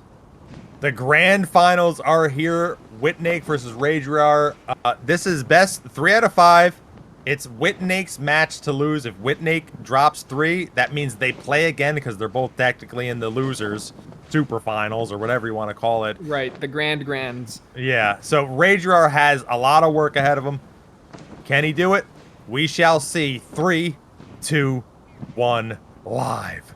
And round 1 of our grand finals underway. The bolt is in. Both players going to go for their buffs there. Whitnake is actually going to go ahead and take the liver as well, and we will see the boiled crab. Actually, I think it's a boiled crab on both sides. I'm not quite able to see if that's a liver or not on the side of Whitnake, but now Whitnake forcing in the roll there.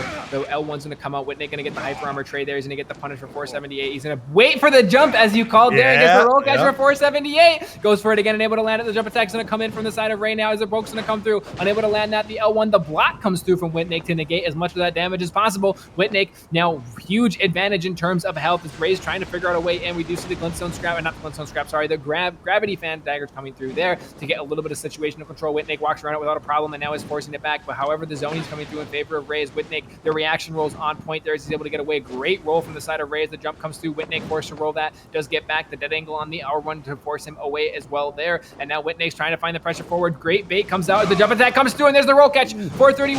The jump comes through again, but Whitnake does not get the anti-air there. You see he did delay it to try to land it, but there's going to be a little bit of clip. 233 damage on the straight swords, and just like that, Ray is back into it. So we do see the gravity fans coming through for the zoning here. Whitnake jumping around it and now trying to find the pressure forward. The poke from neutral, unable to land that as the L1's going to come through. Whitnake, great roll, gets away from that as he throws the dead angle out to try to bait him in. Wandering around, the R1 comes through. The Moonveil swap, we will see if he's going to come for a weapon art here.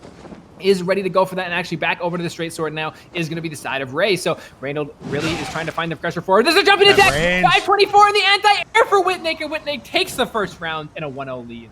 Impressive. I mean, impressive by both of them. I mean, the fact that Raidriar was down quickly and then sort of recalibrated themselves to be like, all right, hold on, let me wait a second. Let me see what I can do. And you still saw Whitnake was not biting on being pressured and then getting roll caught with the straight swords.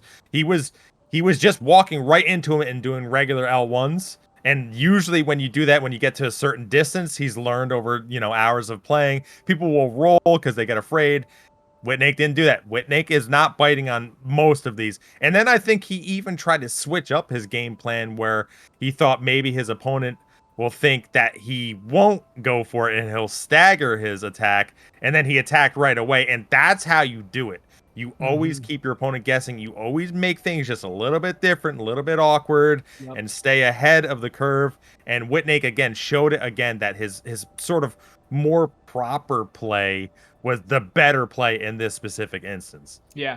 And again, I mean, it really just comes down to Whitn being very reactive in how he plays. He's some of these attacks he's waiting to swing until they roll. I mean, that's some next level confidence as well, to just be in their face knowing that, okay, if they attack, I can roll. If I attack, they can't. And that's a very strong mentality to have from Whitn, knowing that he's going to force the roll and he's going to get the damage. And if he doesn't force a roll and they attack, he can simply reaction roll away or block it, which we saw him do a few times throughout that match. So really, it's going to force Ray to play a little bit different here. His jumps are not as reliable as they've been, and it's going to see how well he's able to get around that. That was a big factor for him, was the jumping attacks versus this Y-hander of Crom. So we will have to see how well he's able to move forward. So we will have Whitn on the left. We will have Ray on the right. We'll have the Watchdogs versus the Carrion Knights. Yeah, I mean, I gotta say, Raidriar, I'm not actually sure what he can do in this instance, because Whitn is just playing very proper, he's playing like the best of the basic play. He's not doing anything crazy or fancy, except for that R2 was a little bit off what you would normally do. But it's tough for Ray. It's very difficult for Ray. All right, so let's just get into it. Ray's got to play weird, I think. He's just got to play weird. I don't know. I think it's what boils down is he's got to play his fundamentals here. That's what Whitn's doing. He's got to do the same. We'll see how well they go. Dante, if you can give us the count. All right, here we go. They're chomping at the bit. 3, 2, 1, live. Round 2, we do see it in favor of Whitn here as we start this off. Each player going to go for their respective buff, and we actually see him trying to get the punish on the buff from Whitn himself. Does get a backswing, actually clips for 168 on one of those swords with the backswing. He's going to get the glintstone scraps out as well. Whitn forcing out the trade there, but actually really good patience comes out from Ray to not take that. But there's the big trade in favor of Whitn, and there's going to be the punishing out, but the backswings come in from the side of Ray. Going for the roll catch, but Whitn able to get away from that. There's 507 waiting for the jump out and goes for the trade as well, but the roll is going to come out from the side of Ray and actually able to get the counter aggression as well. But there's the poke from Whitn for 507, looking for the tier skip here as the jump attack's going to come in from the side of Ray. Ray now on the back foot. He's got to figure out a way to not take a full trade and just lose the tiers that he has, as Whitn's trying to find the pressure forward here, looking for the crouches here. He's wave dashing in, trying to find it in, but there's that counter pressure coming out from the side of Ray. And now, same as Whitn is going to have to be a little careful here as well. He is in tier skip area as these glintstone scraps coming out, the poke coming out from Whitn, but there's going to be 46 damage comes through, and there's the jump attack coming through, the block coming through, and there's the tiers. Whitn able to utilize that block to get some of those tiers with the roll catch coming out, but unable to land it. The trade's going to come through in favor of Whitn, and Whitn's going to take that in a 2-0 lead. I liked what Raidriar was doing there against Whitn. See, Whitn, again, is sort of doing this pressure with a reaction, like you were saying. He's doing pressure with, what is my opponent doing? I'm going to react to that, or I'm going to, attack when I find it's safer. And Raidriar just attacked. He just attacked in his face when he tried to pressure him, and then he would attack again, which was a little bit different than what he was used to, and it was working. He actually got tons of damage doing that, but he was just at too much of a deficit at that point to really make that work later on. So, man, it worked. Just if Raidriar wants to make this competitive and get to the losers super finals, continue to play against what your player's play style is. I know that's like, everything's always easier said than done. Absolutely, but absolutely. He's doing it, and he's playing a little bit different, and he's progressing through the first match and the second one. He's getting a little bit better. He's starting to figure it out a little bit more to how he can get more hits. So we'll see. Is this the round where he can overtake it? I don't know. Yeah, we'll have to see as they continue forward here. But one of the things I'll point out that is a little bit riskier with how Ray's playing with that counter aggression that you're talking about is that opens up the opportunity to get counter thrust. And Whitn's playing a counter thrust heavy weapon.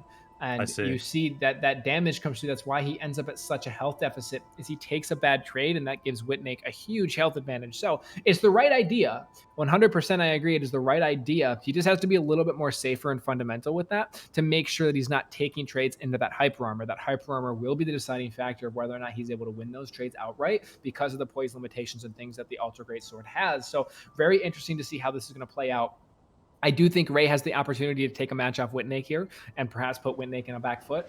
We'll all have to see how well they're going to play the counter damage and things along those lines. Ladies and gentlemen, this is a tournament match point against Raidriar. Whitn is up 2-0 in these grand finals. He's yet to lose a full match. Will he lose, or will he take this in a 3-0 sweep? It's a tall order for Raidriar, but I think if Raidriar can somehow magically get those cat-like reflexes and just be a split second a little bit faster with his decisions, I think we'll see maybe at least a match turnaround. We'll see. Either way, could be match point. Whitn could get 200 bones. So both players are already guaranteed 100. Let's see how it goes. 3, 2, 1, live.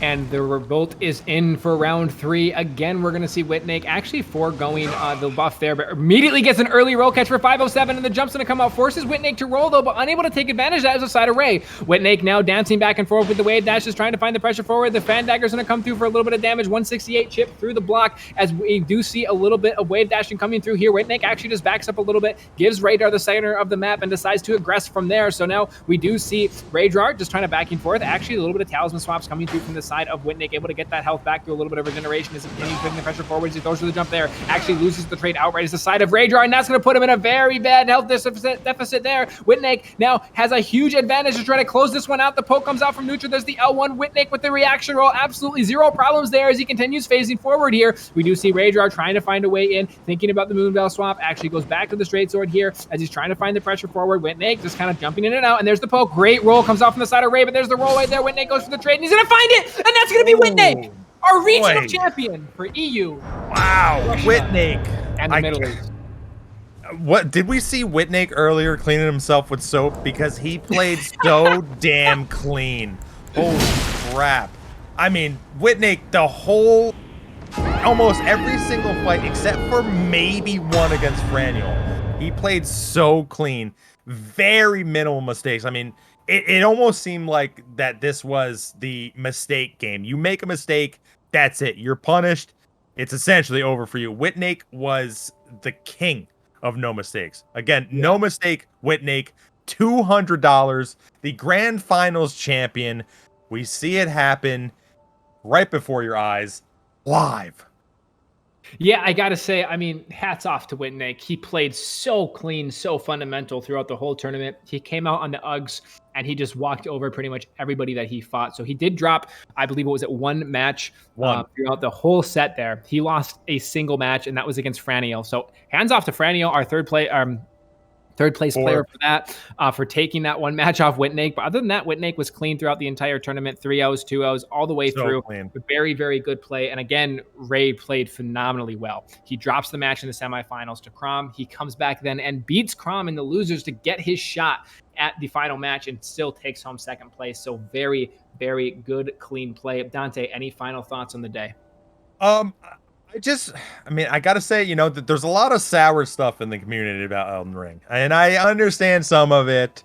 Me too. But it's, the thing is, you want to enjoy a game, and you don't want to just live in sourdom, right?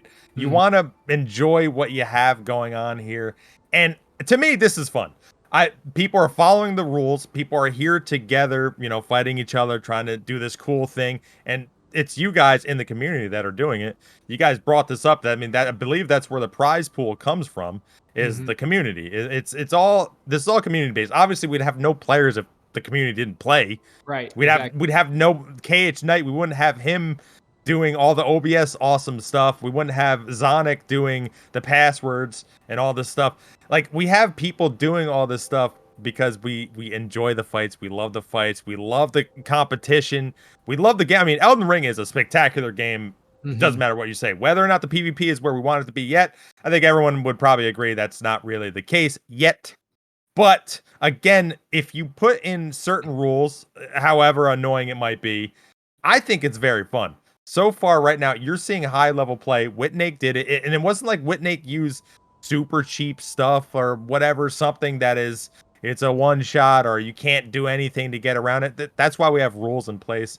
Absolutely. I thought it was very fun. I thought, you know, all his matches through all different types of play styles and weapons, Whitn just showed if you play very solid, don't make mistakes, you play clean, you can win.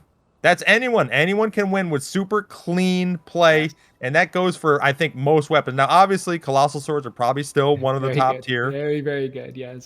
So, yeah, I mean, he probably gets a bonus percentage of win with the clean play, but you still need to know how to play it. You can't just pick it up and you're already good. Absolutely, it does. With the changes and things to the rules, that it does force you to be it still forces you to be the better player, and that's one of the things that, again, Whitn is so clean in everything that he does. We saw very few panic rolls. He only got roll caught a handful of times. If he wasn't sure if he could roll it, he just blocked and went through it. So again, congratulations to Whitn.